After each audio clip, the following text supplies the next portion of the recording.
a being sent to Earth not to explore, but to completely destroy humanity so that his race could dominate the planet. Goku is an extraterrestrial, from a race bred and instilled with a drive for destruction. Their one and only purpose is to conquer and annihilate planets, making them little more than parasites of space. However, Goku is different. A low-class warrior who was raised on Earth and lived through incredible adventures, eventually rising to become the most powerful being on the planet, in the galaxy, and across the entire universe. This video covers Goku's entire journey, from his childhood, his rise as a galactic warrior, the countless times he saved the Earth and the universe, all the way through the formation of his family, and his journey into becoming a grandfather. The complete story of Goku, up to and including his definitive death. Yes, we are going to cover the whole thing. If you enjoy story recaps, leave a like because this video took a tremendous amount of work to research, record, and edit. Subscribe to the channel, hype up the video. The hype really helps the video reach more people. And now, let's get into the recap. The young and innocent Son Goku, a child with extraordinary physical abilities and a peculiar monkey tail, lived a simple and isolated life deep in a forest. From a very young age, he followed the teachings left by his adoptive grandfather, Grandpa Gohan, who before passing away gave him two special objects, a magical staff capable of extending at will, and a mysterious orange sphere with 4 stars, known as one of the legendary Dragon Balls. Goku's peaceful routine changes drastically when he crosses paths with a city girl named Bulma, a decisive and intelligent young woman who owns an advanced technological device, the Dragon Radar, a gadget that precisely locates the position of each of the 7 Dragon Balls scattered across the world. Their first encounter was, to say the least, unusual. Goku is run over by Bulma and, having never seen a car before, believes the vehicle is some kind of mechanical monster. On top of that, having grown up alone in the forest, Goku had never come across a girl before, which makes his reaction even more curious. After resolving the misunderstanding, Goku takes Bulma to his home for lunch. There, upon seeing that the boy possesses one of the spheres, Bulma tries to convince him to hand it over, without success. Realizing that Goku would not give up his grandfather's gift, she changes her strategy. She proposes that he accompany her on her journey to find the remaining spheres.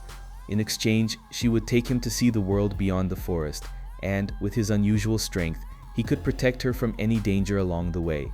It is at this moment that the viewer is introduced to the legend of the 7 Dragon Balls, mystical objects numbered from 1 to 7, according to the number of stars they possess.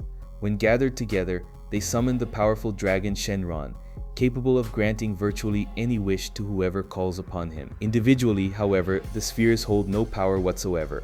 With the 2 joining forces, the group comes to possess 3 Dragon Balls. 2 already belonged to Bulma and the 3rd was Goku's. Together, they set off in search of the remaining 4, embarking on a journey filled with discoveries, dangers, and eccentric characters. In the Dragon Ball universe, technology is advanced and often surprising. A notable example is the Hoi Poi capsule, an invention by the Capsule Corporation, the company belonging to Bulma's family, which allows large objects, such as houses, vehicles, and equipment, to be stored in small portable capsules that fit in a pocket. During the journey, Goku and Bulma end up crossing paths with the ambitious Emperor Pilaf, a small tyrant who, with the help of his loyal but bumbling subordinates, Shu and Mai, is also searching for the spheres. His goal is to use Shenron's power to become the absolute ruler of the world. At one point, he even manages to get his hands on the 1-star ball. At another stage of the journey, Goku and Bulma find a talking turtle that has gotten lost, and they help it return to the sea. This turtle belongs to the legendary Master Roshi, one of the greatest masters of the martial arts in the world. In gratitude for Goku's kind act, Master Roshi presents the boy with the Flying Nimbus, a magical cloud that allows anyone with a pure heart to fly through the skies. Goku, by virtue of his innocence and goodness, is able to ride it immediately. Bulma, realizing that the old master also possessed one of the spheres, insists on receiving a gift as well. Through her cleverness and a bit of flattery, she manages to convince Roshi to hand over the 3-star ball, further growing the duo's collection. With yet another Dragon Ball in hand, Bulma and Goku resume their journey. Without realizing it, Bulma continues traveling wearing only her underwear, the result of a previous incident involving her improvised clothing changes, something she would only notice later. Meanwhile, on a remote island in the middle of the ocean, the eccentric Master Roshi ends up crossing paths with Emperor Pilaf, who is after the Dragon Ball in Roshi's possession. However, as one might expect, Pilaf fails in his attempt to obtain it. The duo continues toward the next Dragon Ball and eventually arrives at a small village, gripped by fear of a monstrous figure, Oolong, a mysterious creature who supposedly kidnaps young women from the village and forces them into marriage. Upon hearing this, Bulma proposes a deal to the village elder, who possessed the 6-star ball. The proposal was simple: if Goku could defeat Oolong and bring the girls back, she would hand over the sphere without hesitation. To lure the supposed monster, Goku even agrees to disguise himself as a girl, wearing feminine clothes as bait. As events unfold, the truth comes to light. Oolong is nothing more than a cowardly little pig with the ability to temporarily transform into anything, an ability limited to 5 minutes at a time. Once exposed, he ends up leading the group to his home, where the girls were alive, well, and relatively comfortable, though unhappy about the idea of living with such a clumsy husband-to-be. With the mission accomplished and another Dragon Ball obtained, Oolong, now directionless, decides to accompany the group and is brought along for the journey. Crossing a vast desert, the group is ambushed by an agile and charismatic outlaw named Yamcha, who travels with his loyal shape-shifting companion, Kawar. Yamcha attempts to steal the Dragon Balls, but ends up facing Goku in combat. The fight unfolds intensely until Yamcha comes face to face with Bulma, and being extremely shy around women, panics and immediately flees. Later, still determined to steal from the group, Yamcha breaks into the building where they are staying. However, he finds everyone in a deep sleep. The reason: Oolong had put a sleeping drug in his companion's drinks, with ulterior motives toward Bulma. During the break-in, Yamcha discovers the true purpose of the journey: to gather the 7 Dragon Balls and summon the legendary Shenron. Fascinated by the legend, he decides to discreetly follow the group, hoping to seize the Dragon Balls at the right moment. Meanwhile, Pilaf's bumbling lackeys, Shu and Mai, continue to trail the group, but their capture attempts are repeatedly foiled, whether by Goku's instincts, unexpected interference, or the duo's own incompetence. In the search for the next Dragon Ball, the group arrives at the feared Frying Pan Mountain, a place covered in inextinguishable flames. There, they come face to face with an imposing giant, the Ox King, a former warrior who fiercely defends the treasures of his burned castle. Initially hostile, the Ox King changes his attitude upon recognizing Goku's power pole, a staff identical to the one used by his former training companion. "Your grandfather was the first disciple of the great Master Roshi, and I was the second," reveals the Ox King, establishing an emotional connection with Goku. Before we continue with the nostalgia, go ahead and subscribe to the channel. Here you'll find complete, organized summaries with details that many people have forgotten. And it's not just Dragon Ball we cover. There are already videos on other anime here, and much more is on the way. And of course, if you enjoy this style of content, hit the like button right now, because it really helps keep this project going. This summary took a lot of work, several days of summarizing, recording, and editing, but the result turned out incredible. Oh, and leave a comment down below, what was the first Dragon Ball saga you watched? Let's reminisce together. Aware of the destructive power of the flames and unable to extinguish them on his own, the Ox King proposes a deal. He will hand over the Dragon Ball in exchange for help. He asks Goku to travel to Master Roshi's island and bring him to the mountain, believing that the legendary master would have enough power to put out the fire. He also asks the boy to locate his daughter, who had recently left with the same goal in mind. This young woman, as Goku would soon discover, is Chi-Chi, the Ox King's only daughter. When Goku finally finds Chi-Chi, the Ox King's daughter, the encounter is marked by unusual situations, such as the boy's naivety regarding social conventions, something common in his personality. Meanwhile, from a distance, Yamcha continues to observe the group and makes an important discovery: Goku's tail is his weak point. A touch on it leaves him completely vulnerable, information that will prove valuable in future moments. Riding the flying Nimbus, Goku and Chi-Chi head toward the island where Master Roshi lives. After some insistence and negotiation, they manage to convince him to help put out the flames on Frying Pan Mountain. But Roshi wouldn't be himself if he didn't ask for something in return. In this case, a favor in his own dubious style: a kiss from Bulma. The situation creates confusion and embarrassment, but in the end, the old master agrees to accompany them. Upon arriving at Frying Pan Mountain, the local residents and even the group itself show skepticism. The old man, seemingly frail and eccentric, appeared to be far from someone capable of extinguishing the monstrous flames consuming the entire region. However, to everyone's surprise, Master Roshi concentrates, summons his inner power, bulks up his muscles, and unleashes, for the first time in the anime, the Kamehameha, an energy technique so powerful that it would become the symbol of the Dragon Ball franchise. Instead of merely putting out the fire, the attack completely obliterates the mountain, reducing it to rubble. Stunned by the display of power, everyone watches in silence, but what surprises them most is Goku's feat. Having observed the Kamehameha just once, he manages to imitate it in a rudimentary fashion, generating a small energy blast with his own hands. Impressed by the boy's natural talent, Master Roshi invites him to become his disciple, a proposal Goku accepts with enthusiasm, but promises to return only after completing his current mission of gathering the Dragon Balls. Among the ruins of the mountain, Bulma finds the 7-star ball, previously guarded by the Ox King. The deal is fulfilled, and at the moment Master Roshi tries to collect his kiss, Bulma tricks the old man by having Oolong disguise himself and fulfill the promise in her place. After the episode at the mountain, the group resumes the journey. Before departing, Goku says goodbye to Chi-Chi with a simple promise. One day, he would come back to see her again. And for those who know the story, they know very well what that means in the future. Now with 6 of the 7 Dragon Balls in hand, the group sets off in search of the last one, which is in Pilaf's possession. Along the way, they stop in a small city to refuel the vehicle. However, the behavior of the residents is strange. Everyone seems frightened by Bulma's presence, who, it should be noted, was still wearing her elaborate bunny outfit, a consequence of the incident in which she lost her real clothes. The reason for the fear soon becomes clear. The city is under the control of the Rabbit Mob, a group of delinquents who terrorize the local inhabitants. When the thugs begin assaulting the residents, Goku intervenes and defeats them with ease. But the real challenge emerges in the form of Boss Rabbit, a villain with an innocuous appearance but a peculiar power. Anyone who touches him immediately transforms into a carrot. Goku struggles to deal with this unusual ability, but receives help from Yamcha, who had been secretly following the group. Together, they manage to defeat the villain and his gang. To make sure they don't cause trouble again, Goku uses the power pole to send them to the moon. Yes, literally. Why? Because that's just how Goku is. The saga reaches its final stretch. The group approaches Pilaf's castle, but before they arrive, the lackeys Shu and Mai manage to set an ambush and steal the Dragon Balls that were with Bulma, leaving only the one under Goku's safekeeping.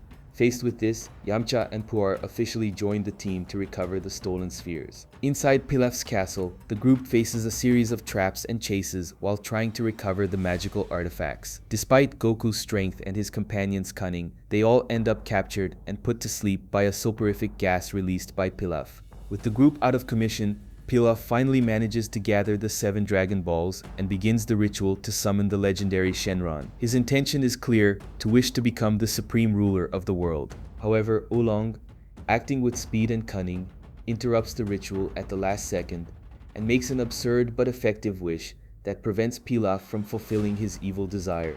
The Dragon Balls, after granting the wish, scatter across the skies once more, spreading to the 4 corners of the world. Shortly after, the group, still imprisoned within the castle, attempts to escape.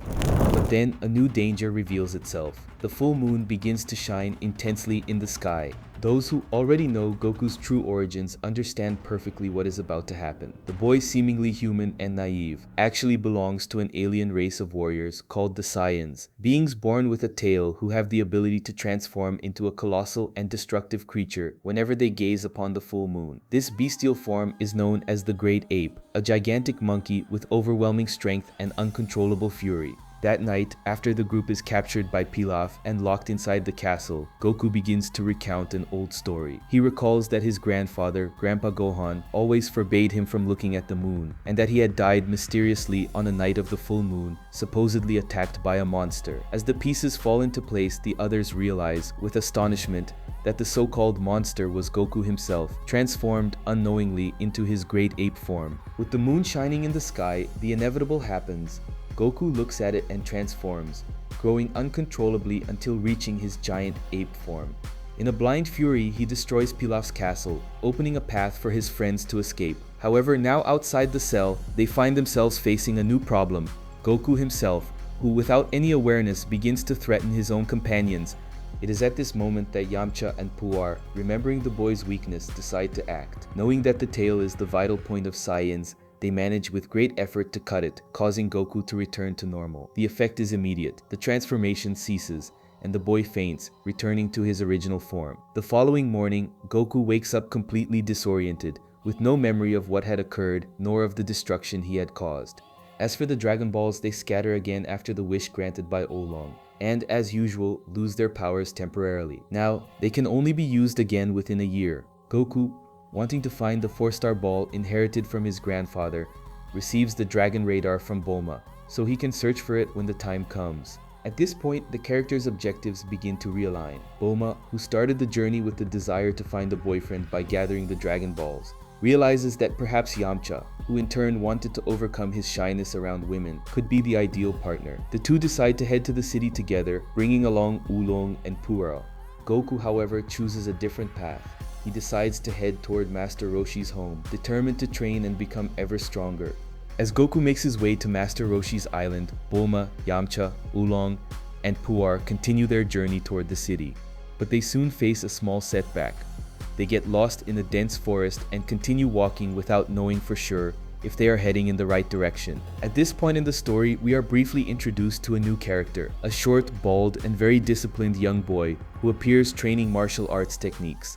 Although his identity is not immediately explored, many fans would recognize him right away. Goku, for his part, arrives at Master Roshi's island and finds him in the middle of his peculiar morning stretching routine. The boy, with his usual sincerity, asks to be trained, claiming that he wants to become stronger. Master Roshi, flattered, agrees, but imposes a rather peculiar condition. Goku would have to bring him a beautiful woman, on the grounds that she would help with household chores. With all his naivety, Goku sets off in search of a woman to please the master. However, his choices fail to meet Roshi's far from subtle standards, and the plan seems to be falling apart. It is then that the same bald young boy from before appears, revealing his name, Krillin. Polite, determined, and clever, he also asks to be accepted as a disciple.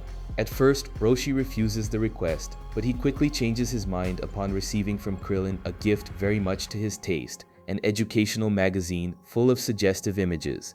With that, the old master accepts Krillin as a student, and the rivalry between him and Goku begins to take shape, though in a lighthearted tone. This competition would later evolve into one of the most iconic friendships in anime. Roshi imposes the same condition on Krillin.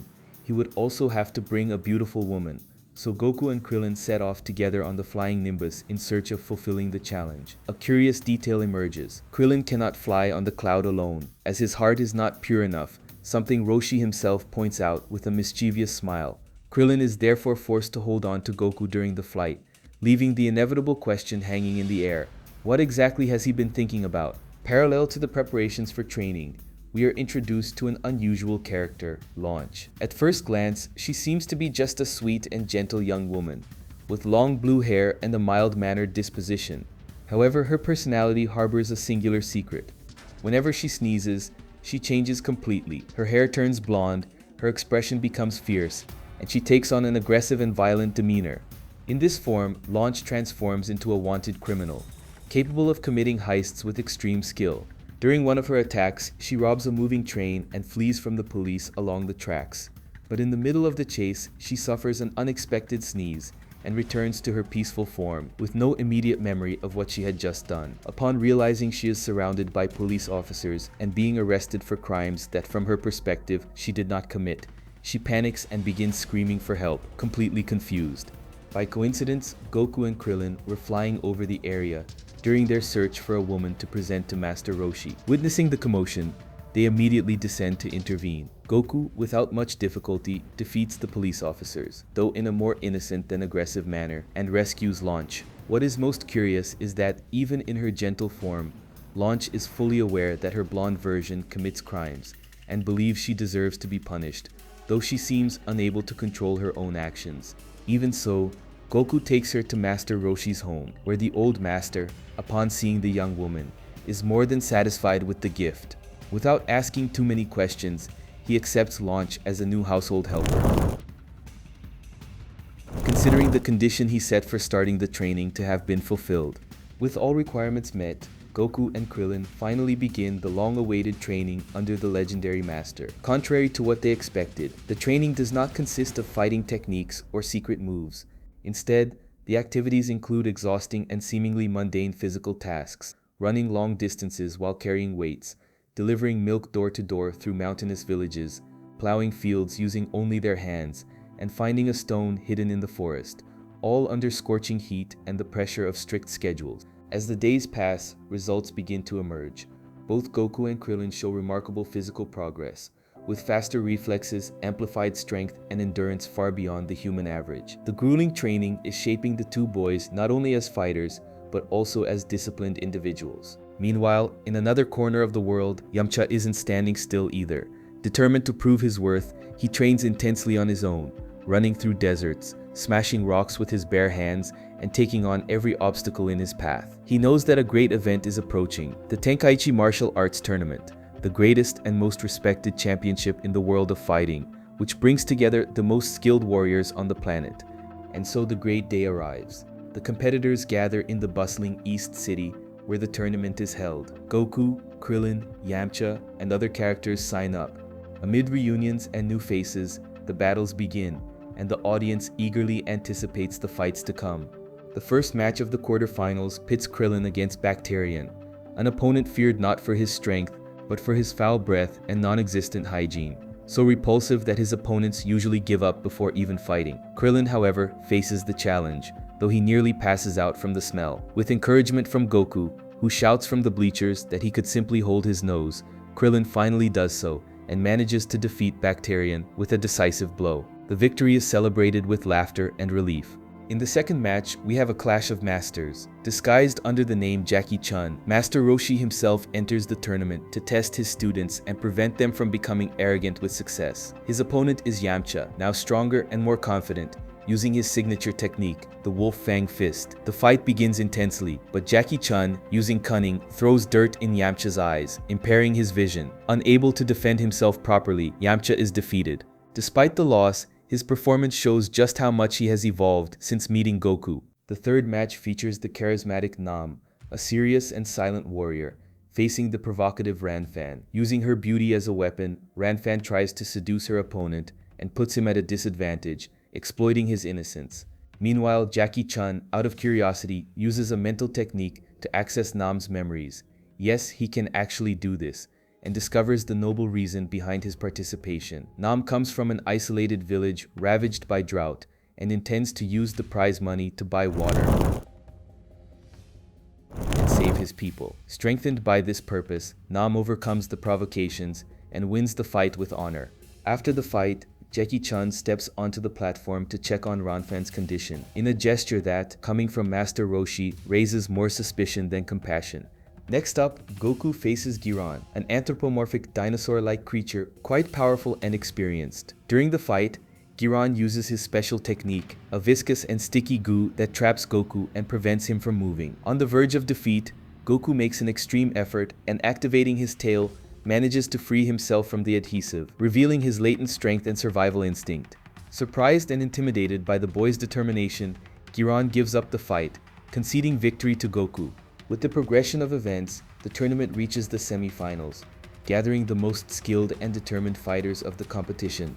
The first match pits Krillin against Jackie Chun. Although brief, the confrontation is electrifying. Krillin, already significantly strengthened by the arduous training under Master Roshi, demonstrates agility and intelligence in his movements. However, Jackie Chun, with his incomparable experience, remains always one step ahead. In a decisive moment, he delivers a fast and precise kick to the back of Krillin's neck, so swift that most of the audience can barely follow the movement. Krillin falls unconscious, leaving the crowd in shock at the impressive display of speed and technique. Thus, Jackie Chun secures his spot in the grand final. The second semi-final brings together two fighters with very different motivations, Goku and Nam. Goku, animated and enthusiastic, enters the arena with his infectious energy. Nam, serious and focused, carries the weight of his people's hope. The fight is balanced, and Nam demonstrates a more traditional combat style, based on refined techniques and direct strikes. Goku, on the other hand, responds with creativity and instinct, surprising his opponent at every turn. Despite Nam's effort and great skill, Goku ends up winning, securing his spot in the tournament final. After the fight, touched by Nam's determination and the story of his village, Jackie Chun decides to reveal his true identity. He is in fact Master Roshi in disguise. Upon hearing of Nam's promise to bring water to his homeland, Roshi hands him a Hoi Poi capsule with the capacity to store large quantities of drinking water, a generous gesture that surprises the warrior. In exchange, he asks Nam to pretend to have defeated him and quietly leave the tournament in order to throw off Yamato, who was beginning to suspect the true identity of the mysterious Jackie Chun. And then arrives the most anticipated moment of the tournament, the grand final between Goku and Jackie Chun. The fight begins with intensity, both fighters testing each other's limits with quick strikes and cunning techniques. Jackie Chun demonstrates all his wisdom and mastery of the martial arts, while Goku responds with brute force and an almost supernatural instinct for combat. In the middle of the fight, something unexpected happens. The light of the full moon shines over the arena, and Goku, without any control, transforms into a giant ape, once again revealing his Saiyan heritage. The transformation causes panic among the spectators. To prevent a tragedy, Jackie Chun prepares and fires a powerful Kamehameha directly at the moon, destroying it completely. With the source of the transformation eliminated, Goku returns to his normal form, leaving everyone relieved though momentarily fearing for his life. Even after this dramatic event, the battle continues. Both warriors, now visibly exhausted, continue exchanging blows. The combat becomes less technical and more instinctive, a fight of pure physical endurance. They fall, rise, stagger, and still refuse to give up. Time passes, and the two keep fighting as if each move were their last. At the climax of the confrontation, each gathers whatever energy remains for a final attack. The impact is so intense that both are thrown to the ground without the strength to rise. When the judges approach to declare the winner, they notice that Jackie Chun stood up a fraction of a second before Goku. This small difference, aided by his longer leg span, secures the victory for the old master.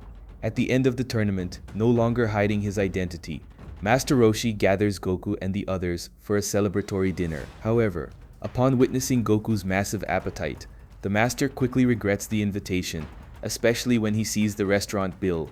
With the tournament concluded and his training under Roshi complete, Goku chooses to follow a new path, to resume his search for the legendary Dragon Balls, with a very personal goal to find the 4-star ball that had belonged to his grandfather, a symbol of memory and priceless affection for him.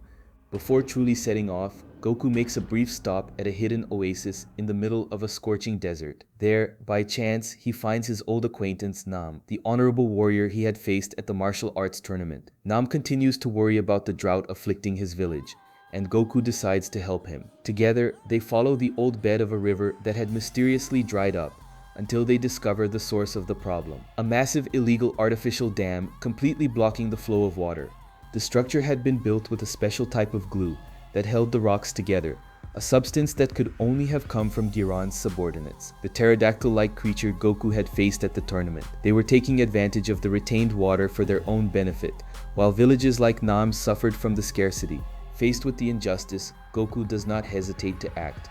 With a powerful Kamehameha, he completely destroys the dam, freeing the river's natural course and restoring hope to the inhabitants of Nam's village. Continuing his journey, Goku falls victim to an opportunistic thief. Although he manages to recover most of his belongings, he discovers that the Dragon Radar was sold to an antique shop. When he goes to the location to recover it, Goku runs into a very familiar figure, Emperor Pilaf. Pilaf, always obsessed with the Dragon Balls, believes he has acquired the real 4-star ball. Goku, upon seeing it, also thinks it is the original and begins to follow him. However, the two soon discover that they were both tricked. The sphere was nothing more than a worthless replica, but Pilaf is far from the only one interested in Shenron's power. A new and more dangerous adversary now emerges, the Red Ribbon Army, a secret military organization led by the ruthless Commander Red. His soldiers use advanced technology to track the Dragon Balls, though without the precision of Bulma's radar. In the organization's first appearance, the command rests with Colonel Silver, a brutal officer who does not hesitate to eliminate obstacles. Upon finding an antique dealer who refuses to hand over a Dragon Ball, Silver kills him without mercy. However, before he can get his hands on the object, a wild bird snatches it and flies away, forcing the army to redirect its operation. Meanwhile, in another part of the world, the giant Ox King, also known as Ju Mao and father of Chi-Chi, prepares to receive Goku. He still takes the previous marriage promise seriously, and awaiting the boy's return, organizes a great banquet to celebrate the upcoming union. Coincidentally, the bird that flew off with the Dragon Ball ends up being swallowed by a pterodactyl, which in turn is shot down by the Ox King himself, who intended to serve the exotic meat at the banquet. At this point, Colonel Silver continues tracking the Dragon Ball, but temporarily moves away from the area while awaiting reinforcement. Taking advantage of the distraction, Pilaf devises a new plan. Disguised as an ally of Goku, he sends his servant Shu to deceive the giant, posing as someone trustworthy. However, the plans are disrupted when the Red Ribbon Army invades the location. In a violent attack, the group defeats the Ox King and steals the Dragon Ball, while Pilaf flees once again, frustrated but still hopeful. Goku arrives shortly after, reuniting with Chi-Chi and facing off against the army's soldiers. With his superior strength and unwavering determination, he manages to drive out the invaders and protect the village, before setting off again on his search for the remaining Dragon Balls. Goku promises Chi-Chi that he will return in time for the wedding, reaffirming the commitment made earlier. Shortly after, Pilaf is caught by the Red Ribbon Army, who demands the Dragon Ball. With no alternatives, he surrenders it, being left behind once again. With the first Dragon Ball in hand, Colonel Silver continues the mission and sets off in search of the 5-star ball. By coincidence, it is located by Goku first, who spots it while flying over the area on his flying Nimbus. However, Silver does not hesitate to attack him with a bazooka shot. What he did not expect was Goku's superhuman resistance. Without effort, the boy withstands the attack and defeats the colonel with ease, showing that the Red Ribbon Army had greatly, very greatly, underestimated the young warrior, now standing in their way. After the confrontation with Colonel Silver, Goku believes his flying Nimbus was destroyed during the explosion. With no other alternative, he flees the remaining soldiers aboard a small aircraft piloted by an automatic robot. The escape takes him soaring over a remote and freezing region, where cutting winds and dense snow make navigation extremely dangerous. During the flight, the aircraft suffers a breakdown and crashes violently into the icy wasteland. Goku, wounded and nearly unconscious, is buried in the snow and begins to freeze. Fortunately, he is rescued by a little girl named Suno, who, with the help of her mother, brings him to her home in a nearby village. There, warmed and fed, Goku hears from the two of them about the desperate situation in the area. The Red Ribbon Army has invaded the village, kidnapped the village chief, and is forcing the community's men to scour the region in search of Dragon Balls, under constant threats and heavy weaponry. Determined to intervene, Goku makes his way to Muscle Tower, an immense multi-story structure where the merciless General White is holding the village chief as a prisoner. Without hesitation, he enters the fortress and begins climbing floor by floor, facing various soldiers with the help of his power pole, which extends over great distances and assists him in both movement and combat. On the third floor, Goku encounters a powerful adversary, the relentless Major Metallatron, a gigantic android with an armored body. The fight is intense and Goku struggles to cause any significant damage. However, despite the robot's resistance and strength, its battery runs out in the middle of the battle, forcing it to automatically shut down. Determined to reach the top of the tower, Goku presses on and arrives at the 4th floor, where he finds an unusual environment, an artificial forest full of traps and fake vegetation. This setting was designed specifically for Ninja Murasaki, a ninjutsu master whose agility and illusory techniques represent a new type of challenge. During the fight, the ninja uses a cloning technique that creates 5 duplicates of himself, which later turn out to be, in fact, real identical brothers. Even so, Goku defeats them with ease, frustrating yet another attempt to stop him. As a last resort, Ninja Murasaki releases a special prisoner, Android Number 8, a creation of the Red Ribbon scientist designed to be a combat machine. Despite the orders he received, the android refuses to attack Goku, as he believes that taking lives is morally wrong. Furious at the disobedience, the ninja threatens to activate a bomb hidden inside the android's chest. However, before he can press the button on the remote control, Goku destroys it with a precise blow, saving his new ally. Grateful for Goku's courage, Android Number 8 begins guiding him through the remaining floors, revealing all the secrets of the tower. Together, they reach the top floor, where General White, aware of their approach, prepares a treacherous trap. He activates a trapdoor beneath Goku's feet, dropping the boy into a frozen arena below, where he is forced to face Bion, an amorphous and elastic aberration with a shapeless-looking body, immune to physical blows and even to the powerful Kamehameha. With direct attacks proving useless, Goku devises a creative strategy. He destroys one of the arena's walls, allowing the freezing Arctic air to pour in. The extreme cold begins to freeze Boyan, making his structure vulnerable. Thus, Goku manages to shatter the frozen monster with a single blow, bringing the fight to an unexpected end. With the path clear, Goku returns to the top floor, where General White, now desperate, attempts a cowardly act. He draws a weapon and tries to shoot Goku from behind. At that instant, Android number 8 intervenes with a devastating punch, sending the general flying and freeing the village chief. Overcome by indignation, the android then destroys part of the tower's structure, causing the building to collapse, a symbolic gesture marking the end of the Red Ribbon Army's oppression in that place. After the rescue, android number 8 reveals that during his time as a prisoner in the tower, he had found the 2-star ball, but had kept it hidden from the soldiers, suspicious of the organization's malicious intentions. He now hands the Dragon Ball to Goku as a gesture of gratitude and trust. The group then decides to go after Dr. Flappe, the scientist who originally programmed android number 8, with 2 objectives: to repair the Dragon radar, which had been damaged, and to remove the bomb installed inside the android's chest. However, the relentless ninja Murasaki, still obsessed with the Dragon Balls, secretly follows them and manages to capture Dr. Flappe, using him as a hostage inside his own laboratory. Upon sensing the danger, Goku does not hesitate. He fires a powerful Kamehameha and defeats the ninja once again, freeing the doctor. With safety restored, Dr. Flappe repairs Goku's radar and successfully removes the bomb from inside android number 8. In a symbolic gesture of liberation, Goku hurls the bomb far away, but by irony of fate, the device ends up stuck to Ninja Murasaki's face, exploding shortly after and marking the end of yet another of the enemy's failed attempts. Unable to repair the Dragon radar on his own due to the complexity of its technology, Goku decides to go after the only person who could solve the problem, Bulma, its creator. Before heading toward West City, Goku makes a curious discovery. He finds out that the flying Nimbus does not actually die, it simply disperses temporarily. With that, he calls it once more, and to his joy, the cloud reappears intact. Mounted on it, Goku continues the journey at great speed.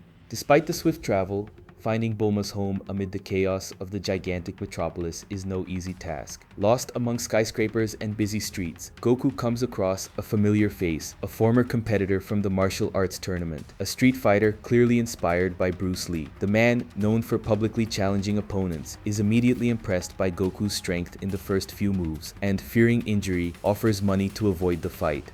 With the help of a police officer who notices his confusion, Goku finally locates Bulma's residence.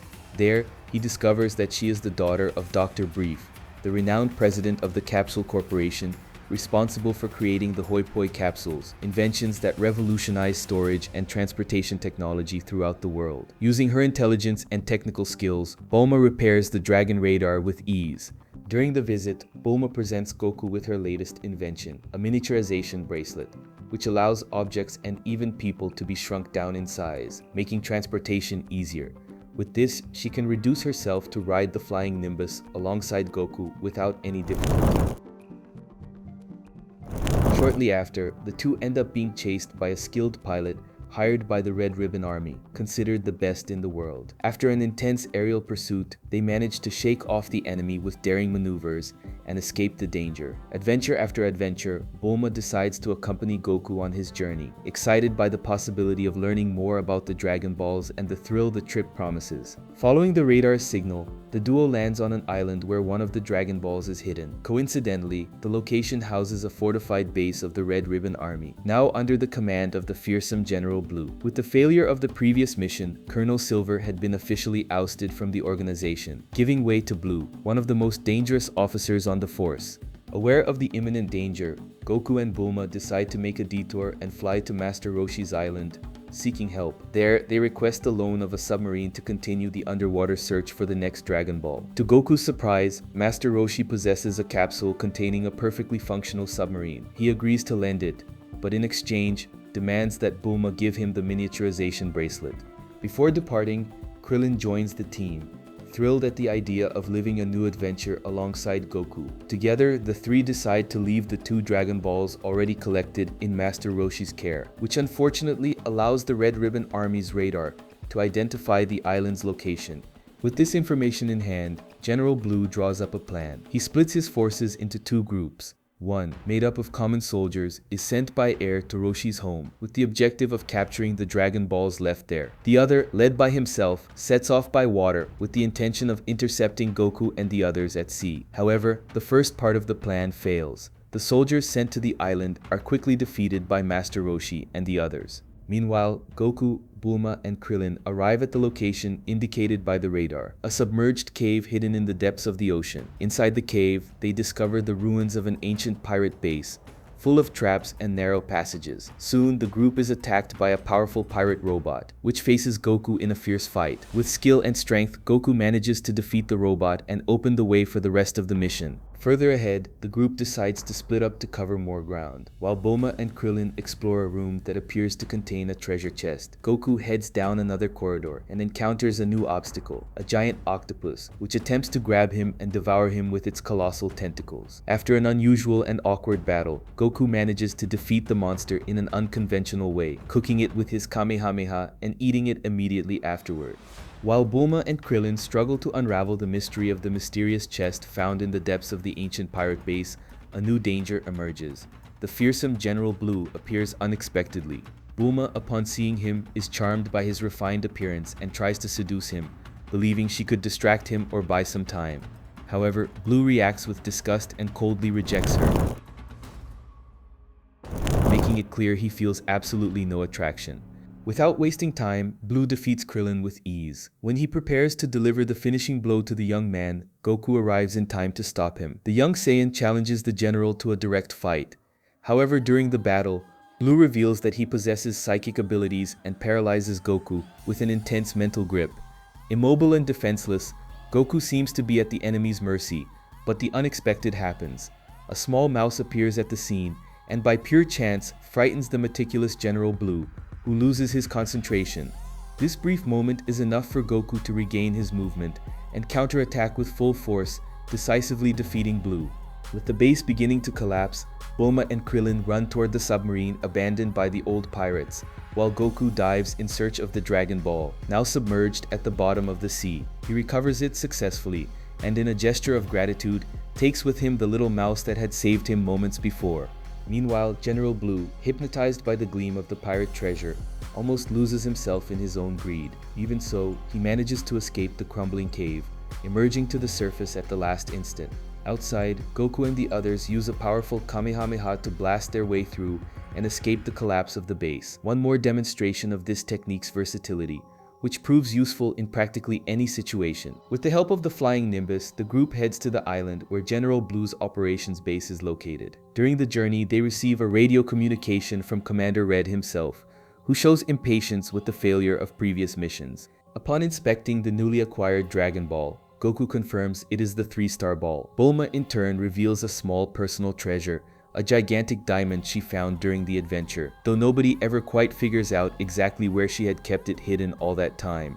The group's next stop is Korin Tower Island, where they intend to continue the search for the Dragon Balls. Goku, determined to stop Blue once and for all, sets off alone to pursue the villain, but ends up being hit by a surprise attack that knocks him off the flying Nimbus. Despite the fall, he lands unharmed in the backyard of a peculiar girl named Aura.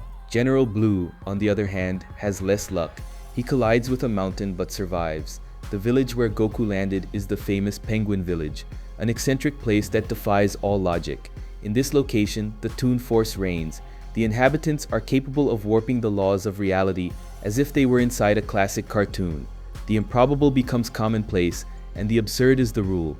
Blue quickly locates Goku and attacks him, managing to steal the Dragon Radar, but before he could go far, he is caught off guard by Aruli, who delivers a kick so powerful it sends him flying all the way to Egypt, a blow as absurd as it is comical. With that, Goku manages to recover both the radar and the Dragon Balls. Since the original radar was damaged, Goku receives help from a boy genius from Penguin Village, who manages to build a perfect replica of the device. Grateful, Goku bids farewell to his new friends and resumes his journey, now in search of the 4-star ball, the most important to him for having belonged to his grandfather. This Dragon Ball, however, is in the possession of Captain Yellow, yet another officer of the Red Ribbon Army. Yellow attempts to use it as leverage by kidnapping a child from the land of the apes. Goku, with his characteristic bravery, intercepts the enemy's plane, defeats the captain, and rescues the child, foiling yet another operation by the army. Growing increasingly irritated by his subordinates' incompetence, Commander Red decides to take drastic action. He summons the legendary mercenary Tao, the most lethal assassin in the world, known for eliminating targets without leaving a trace. General Blue returns to headquarters with the radar, in hopes of being forgiven, but his effort is in vain. Mercenary Tao executes him in a brutal and bizarre fashion, using only his tongue, a death as unexpected as it is grotesque. Mercenary Tao also has eccentric habits. His method of travel consists of hurling a pillar with colossal force, jumping onto it, and traveling long distances through the air, a feat that defies any sense of physics or logic. Meanwhile, in the land of the apes, Goku hears the legend of the mythical Korin Tower, a colossal structure that rises up into the clouds, which can only be scaled by those who possess courage and determination. It is said that at the top lives a hermit guardian of the sacred water, a mysterious substance capable of multiplying the power of whoever consumes it. Faced with the new challenge approaching, Goku prepares to climb the tower and face the greatest adversary of his life up to that point. Mercenary Tao finally arrives at the imposing Korin Tower. Without hesitation, he cold-bloodedly murders a native warrior right before the eyes of his son Upa, who watches helplessly as the brutality unfolds. Consumed by indignation and rage, Goku decides to confront Mercenary Tao. Once again, the rivalry between the great martial arts masters of Earth comes into focus. While Goku is a disciple of Master Roshi and a master of the legendary Kamehameha technique, Mercenary Tao carries the legacy of his brother, Master Shen, a historical rival of Roshi and is also his direct apprentice. In the clash between the two, Goku attempts to use the Kamehameha, but to his surprise, the blow does not have the expected impact on Mercenary Tao. Seizing the opening, the villain counterattacks with his signature technique, the Dodon Ray. Goku survives only by sheer luck. One of the Dragon Balls he was carrying was pressed against his chest and blocked the fatal blow. Taking advantage of the opportunity, Mercenary Tao flees, taking with him the other 3 Dragon Balls that Goku had gathered up to that point. Knowing that Goku still has 1 Dragon Ball left, Commander Red sends one of his soldiers to capture it. Meanwhile, Goku's unconscious body is about to be buried, as everyone believes he has died. However, he suddenly awakens and defeats the enemy with ease. Determined to gather the Dragon Balls and resurrect Upa's father, Goku decides to climb the legendary Korin Tower in search of the mystical sacred water, which, according to legend, could increase his power. Upon reaching the top of the tower, Goku has a symbolic vision of his journey past, present, and future, foreshadowing important events in the next phase of the story. At the top of the tower, he is surprised to discover that the guardian of the place is Korin, a wise cat with vast knowledge and abilities. Korin presents Goku with the jar containing the supposed sacred water, but imposes a condition. He may only drink it if he is capable of taking it through his own merit. It is revealed that in over 300 years, only Master Roshi had managed to obtain the water, and that after 3 long years of attempts, Goku, however, thanks to his enormous potential, manages to take it in just 3 days. It is then that the twist comes. Korin reveals that the water has no special effect. All the power that Goku acquired came from the grueling training he endured to obtain it. The lesson conveyed by Korin is simple but powerful. There are no shortcuts to true growth. Real strength arises from constant effort and self-surpassing. Impressed by the boy's advancement, Korin even considers that Goku may have already surpassed Master Roshi himself. With his new level of power, Goku descends from the tower determined to face Mercenary Tao once more. Aware that he faces a formidable opponent, Mercenary Tao also decides to scale Korin Tower in search of the same power. Meanwhile, Bulma works on building a new dragon radar, as the red ribbon devices were emitting interference that made locating the Dragon Balls difficult. Upon reaching the top of the tower, Mercenary Tao threatens Korin, demanding that he hand over the sacred water. With cunning, Korin tricks him, offering the same plain water that Goku had received. Convinced that he is now stronger, Mercenary Tao descends from the tower filled with blind confidence. To speed up his descent, Korin launches him with the help of a special cloud, hurling him back to the ground. It is the beginning of the 3rd confrontation between him and Goku. At the start of the battle, Mercenary Tao seems extremely confident, believing he has reached a new level of power, but he quickly finds himself at a disadvantage against Goku's overwhelming strength. In a desperate moment, he tries to resort to trickery. He pretends to surrender and, taking advantage of Goku's brief moment of distraction, throws a hidden bomb. However, Goku reacts quickly, deflects the explosive with a kick, and the detonation strikes Mercenary Tao himself, apparently sealing his fate. With the enemy out of commission, Goku turns his attention to the Red Ribbon Army's headquarters. He already possesses 4 of the 7 Dragon Balls. One of them is in the organization's hands, while another was recently captured by Colonel Violet, who personally delivers it to Commander Red. As Goku approaches flying on his flying Nimbus, Bulma and the other allies monitor his movements and prepare for confrontations. Goku passes through the enemy's defenses with extreme ease, defeating numerous soldiers until he reaches the main building where the Dragon Balls are stored. Amid the ensuing chaos, Colonel Violet seizes the opportunity to loot the organization's vault and escape with a large sum of stolen money. Commander Red, increasingly terrified by Goku's approach, begins to completely lose control of the situation. Goku manages to recover 2 of the Dragon Balls that were in the Red Ribbon Army's possession. At this point, only Staff Officer Black remains as an obstacle. In direct combat, Black quickly realizes he stands no chance against Goku. Aware of the disadvantage, Commander Red attempts to activate a trap. Black is launched out of the room and left dangling outside the building, while the ceiling begins to collapse on Goku. Convinced that Goku had been killed in the cave-in, Commander Red appears satisfied with the outcome and, believing himself victorious, finally reveals his true ambition, gathering the 7 Dragon Balls not to dominate the world or seize absolute power, but simply to fulfill the wish of becoming taller. The revelation shocks his right-hand man, Staff Officer Black, who immediately revolts at the futility and selfishness of his leader. Outraged at having followed orders from someone with such trivial objectives, Black decides to act and, without hesitation, kills Commander Red. At that moment, to everyone's surprise, Goku reappears, emerging from the rubble as if nothing had happened. Unharmed, he faces Black and demands that the Dragon Balls be handed over. Now in control of the Red Ribbon Army, Black tries to persuade Goku to join forces with him, promising power and influence. However, upon realizing that Goku would never bow to his ideals, Black opts to face the boy directly, donning a state-of-the-art combat mech suit capable of considerably amplifying his strength and resilience. Thus begins the final battle of the saga, Goku versus the new Commander Black. As the confrontation intensifies, Bulma and her group, which includes Yamcha, Krillin, and Puar, are en route to the Red Ribbon Army's headquarters. During the journey, they narrowly cross paths with Colonel Violet, who was discreetly fleeing with a suitcase full of money stolen from the organization itself. Unaware that Goku is already inside the base fighting the commander, the group lands nearby and begins planning an infiltration operation to rescue their friend. Back inside the headquarters, the combat between Goku and Black reaches its peak. Even with the support of the mech suit, Black proves incapable of dealing with Goku's superhuman strength and agility. After an intense clash, the boy emerges victorious, permanently ending the Red Ribbon Army's threat. With the last commander fallen, Goku manages to gather 6 of the 7 Dragon Balls. Shortly after, his companions finally reunite with him and are completely stunned to discover everything that had happened during their absence, from the confrontation with Mercenary Tao to the complete destruction of the Red Ribbon Army's headquarters. Since the Dragon Radar had been damaged during the recent events, the group decides to return to Master Roshi's home to have it repaired. During the return journey, the old master observes with admiration Goku's progress and remarks that perhaps the boy has already surpassed his own level of power. Inspired by Goku's evolution and by everything he was capable of accomplishing alone, Yamcha and Krillin decide to accompany him in his search for the last Dragon Ball, not only to help him, but also as a form of training and personal growth. The Dragon Radar, the device created by Bulma that tracks the Dragon Balls,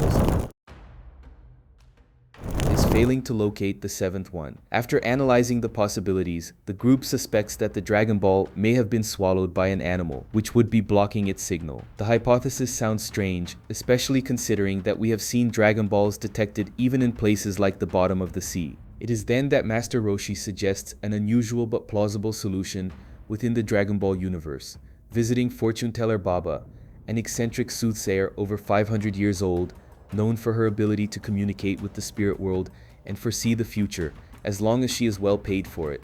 Her predictions are sought after by millionaires and influential figures, which attest to her fame and power. Goku decides to follow the advice to take advantage of the journey as an opportunity for training and strengthening. Krillin, Yamcha, and even Puar join him. Along the way, Goku makes a brief stop at the sacred land of Korin and invites Upa to accompany them as well. Now 5 in number, the group arrives at Fortune Teller Baba's castle, where they are received by a small ghost who leads them to the main hall. There, the soothsayer surprises them by charging no less than 10 million zeni for her services, a sum none of those present is able to pay. Faced with this, she proposes an alternative. If they can defeat the 5 mysterious fighters she keeps under her command, they may use her gifts free of charge. And so begins a new series of challenges. The first battle pits Krillin against Fangs the Vampire, a comical-looking vampire who fights like an aggressive boxer. Krillin, overly confident, underestimates his adversary and ends up being defeated in an unusual fashion. He has his blood sucked directly from his bald head. Witnessing the situation, Yamcha and Goku ask fortune teller Baba to allow Puar and Upa to face the vampire together. She agrees.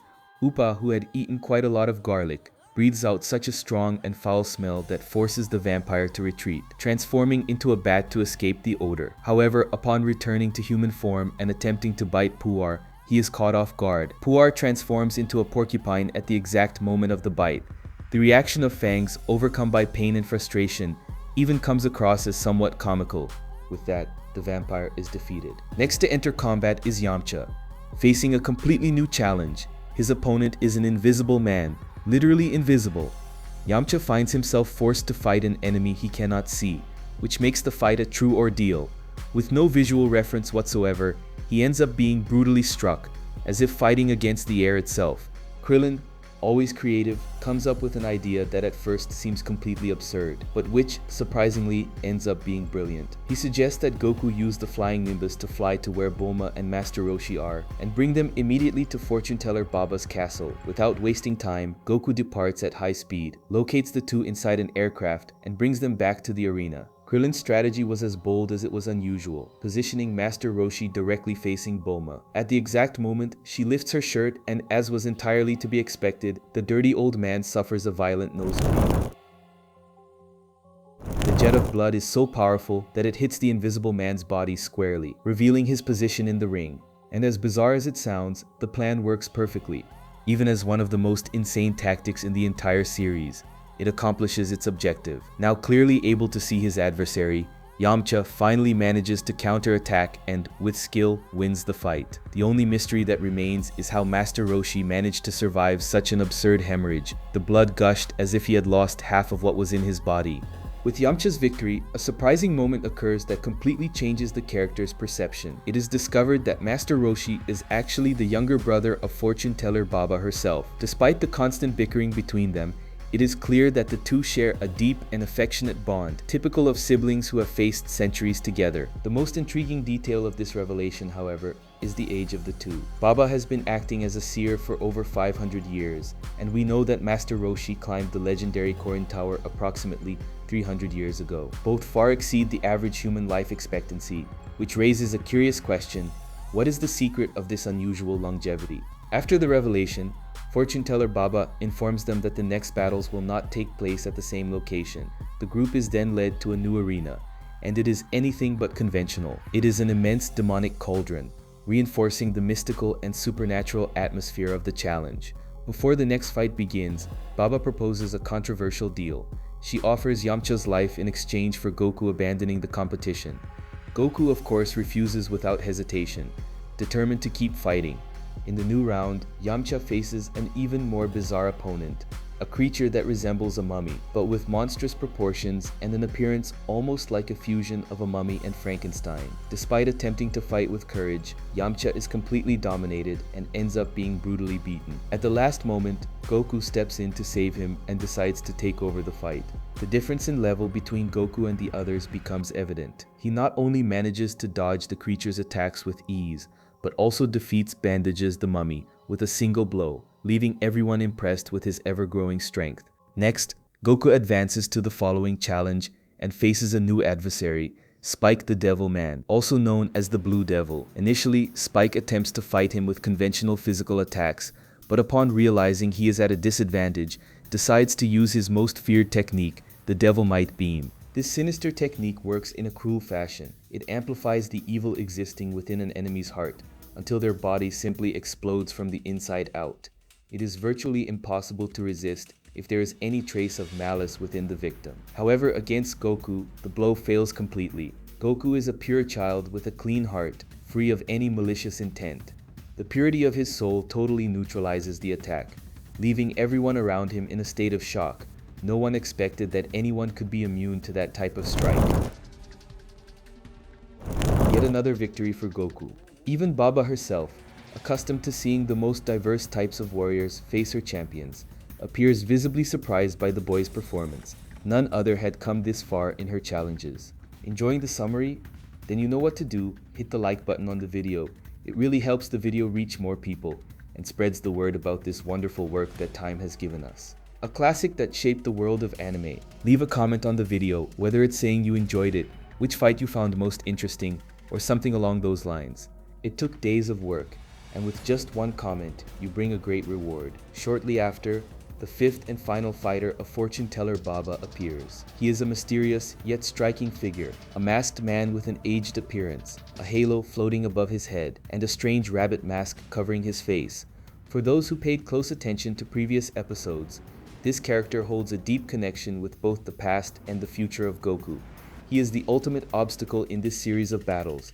The masked fighter claims he will use all his power and asks that the next battle take place outside, in the previous arena. The reason is clear. He fears that Goku might be seriously injured if he ends up falling into the gigantic demonic cauldron. This request, simultaneously curious and revealing, stirs even greater suspicion about his true identity. As soon as the fight begins, both Goku and Master Roshi sense something strangely familiar in the presence of that adversary. The movements, the posture, and the fighting style trigger old memories, especially in Roshi, who seems to recognize unmistakable patterns. The fight develops in a fierce manner, with both sides demonstrating great skill. However, the scenario changes abruptly when the mysterious fighter grabs Goku's tail, completely paralyzing him. This gesture reveals something important.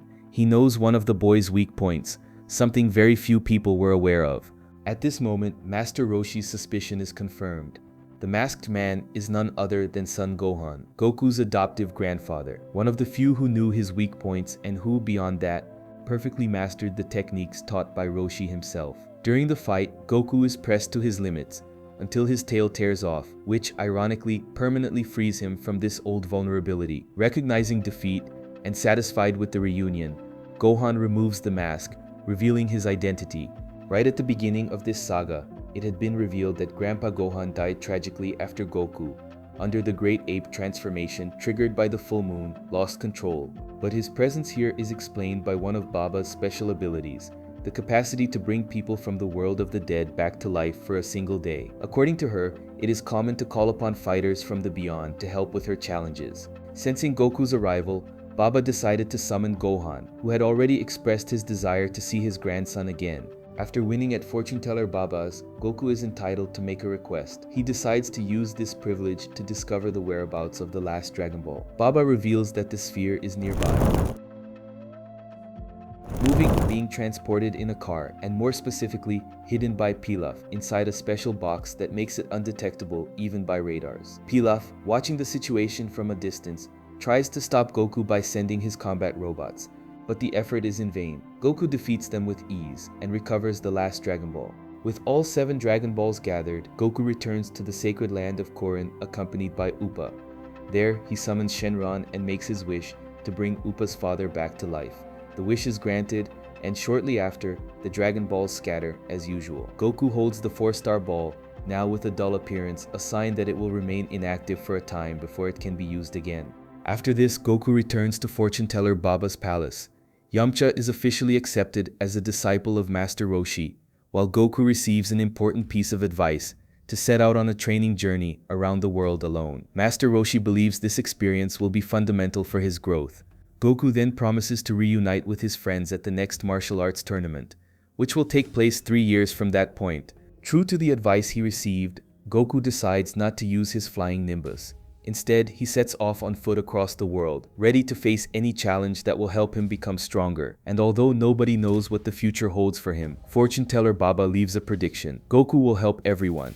It is an enigmatic phrase against exactly what will he be protecting people. Perhaps Baba saw Goku's complete destiny, but chose not to reveal anything, allowing him to walk his own path without interference. During this new stage of the journey, Goku lives through various adventures. In one of them, he faces a duo of motorcyclists who use a magical gourd capable of sucking in anyone who fails to respond to their calling. The victims are transformed into loot, and the duo uses this trick to exploit villages. Goku intervenes, defeats the two, and saves the local population. In another moment, he meets a legendary man considered by many to be the strongest in the world, but who finds himself weakened by illness. Then, in yet another story, Goku enters the mysterious Demon Kingdom to rescue a princess kidnapped by a being known as King Gurumes. Unable to defeat him in direct combat, Goku uses his cunning. He fires a Kamehameha to blind all the enemies and flees, managing to seal the gates of that cursed kingdom. There are also episodes with a more comedic tone. In one of them, Goku encounters a creature called Inoshikucha, which was pretending to be out of control in order to help two con artists earn easy money in villages. This monster was, in fact, the pet of Master Shen, the direct rival of Master Roshi. The two con artists were his disciples, Tien Shinhan and Chiaotzu. After experiencing these and other adventures, Goku dedicates himself entirely to training. Over the following 3 years, he travels the world, facing challenges, refining his techniques, and strengthening his spirit. And then, when the time comes, he swims across the ocean to the island where the next martial arts tournament will be held.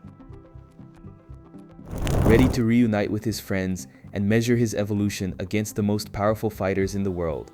When the long-awaited day of the tournament arrives, Master Roshi, Bulma, Krillin, and the others board a plane toward the island where the event will be held.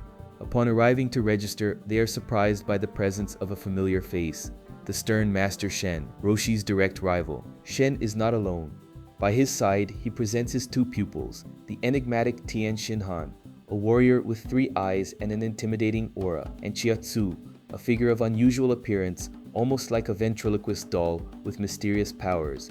From the very first moments, the tension between the two schools is evident. Yamcha quickly comes into conflict with Tien Shinhan, while Krillin and Chiaotzu also butt heads, exchanging provocations. In this atmosphere of growing rivalry, Goku swims across the ocean, runs for kilometers, and exhausted, arrives at the very last possible moment to secure his registration in the tournament.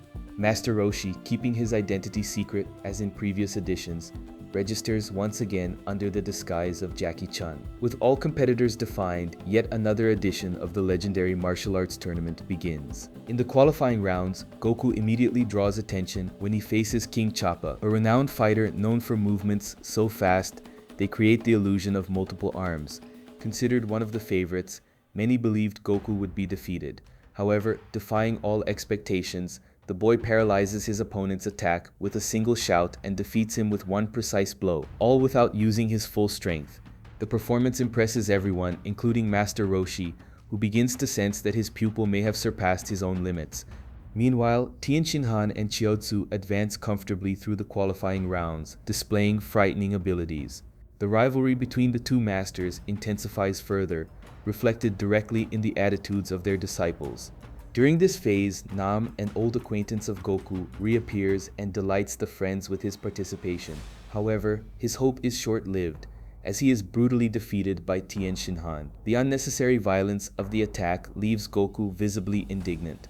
With the competition advancing, the 8 finalists are established: Krillin, Yamcha, Jackie Chun, Tien Shinhan, Chiaotzu, the Wolfman, Pamput, and Goku. To determine the matchups, a draw is held. However, honoring Tien Shinhan's request, Chiaotzu uses his psychic powers to secretly manipulate the result, forging the combat pairings according to his colleagues' wishes. The resulting matchups are as follows: Yamcha vs Tien Shinhan, Jackie Chun vs the Wolfman, Krillin vs Chiaotzu, Goku vs Pamput. The rivalry between the schools of Roshi and Shen transforms into a true ideological clash, where each disciple represents not only their strength, but the philosophy of their master. The first fight is marked by the duel between Yamcha and Tien Shinhan. Aware of his opponent's technical superiority, Yamcha decides to bet everything and uses the Kamehameha, one of the most iconic techniques of Master Roshi. However, to everyone's astonishment, Tien Shinhan manages to reflect the attack with ease, revealing how refined his mastery of Ki truly is. Yamcha tries to escape the counterattack by jumping, but Tien Shinhan seizes the opening and delivers a powerful aerial strike. The blow hits squarely, sending Yamcha crashing to the ground unconscious. Even with victory already secured, Tien Shinhan cruelly drives a knee into Yamcha's leg, breaking it in an act of pure malice. Para, desperate, transforms into a flying carpet to carry his friend to the hospital, accompanied by Bulma and Launch. Krillin, already angered by Chiotsu having eliminated Launch during the qualifiers, fills with rage and vows to take revenge for the cowardly act committed against Yamcha. Next comes the confrontation between Jackie Chun and the Wolfman. The opponent enters into a fury upon seeing Jackie, foaming at the mouth with rage and making it clear he harbors an old grudge. Jackie Chun, who is in truth Master Roshi in disguise, remains serious and pensive. We quickly discover the reason for the creature's fury. During the previous tournament, Jackie Chun destroyed the moon with a Kamehameha to prevent Goku from transforming into the Great Ape. This inadvertently prevented the Wolfman from transforming on full moon nights, which led him to seek personal revenge. The Wolfman, unlike a traditional werewolf, suffers from an inverted curse. He is a lupine creature who only assumes human form during the full moon. However, ever since the moon was destroyed by Jackie Chun in the previous tournament, in an effort to stop Goku's Great Ape transformation, the Wolfman has been permanently stuck in his monstrous form. This made him feel rejected, especially by women, further fueling his fury and frustration. While this fight takes place, Goku and Krillin observe Tien Shinhan and Chiatsu levitating behind a wall of the arena. This scene makes them realize something worrying. Both are capable of floating in the air, which renders the common strategy of throwing one's opponent outside the ring ineffective. After all, even if falling, they would not touch the ground. During the fight, Jackie Chun demonstrates once again his superiority and intelligence in battle. Rather than confronting his adversary with brute force, he resorts to cunning. He throws a bone to distract the Wolfman, and, taking advantage of the distraction, forces him out of the ring. Although defeated, the monster flies into a rage.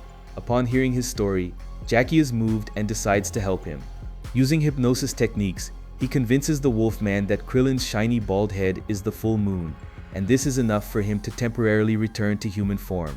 In the next fight, Krillin faces Chiotsu, who quickly takes control of the situation by floating out of reach of physical attacks and firing a series of Dodon rays. Upon seeing this technique, Goku immediately recalls mercenary Tao, the assassin who used the same move, and whom he himself had defeated in the past. This comment reaches the ears of Tien Shinhan and Master Shen, revealing that Tao, Shen's younger brother, had been beaten by Goku. The revelation enrages Shen, who demands that Chiotsu defeat Krillin by any means necessary. Chiotsu then uses his psychic powers to paralyze Krillin, making victory practically guaranteed. However, Krillin notices a crucial detail. Chiotsu can only use his paralysis technique while keeping his hands open. Demonstrating presence of mind, Krillin begins asking him math questions to throw him off. Knowing that Chiotsu has difficulty with arithmetic, confused, the small adversary tries to count on his fingers, and at that instant Krillin seizes the opening to throw him out of the ring and secure the victory. That night, seeking revenge for the defeat of his brother, Master Shen sneaks into the place where Master Roshi's team is staying, intending to attack Goku in secret. A confrontation breaks out on the dark streets of the city, but it is interrupted by Tien Shinhan, who convinces his master to back down, saying he prefers to face Goku publicly at the tournament and humiliate him in front of everyone. Back at the arena, it is time for Goku to face Pamput, a fighter famous for winning numerous tournaments and for his charisma with the public, especially with women, Bulma included. Very confidently, Pamput tries to impress with his strength and reputation. However, when the combat truly begins, Goku defeats him in a matter of milliseconds, leaving the audience in shock with his speed and precision. With only 4 competitors remaining, expectations rise for the semifinals. The first confrontation pits Jackie Chun, Roshi's secret identity, against Tien Shinhan. During the fight, Jackie demonstrates respect for the new generation of warriors and attempts, through words, to convince Tien Shinhan to abandon the dark path charted by Master Shen. Master Shen, observing Jackie Chun's familiar movements, soon recognizes his old rival, Master Roshi. Using telepathic communication, he reveals the opponent's true identity to Tien Shinhan. Even surprised, Tien Shinhan holds firm. Demonstrating enormous skill, he analyzes the Kamehameha technique, used repeatedly throughout the tournament, and manages to perfectly reproduce it. However, Master Roshi neutralizes the attack with ease, making it clear he is still one step ahead. During the fight, Jackie insists that Tien Shinhan is wasting his talent by following the teachings of a cruel master, and warns him about the consequences of that path. Realizing he is fighting for an empty purpose and that his time as a warrior has passed, Master Roshi makes an unexpected decision. He voluntarily withdraws from the tournament, confident that the new generation of fighters can walk a more righteous path. The second semi-final of the martial arts tournament pits the two disciples of Master Roshi against each other, Krillin and Goku. From the very first moves, Goku demonstrates exceptional mastery of his abilities, pressuring Krillin with a speed and force that keeps him constantly on the defensive. In a desperate attempt to turn the tables, Krillin resorts to a strategy that in the past had proven effective, grabbing Goku's tail, believing it to still be his weakness. However, to his surprise, Goku reveals that he trained intensively and overcame this limitation, rendering the move useless. The battle reaches such a high level that human eyes can barely follow the movements. In the blink of an eye, Goku launches Krillin out of the arena, securing his place in the long-awaited final against Tien Shinhan. At last, the moment of the grand final of the 23rd martial arts tournament arrives. Goku faces Tien Shinhan. The anticipation is enormous. After all, it is the confrontation between two talented young warriors, each trained under different philosophies. In the opening moments of the fight, Master Shen, seeking to guarantee his pupil's victory, orders Chiotsu to use his psychic powers to paralyze Goku. The interference grants a significant advantage to Tien Shinhan. However, upon realizing that his opponent is being manipulated, Tien Shinhan revolts. He refuses to follow his master's orders, declaring that he does not wish to walk the same dishonorable path as mercenary Tao. His desire is to win through merit, demonstrating superiority in a legitimate manner. Moved by the young warrior's noble attitude, Master Roshi decides to intervene. He fires a powerful Kamehameha and expels Master Shen from the arena, freeing the fighters from any external influence. To make up for the previous injustice, Tien Shinhan allows Goku to hit him with a direct blow without reacting. The battle continues on equal footing, with both opponents pushing their strength and techniques to the limit. At a certain point, Tien Shinhan rises into the sky and unleashes a devastating aerial attack that completely destroys the fighting ring. The battle now takes on a new challenge. With the floor in ruins, victory will be decided by whoever manages to remain airborne the longest. Goku then uses one of his Kamehamehas to launch himself into the sky like a rocket, and hits Tien Shinhan with a powerful blow. Both begin falling rapidly, and for a moment, Goku appears to have the advantage in the descent.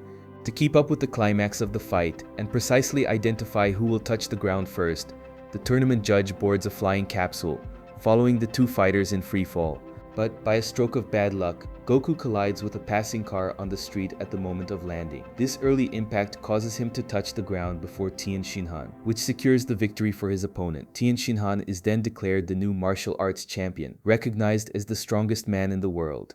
With the tournament concluded, Tien Shinhan and Chiotsu, now free from Master Shen's influence, decide to follow a new path on their own, seeking personal and spiritual growth as martial artists. The atmosphere is one of calm and celebration. Master Roshi proposes that everyone gather for dinner and celebrate the end of the tournament. The group agrees and heads excitedly to a restaurant. However, Goku realizes he forgot his Dragon Ball and Power Pole at the arena. Krillin kindly offers to retrieve them.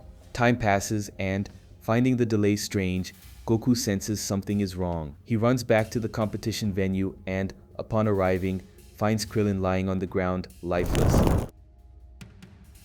The tournament judge, visibly shaken and in a state of shock, reports that a monstrous being invaded the place, attacked Krillin, stole the Dragon Ball, and also took the list with the names of all tournament participants. Consumed by an overwhelming fury after finding Krillin's body, Goku vows revenge for his friend's death. Without wasting time, he tracks down Bulma and takes the Dragon Radar from her, determined to find the Dragon Ball that had been stolen, now in the possession of a mysterious monster. Back at the tournament arena, the group finds a strange symbol marked on the ground. As soon as he sees it, Master Roshi goes pale. His expression reveals the terror contained within his heart.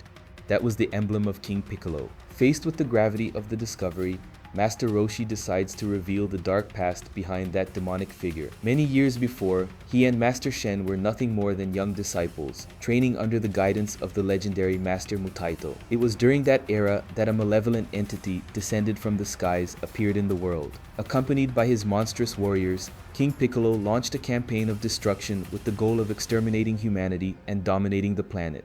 Human armies attempted to resist but were decimated. The only hope for the Earth rested in the hands of the martial artists. However, even they were no match for the enemy. Piccolo and his servants proved to be practically invincible. In one of the confrontations, Piccolo gravely wounded Master Mutaito himself, leaving him between life and death.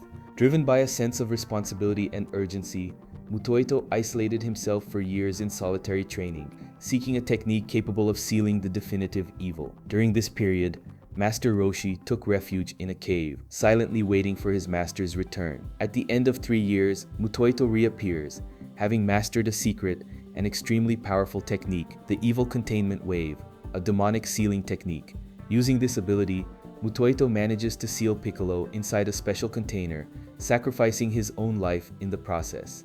With the monster imprisoned, Master Roshi decides to throw the container to the bottom of the sea, believing no one would be foolish enough to free such an entity. However, what he did not foresee was the interference of the naive and ambitious Pilaf, who, in hopes of seizing power, frees Piccolo from the magical prison. In exchange, Pilaf hopes to gain control over a part of the world to be destroyed by the villain. Upon being freed, King Piccolo is informed by Pilaf about the existence of the Dragon Balls, mystical artifacts that can grant any wish, and about the radar that allows them to be located with precision. Interested in the promise of absolute power, Piccolo sends one of his demonic sons, Tambourine, to recover one of the Dragon Balls, which would be close to the location of the last tournament. He also orders Tambourine to steal the list of participants, as his plan is clear: to eliminate all the martial artists on Earth, removing any possibility of future opposition, and then become immortal. While flying over the clouds on his flying Nimbus, Goku crosses paths with Tambourine and attempts to face him. However, still extremely weakened from the fight against Tien Shinhan, Goku is without strength. He can barely react. Tambourine attacks him brutally and knocks him down, convinced that Goku did not survive. With the Dragon Ball and the list of names in hand, Tambourine returns triumphant to his master. Piccolo then launches his extermination plan, ordering all the fighters on the list to be assassinated one by one. Tambourine departs without delay, initiating a true hunt for the planet's greatest warriors. Meanwhile, moved by the tragedy that befell Krillin, Kami, Tien Shinhan, and Chiatsu gathered discreetly with the goal of collecting the Dragon Balls and finding a way to bring the young man back to life. In parallel, Piccolo decides to create a new warrior. Through his demonic ability to reproduce, he brings Drum into existence, one more of his monstrous creatures. Drum is immediately sent in search of another Dragon Ball, using the radar provided by Pilaf. In the middle of a dense forest, Goku awakens. His body is weak, but his hunger is even greater. Following the smell of food, he finds a massive fish roasting over a fire, and without a second thought, devours it entirely. The meal revives him almost instantly, revealing that his weakness came from extreme exhaustion, not serious injuries. However, the fish had an owner, Yajirobe, a slovenly-looking swordsman with an appetite just as voracious as Goku's. Annoyed at having lost his breakfast, Yajirobe even threatens to eat Goku himself, sparking a rivalry as comical as it is unexpected. Soon the two prepare to fight, or at least begin to size each other up with provocative airs, when a new enemy appears. Symbol, yet another demonic creature spawned by Piccolo. He was sent to retrieve the one-star ball, which happened to be in Yajirobe's possession. What Symbol did not expect was the strength hidden beneath the swordsman's carefree manner. Yajirobe, with his sharp sword and precise movements, faces the monster without hesitation. In a swift and precise strike, he decapitates Symbol, killing him instantly. The death of the servant echoes all the way to Piccolo, who immediately feels the loss of his creature through their spiritual connection. With the monster finally defeated, Yajirobe reclaims his peace and can at last savor his well-deserved breakfast. Meanwhile, Tambourine continues his relentless mission of eliminating the martial artists who participated in the last tournaments. His next target is Jiren, the dinosaur-like pterosaur, who is killed without mercy. Shortly after, he sets off for his next destination, Yamcha.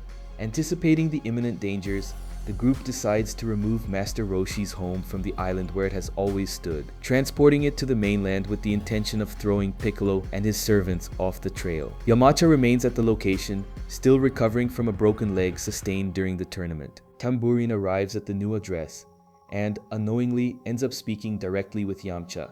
When he recognizes his identity, the monster does not hesitate to attack.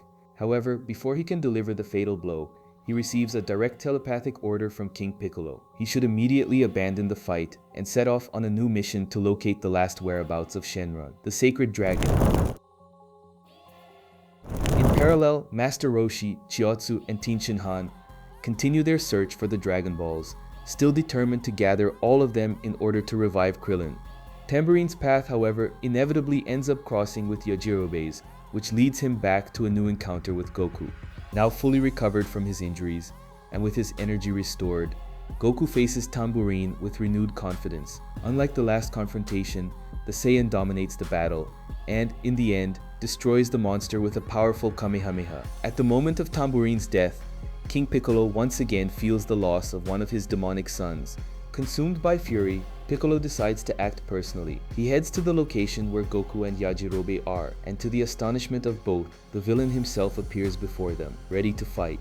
Goku attempts to face him with his best moves, including the Kamehameha, but it is in vain. Piccolo is far more powerful than any enemy Goku has ever faced. The fight ends brutally, with Goku being easily defeated, and having his heart stopped by a devastating blow. But death is avoided thanks to Yajirobe's swift intervention, who attempts to revive him. Weak and aware of the danger Piccolo represents, Goku implores Yajirobe to take him to Korin Tower, where he will be able to seek new power. Meanwhile, Piccolo heads toward Master Roshi's hideout, where 5 Dragon Balls had been gathered. The old master, even aware of the disadvantage, decides to face him alone. He reveals that he is a disciple of Mutaito, which makes Piccolo pause for a moment, surprised by the information. Master Roshi then prepares to use the evil containment wave, the technique that had once imprisoned Piccolo. However, at the decisive moment, he hesitates to sacrifice his own life, and the technique fails. Exhausted and out of strength, the master collapses and dies in front of the enemy. Taking advantage of the situation, Piccolo collects the 5 remaining Dragon Balls, combining them with the 2 he already possessed. He summons Shenron. At the moment he prepares to wish for eternal youth, Chiotsu attempts to interrupt the wish with a sudden cry. Piccolo mercilessly kills him instantly before the helpless gaze of Tien Shinhan, who watches everything from hiding. Piccolo fulfills his wish and regains his youth. Next, before Shenron can disappear, the villain delivers a fatal blow to the dragon, completely destroying him, along with the Dragon Balls. Tien Shinhan, the sole survivor of the confrontation, makes a desperate decision. He will learn the evil containment wave on his own, willing to face Piccolo in the name of all those who were sacrificed. Meanwhile, Goku finally arrives at Korin Tower, where he reunites with Bora and Upa, his old allies. Yajirobe carries the unconscious warrior to the top of the tower, where he will be able to recover with the help of the wise master Korin. Far away, Piccolo heads to the king's castle, where he begins his campaign of terror. He destroys part of the palace and declares himself the new sovereign of the world. City after city is razed without mercy. His objective is not merely to rule, it is to completely extinguish humanity. Observing the chaos spreading, Master Korin reveals to Goku the gravity of the situation. Master Roshi had died and the Dragon Balls had been destroyed. However, there is a hope, a secret way for Goku to become powerful enough to defeat Piccolo. To do so, he would need to travel to the far north of the planet, where a hidden cave lies in the middle of a frozen labyrinth. There would be found the legendary sacred water, capable of awakening a warrior's true power. Yajirobe, still reluctantly, decides to accompany Goku on the journey. After overcoming the cutting cold and the treacherous traps of the labyrinth, the two finally arrive at the mysterious cave. There, Goku must pass through various tests, including facing dark illusions, and even a twisted and evil version of his late master, Roshi. Inside a cave shrouded in thick darkness, Goku comes face to face with an enigmatic creature, a figure that seems to have emerged directly from the depths of the underworld. This entity presents to the young warrior the so-called sacred water, a mysterious liquid that, despite its name, acts more like a poison than a blessing. According to the creature, only those who possess extraordinary inner potential are capable of surviving the substance's devastating effects. Even after hearing the warning, Goku, determined and confident, decides to drink the water. Defying all odds, he survives the ritual. Soon, he feels his body overflowing with a renewed and unusual strength. The truth, however, is then revealed. The sacred water confers no power whatsoever. It simply forces the organism to release all the latent energy that already resided within it. Thus, Goku manages to access a hidden level of power that had until then remained dormant. Upon emerging from the cave, he is physically and spiritually ready to confront King Piccolo. Meanwhile, Tien Shinhan continues his grueling training and, with great perseverance, finally masters the evil containment wave, the sealing method capable of imprisoning Piccolo. Determined to put an end to the villain's tyranny, he heads to the battlefield, Back at Korin Tower, the Master watches with astonishment and admiration as Goku returns, having not only survived the ordeal, but now seeming to have reached a new dimension of power. Goku in turn discovers that he has developed a new essential ability. He can now sense Ki, the life energy of living beings, a perception that will prove crucial in the battles to come. Tien Shinhan, resolved to fulfill his mission, finally encounters Piccolo. When he prepares to use the evil containment wave, the demon creates a new warrior, Drum, a monstrous creature even more powerful than the previous servants. The presence of this new opponent shifts the course of the battle. Tien Shinhan can barely get close to Piccolo, being constantly held back by Drum. At the instant Drum is about to eliminate Tien Shinhan, Goku arrives in time to intervene. In a single fast and devastating blow, he defeats the monster with ease, leaving everyone, Piccolo included, stunned by his impressive evolution. It is then that the decisive confrontation between Goku and King Piccolo begins. Consumed by fury, Piccolo unleashes a colossal amount of energy in an overwhelming attack, reducing the surrounding city to rubble. Goku, gravely injured, barely holds on, sustained by the flying Nimbus. In a desperate act, Piccolo captures Tien Shinhan as a hostage, forcing Goku to hesitate. With broken limbs and visibly depleted, the young warrior seems on the verge of defeat. However, in a moment of extreme tension, Goku gathers what little energy he still has, channels his ki, and executes a swift and precise leap. Like a human missile, he advances at full speed and strikes Piccolo's body with a piercing, definitive blow. The attack drives a hole through the villain's torso, sealing his downfall. Before succumbing completely, King Piccolo, in his final act, spits out an egg, claiming that his heir will one day avenge his death. Shortly after, his body explodes. Thus ends the first incarnation of the fearsome King Piccolo. From above, Goku falls unconscious, but is saved at the last moment by Yajirobe, who catches him before the worst can happen. Impressed by the power Goku demonstrated, Tien Shinhan makes a promise to himself. He will train tirelessly until he surpasses him at the next martial arts tournament. The threat had been eliminated, but thoughts were already turning toward the future and new challenges, a reflection of the true fighting spirit that has always permeated the essence of Dragon Ball. Yajirobe, without delay, takes Goku back to Korin Tower, where he will be able to recover from his injuries with the help of the legendary Senzu Beans. Even so, a serious problem persists: how to revive all those who were killed by Piccolo and his minions, now that Shenron has been destroyed. The death of the Eternal Dragon leaves an urgent question. Will there be any way to bring back to life people like Master Roshi, Krillin, and Chiatsu? From the top of Korin Tower, the Master observes the events with concern and reveals to Goku a possible solution: to find the original creator of the Dragon Balls. According to him, this being lives on a sacred floating platform situated far above Korin Tower. The only means of reaching this sacred place is by using the Power Pole, an ancient artifact that originally belonged to Kami. The staff was passed on to Grandpa Gohan, Goku's grandfather, and subsequently given to his grandson as part of his legacy. Goku remembers having used the Power Pole for the last time during his intense battle against King Piccolo. Determined to reach the heavenly platform where Kamui resides, the guardian of the world, he sets off in search of the ancient artifact. After some searching, Goku finds it lodged in the roof of Master Roshi's old home, exactly where he had left it. With the staff recovered, he uses it as a conduit, launching himself vertically into the skies toward the mysterious floating platform that hovers above Korin Tower.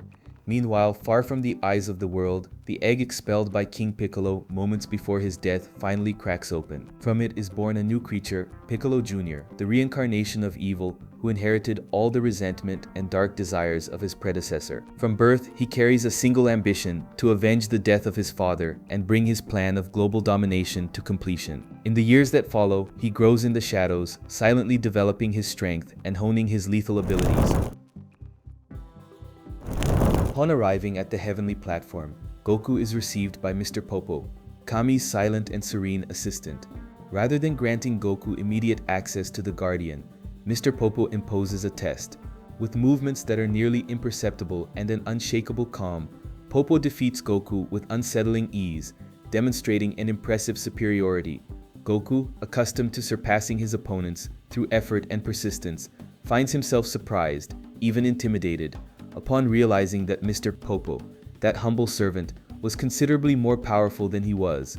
After the test, the figure of Kami finally reveals himself. Upon seeing him, Goku is startled. The guardian of the world bears the same appearance as King Piccolo. Without thinking, he instinctively reacts and attacks him, believing he is facing an enemy. However, his blows are easily avoided. Goku cannot even lay a hand on him. It is then that Kami reveals a surprising truth. He and King Piccolo are two halves of the same being. Long ago, in order to assume the post of Guardian of the Earth, Kami was compelled to purify his heart, expelling from it all the evil he carried. That dark portion took on an independent form and gave rise to the demon King Piccolo. Kami informs Goku of a new imminent threat. In 3 years, during the next edition of the martial arts tournament, Piccolo Jr. will return to attempt to complete the plans left behind by his father. In gratitude to Goku for having defeated his malevolent counterpart, Kami decides to restore the Dragon Balls, enabling the rebirth of Shenron. In exchange, he asks that Goku remain on the platform to train under his guidance until the tournament, preparing for the inevitable confrontation with Shenron resurrected. The dragon is summoned at Master Roshi's home. There, he fulfills the wish that had been awaited for so long, reviving all those who had been killed by King Piccolo and his followers. Krillin, Chiatsu, Master Roshi, and so many other victims are finally brought back to life. Meanwhile, Goku begins an intense training regimen in the heights, guided by Kami and Mr. Popo. Throughout this period, he is subjected to tests that go far beyond physical strength. He learns to maintain serenity even in extreme situations, such as fishing with absolute patience under Popo's orders, or dodging lightning bolts through sheer concentration and reflexes. In one of the most enigmatic stages of his apprenticeship, Goku travels to the past through a rudimentary version of the hyperbolic time chamber. On this journey, he encounters young versions of Master Roshi, Master Shen, and the legendary Master Mutaito, figures fundamental to the history of the martial arts. During these experiences, Goku faces unusual challenges. He must learn to concentrate all his power into a single point, to master mental calm amid chaos, and even to face a golem, a dark manifestation of himself created by Mr. Popo, with the purpose of testing the limits of his soul and determination. This rigorous process of self-knowledge, endurance, and technique extends over the following 3 years, until finally the moment awaited with anticipation by everyone arrives. The 23rd Martial Arts Tournament. The most powerful fighters on Earth gather once again, and it is evident that Goku is no longer the same boy as before. Now taller, more mature, and far stronger, he carries with him not only formidable power, but also a new understanding of himself and of the world around him. Among those registered in the tournament, there is a mysterious warrior who draws everyone's attention. It is Piccolo Jr., the heir to King Piccolo's dark legacy, ready to avenge his creator and challenge the world once more. As is customary, the most powerful fighters on Earth gather, seeking not only glory, but also to test the fruits of their training. Among familiar faces, new participants also emerge. Among them, a determined young woman named Chi-Chi, now grown and unrecognizable to Goku. Upon realizing he does not remember her, Chi-Chi is furious. Determined to confront him and collect on a promise made in childhood, she enters the tournament in disguise, concealing her true identity. In the opening round, Goku faces King Chappa, an experienced warrior familiar from past tournaments. However, Goku demonstrates his progress by defeating him with absolute ease. In another fight, an old enemy resurfaces, Mercenary Tao, now rebuilt as a cyborg after being gravely injured by Goku during the Korin Tower saga. With mechanical limbs and new resources, he returns hungry for revenge and defeats Chiatsu in his first fight. Other familiar participants also advance through the early stages. Chi-Chi, Yajirobe, Krillin, Yamcha, and Tien Shinhan win their bouts with confidence.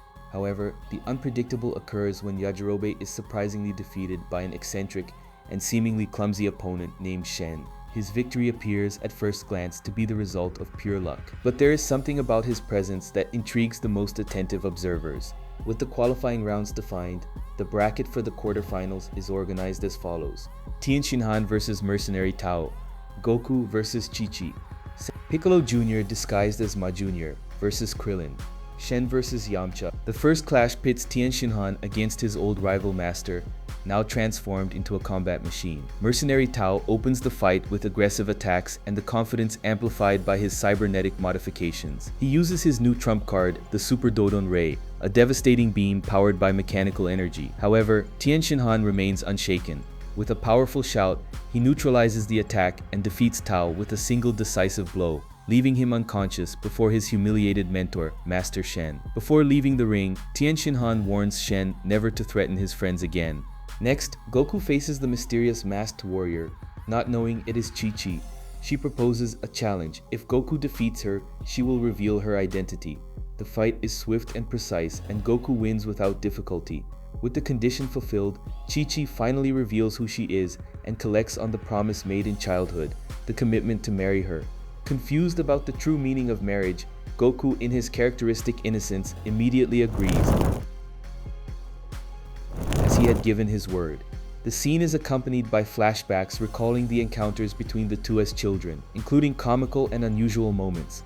In the third fight, it is Krillin's turn to face Mai Jr., the identity assumed by Piccolo Jr. to conceal his past and intentions. From the start, Piccolo's superiority is clear. Krillin fights bravely, but his efforts are easily neutralized.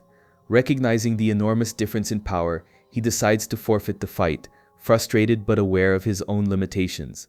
The final quarterfinal brings together Yamcha and the eccentric Shen. Initially, Shen presents himself in a clumsy manner, stumbling and attacking in a caricaturesque fashion, drawing laughter from the audience. However, as the fight progresses, his movements gain impressive precision and speed, revealing a surprising mastery of energy control. In no time, Shen defeats Yamcha, proving that behind his awkward facade lies an extremely skilled fighter, and perhaps something more. The semifinals then arrive. In the first confrontation, Goku faces Tien Shinhan. Before the fight begins, Goku asks the referee for permission to remove parts of his training outfit, a heavy set that, according to him, weighs over 100 kilograms. Upon freeing himself from the extra weight, his body becomes visibly lighter, and his speed impresses even the most experienced spectators. During the semifinal, Tien Shinhan reveals a surprising new technique, the ability to split himself into 4 identical copies. With this multiplication, he attacks Goku from every angle, confusing his opponent and exploiting the numerical advantage. The offensive is so intense that Goku is even knocked down and loses consciousness for a few moments. However, upon recovering his senses, he quickly identifies the flaw in the technique. When Tien Shinhan splits, he also fragments his energy, physical strength, and field of vision among the clones, making himself, in the end, more vulnerable. With this realization, Goku counterattacks using the solar flare, a technique of intense light that temporarily blinds the opponent. With Tien Shinhan unable to see, Goku eliminates the copies one by one, throwing them out of the arena. According to the tournament rules, any competitor who touches the ground outside the ring is automatically disqualified. Thus, Goku secures his place in the grand final. The second semi-final is fought between Shen and Piccolo Jr. During the fight, Goku, attentive to Shen's movements and aura, senses something unusual. That strange man is in fact Kami in disguise. Convinced that Goku is not yet fully prepared to face the threat of Piccolo Jr., Kami decides to try and seal him himself, risking his own existence in the process. After all, as two halves of the same being, if Piccolo dies, he will cease to exist as well. During the fight, Kami performs the legendary Evil Containment Wave, a sealing technique that had been used in the past by Master Mutaito to imprison King Piccolo. The use of this technique suggests that Mutaito likely learned the Evil Containment Wave by training directly under Kamui during his youth on the Heavenly Platform. However, the plan fails. Piccolo Jr., who inherited his father's memories, already knew the technique and manages not only to resist it, but to reverse it as well. With coldness and cruelty, he imprisons Kamui inside the same container that had been prepared to seal him, and, in a symbolic act of domination, swallows the flask, ensuring that no one can free the Earth's guardian. With Kami out of commission and apparently no more obstacles in his way, Piccolo Jr. considers himself invincible, until he realizes who his opponent in the final will be: Goku, the warrior responsible for his father's defeat. The grand final of the 23rd Martial Arts Tournament then begins. In the very first moments of the fight, Goku seizes a moment of distraction and launches himself unexpectedly toward Piccolo's mouth.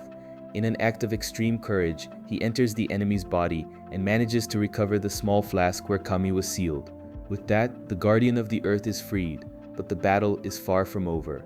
Goku demonstrates remarkable speed, surpassing Piccolo in several moments. However, the adversary reveals one of his most dangerous abilities: regeneration.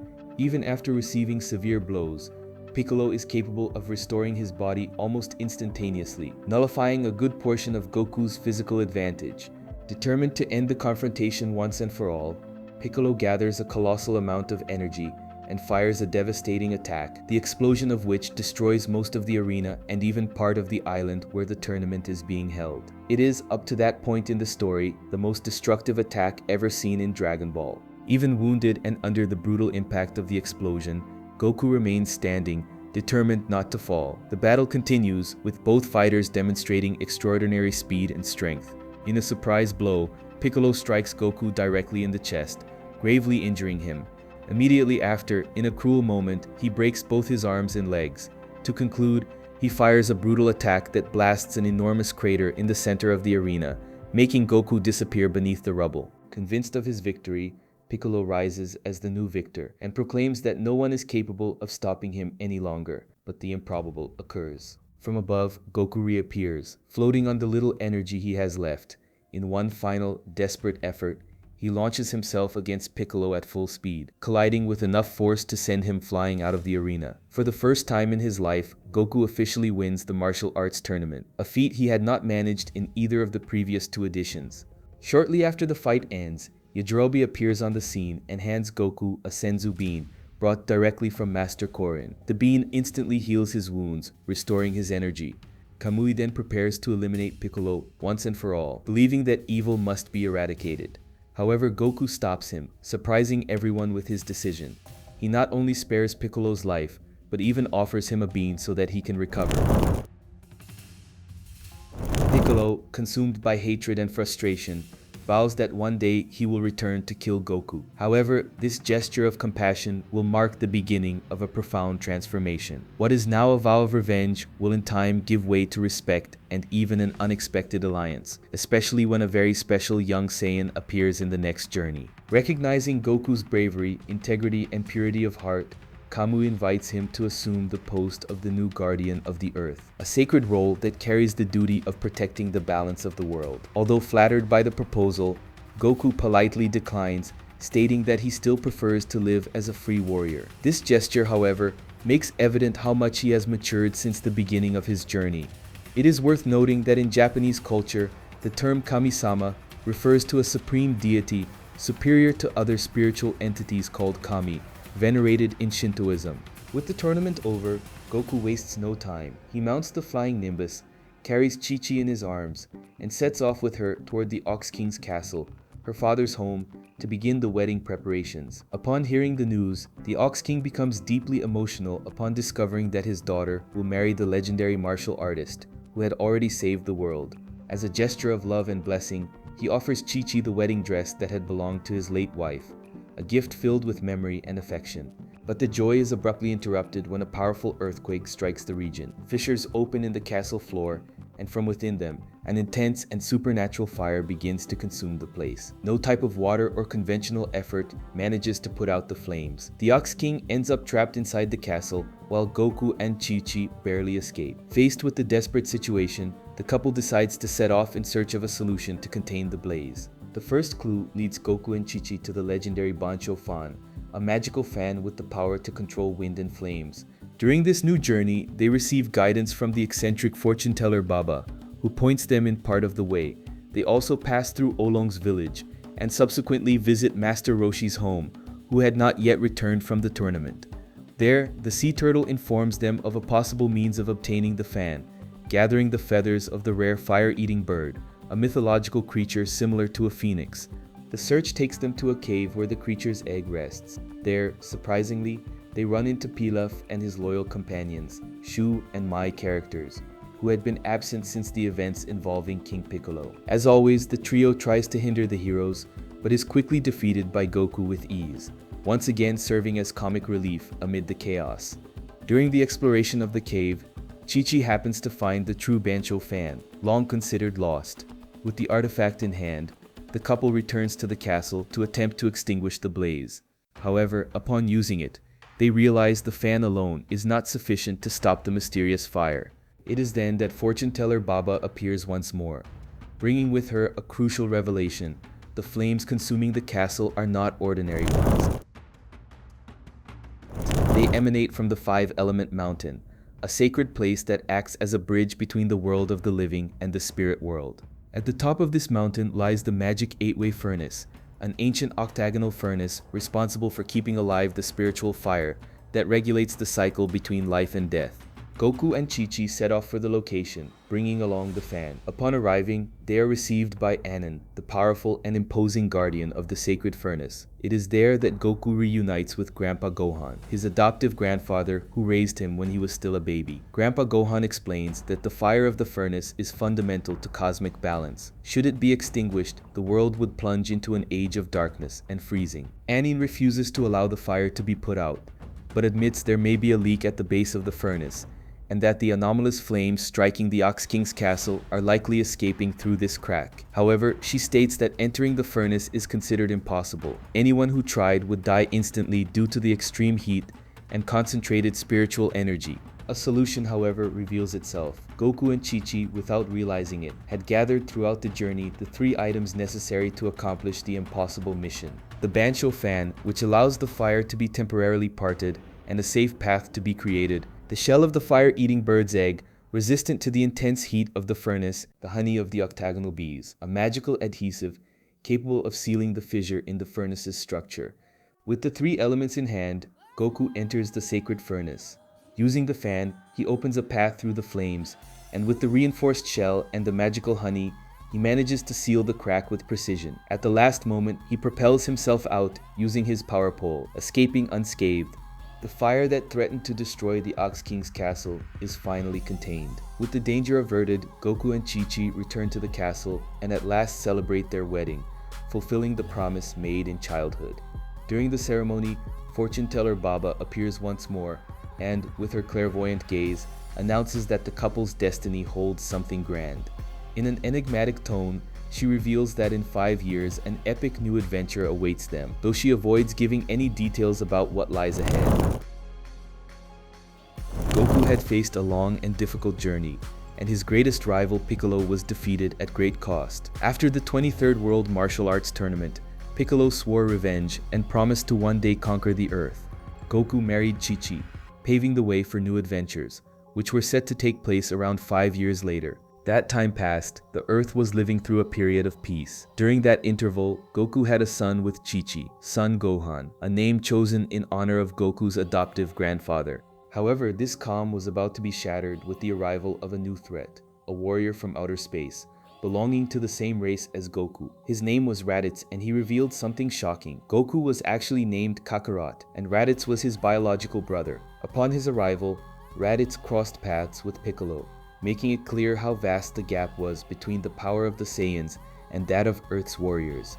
Without any effort, he dominated Piccolo, whose power level barely reached 310 ki units. Raditz then detected an even higher ki, that of Goku, who was at Master Roshi's house with Gohan. Upon finding them, Raditz revealed Goku's true origins. He was a Saiyan, a race of warriors who conquer planets by sending babies to distant worlds. These babies, once grown and transformed into great apes, were capable of exterminating all life on a planet, preparing it for sale to other races. Raditz also revealed that planet Vegeta, home of the Saiyans, had been destroyed, leaving only 4 survivors, including Goku. Even in the face of these revelations, Goku refused to ally himself with his brother and complete the mission of exterminating the Earth, which had originally been his purpose when he was sent there as a baby.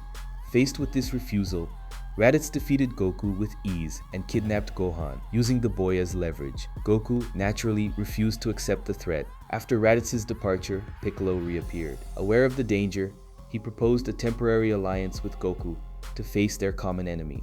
Using the Dragon Radar developed by Bulma, they managed to track Raditz, since Gohan's hat carried one of the Dragon Balls. During his captivity, Gohan seemed like just a frightened ordinary child, but in a moment of rage, he released a burst of energy exceeding 700 ki units. For comparison, at that point, Goku had a power level of 416, Piccolo had 408, while Raditz boasted around 1100 units. The battle began. Goku and Piccolo used their most powerful techniques, the Kamehameha and the Special Beam Cannon, but Raditz resisted without much difficulty. At a critical point in the fight, Goku managed to grab Raditz's tail, the weak point of Saiyans, and immobilized him completely. Taking advantage of his disadvantage, Raditz begged for his life. promising to leave the planet and never return. Goku, with his pure heart, believed his brother's words and let him go. However, Raditz had only been pretending. As soon as he was free, he counterattacked Goku violently, revealing he never had any intention of keeping his promise. At that moment, Gohan exploded in fury again, destroyed the pod, and reached an impressive power level, exceeding 1,300, surpassing even Raditz himself, and managed to deal some damage to the villain. However, this energy peak was short-lived, and Raditz quickly recovered, managing to knock the boy unconscious. With no alternatives, Goku sacrificed himself. He held Raditz with all his strength and asked Piccolo to launch his finishing attack. Piccolo did not hesitate and fired the special beam cannon, piercing both of their chests. The blow was fatal. Goku and Raditz died together. Before dying, Raditz left behind a worrying revelation. All the information he had gathered on Earth had been transmitted to two even more powerful Saiyans, Nappa and Vegeta. Upon learning about the Dragon Balls, magical artifacts capable of granting any wish, the two were immediately interested. With that, they decided to head for Earth, expected to arrive in 1 year. Shortly after Goku's death, something unusual happened. His body simply vanished. Piccolo realized this was probably part of some plan by Kami, Earth's guardian. Without wasting time, Piccolo took Gohan with him to train the boy, preparing him for the imminent threat. But where did Goku go? In fact, Kami led him to the other world, where Goku met King Yama, the great judge of souls, responsible for deciding whether each spirit goes to heaven or hell. Kami interceded and asked that Goku keep his physical body so he could travel along Snake Way to meet King Kai of the North, where he could train and increase his power even further. Goku accepted the challenge, but with one condition, that they not bring him back to life before the 1-year deadline. Meanwhile, Raditz went straight to hell. Back on Earth, Gohan began his training. Piccolo left the boy alone in the wild forest, forcing him to survive on his own, facing dangers and learning to fend for himself, a harsh but effective method. During this time, on a full moon night, which had apparently been restored by Kami, Gohan ended up transforming into a great ape, just as Goku had done in the past. His power increased dramatically, to the point that Piccolo would have had no chance if he tried to fight him. Faced with this, Piccolo destroyed the moon again and cut off Gohan's tail, preventing future uncontrolled transformations. While Gohan was adjusting to the new training, Nappa and Vegeta continued their journey through space.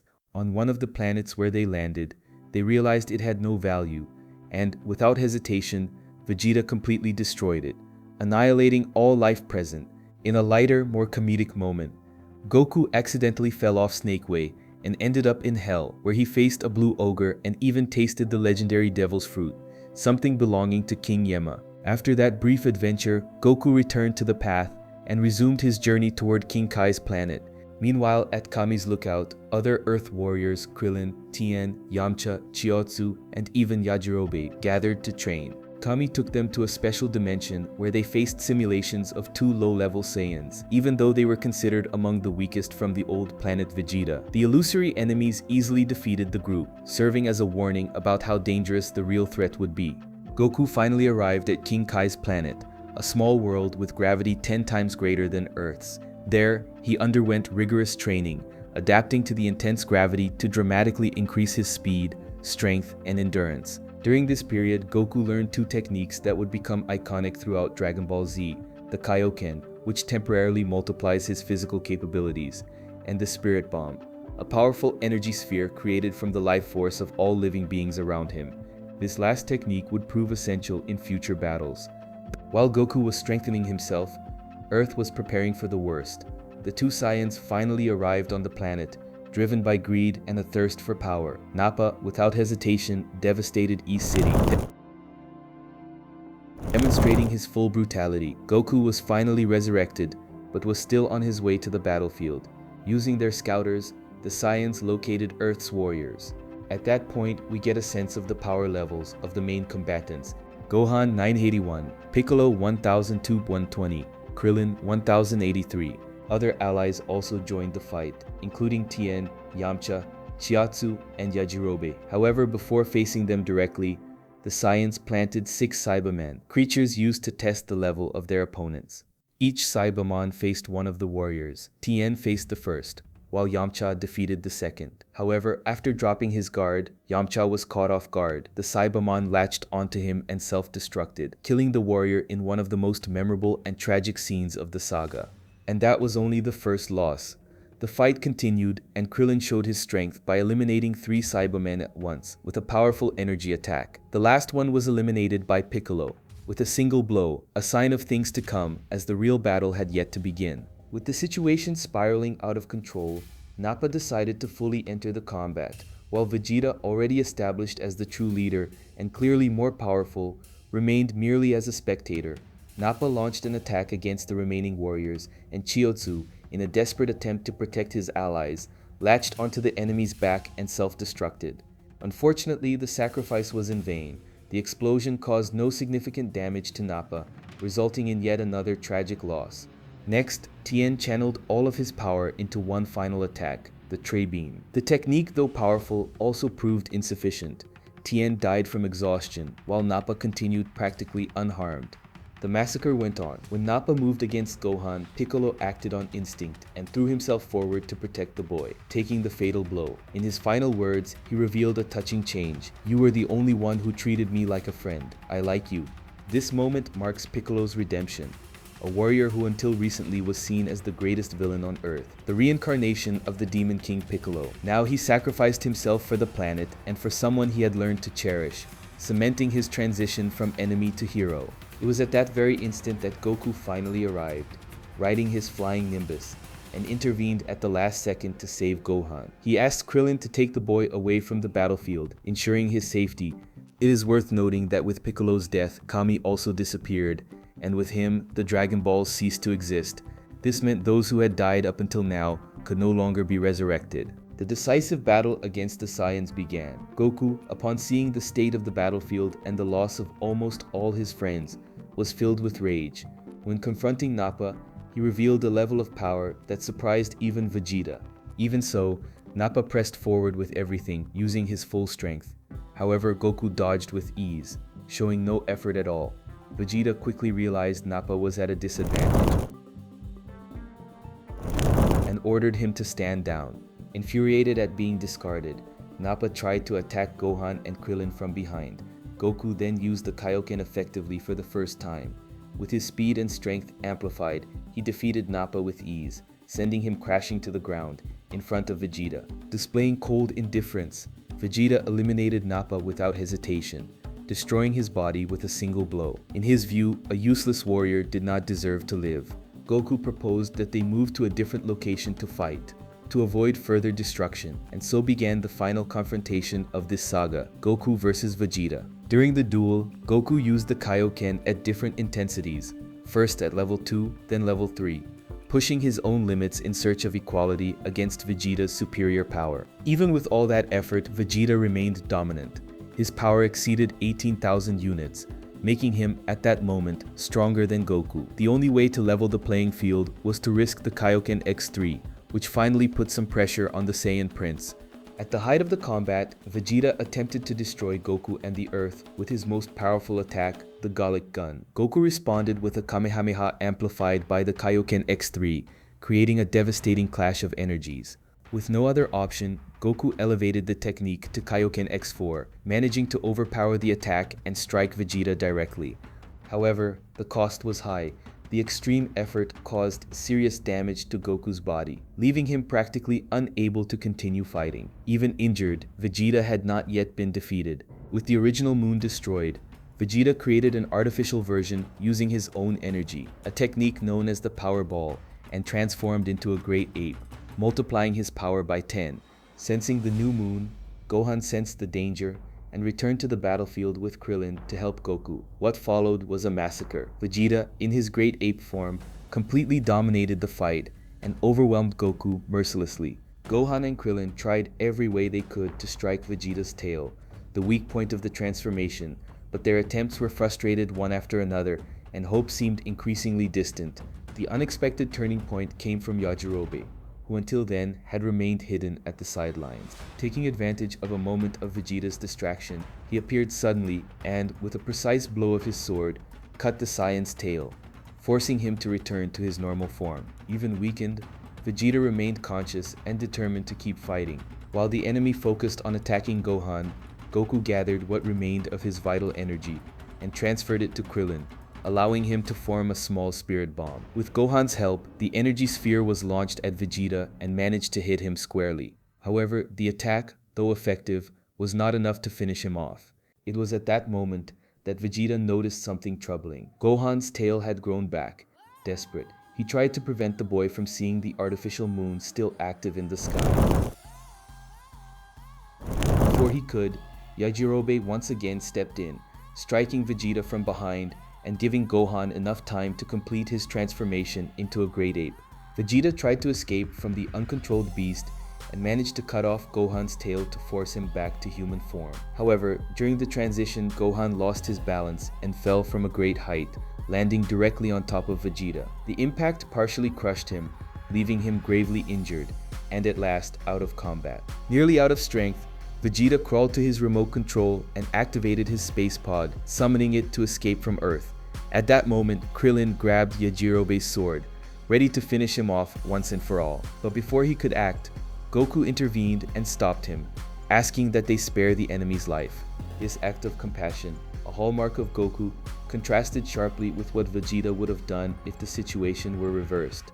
Even so, the decision to spare him would have important repercussions in the future, just as had happened with Piccolo some time before. Humiliated and defeated, Vegeta left Earth swearing revenge. The planet was finally saved from the Saiyan invasion. However, the victory came at a high price. Many allies had been lost, and with Kami's death, the Dragon Balls had ceased to exist. Faced with the impossibility of using Earth's Dragon Balls, a major question arose: how to reverse all the deaths caused by the Saiyans. The answer might lie beyond our planet. Krillin recalled something important that the Saiyans themselves had said. Piccolo was in fact a Namekian, an inhabitant of planet Namek, and it was possible that Dragon Balls existed there as well. With this hope, they contacted King Kai, who confirmed the existence of Namek and provided its coordinates. Bulma calculated the distance and concluded that, with current Earth technology, the journey would take more than 4,000 years, even with the most advanced spacecraft available on Earth. Krillin then tried an alternative, reusing one of the dead Saiyan's pods, activating it by remote control, but the plan went wrong and the pod exploded. Fortunately, there was still one last card up their sleeve. Mr. Popo remembered the spacecraft that had brought Kami to Earth many years earlier. He took Bulma to where it was hidden. Since Popo understood the Namekian language, he managed to activate the ship's systems, which were still functional. To test its speed, they made a quick trip to Jupiter, and the result was surprising. The ship was fast enough to reach Namek.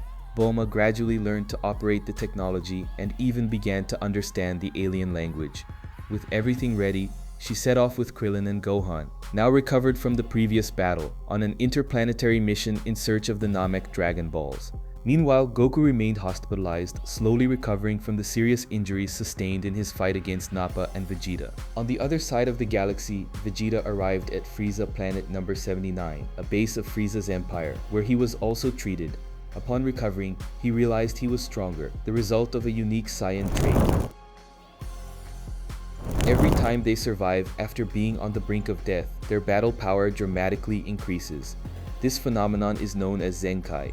The same type of evolution occurred with Goku, who felt his strength growing as he recovered. In parallel, Vegeta discovered that Frieza, the ruthless galactic conqueror, had also learned about the Namek Dragon Balls. This happened because of the trackers that Nappa and Vegeta himself had been using, equipment that ended up revealing valuable information to Frieza's empire. Aware of this, Vegeta immediately headed for Namek, determined to gather the balls before his former master. But who exactly was this Frieza? Frieza was an intergalactic tyrant. He invaded planets, destroyed civilizations, and recruited the most promising survivors, usually still children, to form his army. This was precisely how the Saiyans came to serve him. Frieza was also the one responsible for destroying planet Vegeta and killing King Vegeta, Vegeta's father. Since then, the prince had been forced to serve under his orders, while harboring a deep hatred for him. Already on Namek, Frieza quickly collected 4 of the 7 Dragon Balls. Shortly afterward, Vegeta also arrived on the planet, almost at the same time as Bulma, Gohan, and Krillin landed. From that point on, a dangerous race for the balls began. Frieza's soldiers quickly detected Vegeta's presence, and also another group with suspicious energy levels that were concealing their key. It was the Earth's warriors. 2 of Frieza's henchmen were sent to investigate and ended up finding Krillin and Gohan. The duo was quickly defeated, but the confrontation completely destroyed Kami's ship, cutting off any chance the heroes had of returning home. Meanwhile, on Earth, Yajirobe delivered senzu beans brought from Korin's tower to Goku. With that, Goku recovered completely. Reinvigorated, he sought out Dr. Brief, Bulma's father, who had been studying the wreckage of Nappa's pod. Using the knowledge he had gained, the scientist developed a custom space capsule for Goku, adapted to take him to Namek. During the journey, Goku didn't waste a second. He configured the ship's internal gravity to increasingly higher levels, pushing his body to the limit in intense training sessions. His goal, to maximize his battle power and prepare for the formidable enemies awaiting him on Namek. On Namek, we were introduced to the Grand Elder, the oldest among the surviving Namekians. Just like Kami on Earth, he was the creator of that planet's Dragon Balls. Were he to die, the balls would disappear immediately, just as had happened with the Earth's balls. Both he and Kami were the only survivors of a disaster that had once nearly wiped out the Namekian race. It fell to the Grand Elder to repopulate the planet. Among his children were Nail, an elite warrior, and Dende, a young Namekian with a rare and valuable gift, the ability to heal wounds, something essential for Goku's allies. When Vegeta arrived on the planet, he was immediately confronted by Kiwi, but eliminated him with ease. He then faced Dodoria, another of Frieza's subordinates, and also came out victorious. Before dying, Dodoria revealed a shocking piece of information. The destruction of planet Vegeta and the extermination of the Saiyan race were deliberate actions by Frieza, who feared the emergence of the legendary Super Saiyan, a mythological figure whose power was feared even by the strongest. Meanwhile, Goku was en route to Namek aboard the capsule built by Dr. Brief, making use of every second of the journey to train under increased gravity. At the same time, in the other world, the warriors who had died in the previous battle, Yamcha, Tien, Chiaotzu, and Piccolo, began a rigorous training regimen under King Kai's guidance, in preparation for a possible return to life. Back on Namek, Vegeta found one of the Dragon Balls and hid it, planning to steal the ones Frieza had and use them for his own ends. However, Frieza sent his subordinate Zarbon to stop him. Zarbon had a monstrous transformation that released his hidden power. In the first confrontation, he easily defeated Vegeta. When Frieza discovered that Vegeta had hidden a ball, he ordered that Vegeta be taken to his ship for recovery in a regeneration chamber. What Frieza hadn't expected was that Vegeta would recover so quickly, and even stronger, thanks to the Saiyans' ability to dramatically increase their power after recovering from near-death experiences, the so-called Zenkai. As soon as he awoke, Vegeta stole the balls that had been in Frieza's possession and escaped. Shortly afterward, Gohan found the ball that Vegeta had previously hidden, but decided to hide it, keeping its whereabouts secret. Zarbon confronted Vegeta again shortly after, but this time the result was different. Vegeta won, even against his opponent's monstrous form, making his power evolution clear for all to see. With 6 of the 7 balls in hand, Vegeta set out in search of the last one, precisely the one he had hidden earlier. Along the way, he crossed paths with Gohan, unaware that the boy had the ball. Gohan cleverly hid it at the bottom of a lake, before Vegeta noticed. As soon as the Saiyan Prince realized he'd been tricked, he gave chase. Meanwhile, Krillin and Gohan, guided by Dende, were taken to the Grand Elder, who awakened the hidden potential in both of them. Gohan, being half Saiyan, was revealed to possess an impressive dormant power, one that, further down the line, might even surpass Goku's. Just when the situation seemed to have stabilized, a new threat arrived. Vegeta and the others sensed the approach of extremely powerful key signatures. Krillin even considered that it might be Goku, but Vegeta quickly realized it was not one, but 5 warriors with extraordinarily high energy levels. It was the arrival of the Ginyu Force, Frieza's elite squad. It was also discovered that Namek's Dragon Balls were capable of granting up to 3 wishes. With this in mind, an unlikely alliance formed among Vegeta, Krillin, and Gohan, who now needed to face the powerful Ginyu Force before it was too late. The group's leader, Captain Jinchu, delivered the gathered balls to Frieza, while the other members set off to face the heroes. Vegeta, still with selfish intentions, took part in the fight against Rikom, one of the most brutal members of the squad. Even using his full strength, Vegeta couldn't bring down Rikom, who got back up unharmed and counterattacked relentlessly. Krillin tried to intervene to protect Vegeta, and ended up getting drawn into the combat, while Gohan, for his part, faced Rikum directly. However, the power difference was glaring, and Gohan, despite his courage, could not stand up to the enemy.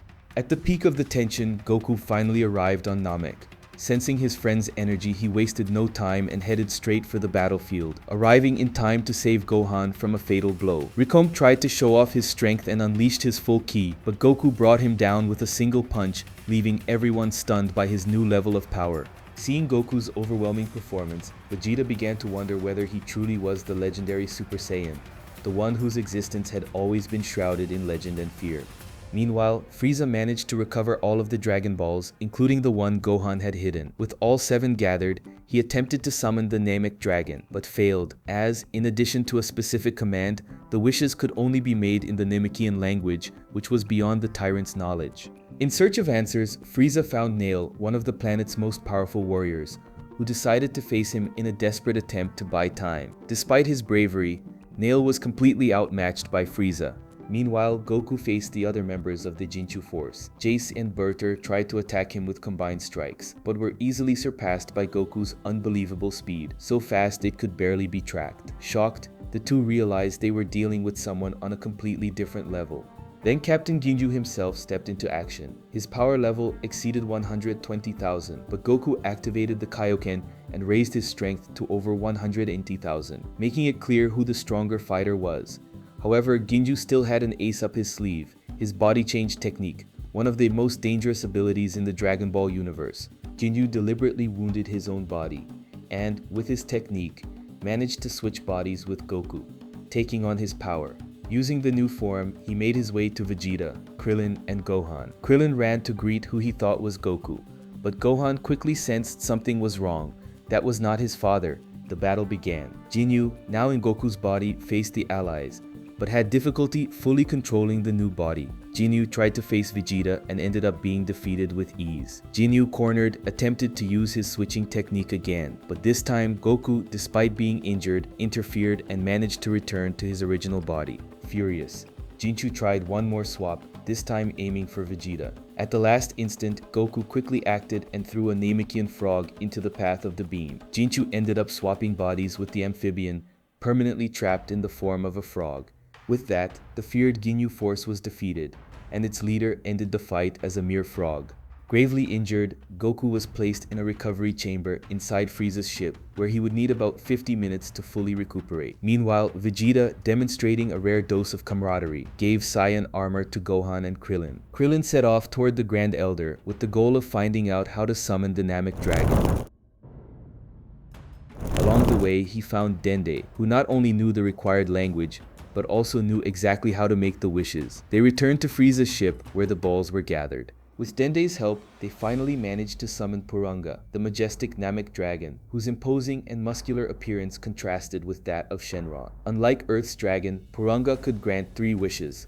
At that moment, King Kai made contact with the warriors to advise them on which wishes to make. The first wish was for Piccolo to be resurrected, which also brought Kami back to life, restoring Earth's Dragon Balls. This decision proved strategic. With the balls restored, the other dead could be resurrected later. However, there was an important limitation. Shenron could only revive someone once. Those who had already been brought back before, as would be the case with Krillin in the future, could not be resurrected again by the Earth's balls. Purunga, on the other hand, had no such restriction. The second wish was for Piccolo to be transported directly to Namek, allowing him to immediately join the fight against Frieza. Although the wish was for Piccolo to be transported to Namek, he ended up appearing in an isolated region of the planet, far from the rest of the group. There was still one last wish to be granted, and the intention was to use it to bring Piccolo to them. However, before they could complete the plan, Vegeta awoke and tried to force the others to use the wish for his own benefit. At that instant, Purunga disappeared. The reason? The Grand Elder of Namek passed away, causing the Dragon Balls to temporarily lose their power. Shortly after, Frieza arrived on the battlefield, determined to finish off the warriors. To do so, he began to reveal his true power, taking on his second form, more robust with imposing horns. In this form, he brutally impaled Krillin's body with his horns. Overcome with rage, Gohan attacked Frieza and even managed to knock him back momentarily. Meanwhile, Dende used his healing powers to save Krillin, At that point, Piccolo finally appeared and stepped in front of the others, declaring that it would be him who faced Frieza. It was then revealed that, on his way there, Piccolo had fused with Nail, a fusion that dramatically amplified his power. With this new strength, Piccolo began fighting on equal footing with Frieza in his current form, with ki surpassing 880,000. But Frieza was still far from showing his full potential. He decided to evolve once more, taking on his third form, Monstrous, with features reminiscent of creatures from science fiction films like the Xenomorphs in Alien. Frieza's power now surpassed anything the Namek warriors had ever faced.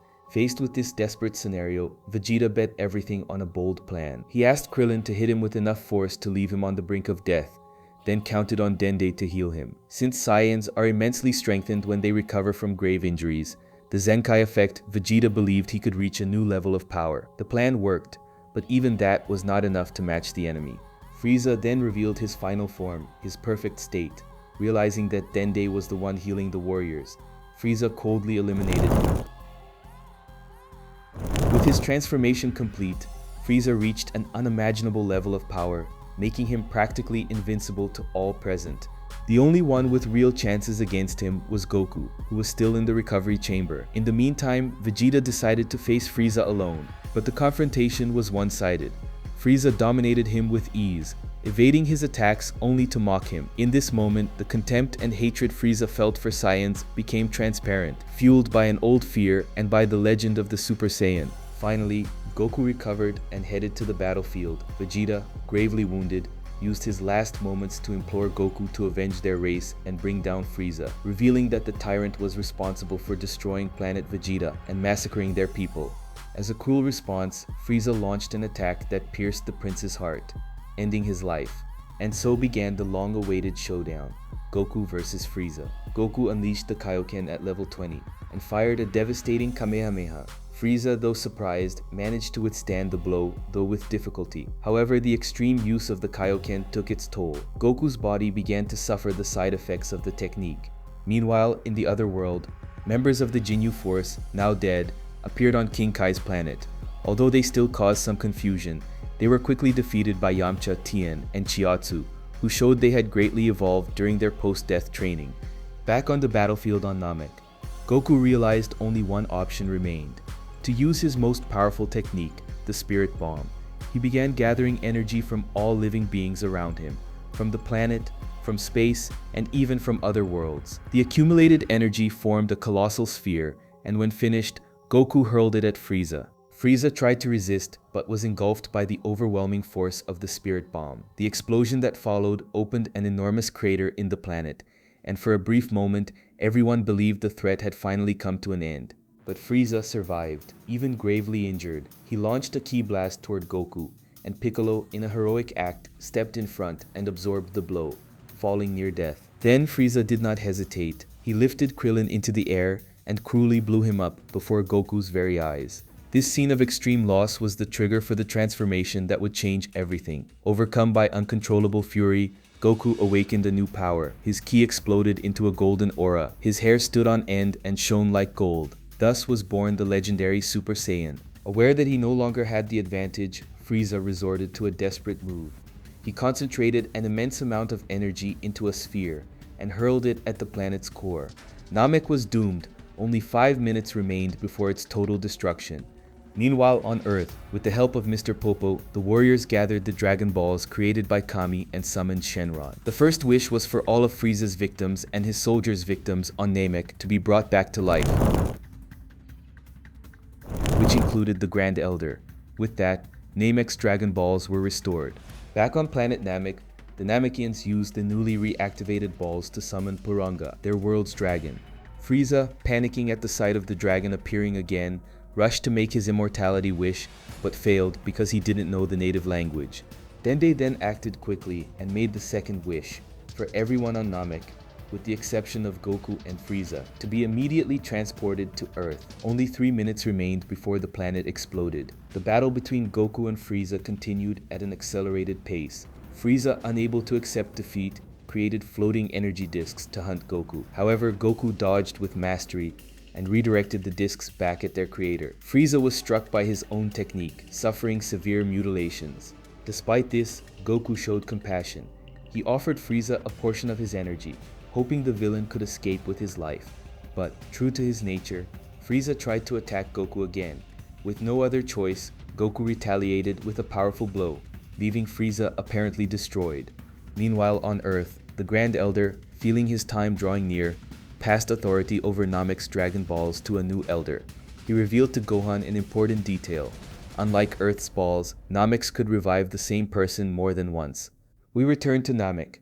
Goku tried to escape using Frieza's ship, but due to the damage caused to the planet's structure, the ship ended up falling into an abyss. Seconds later, Namek exploded in an intense light, being completely destroyed. About a year later, Namek's Dragon Balls became active again. The group used the first wish to bring the souls of Krillin and Goku back to Earth.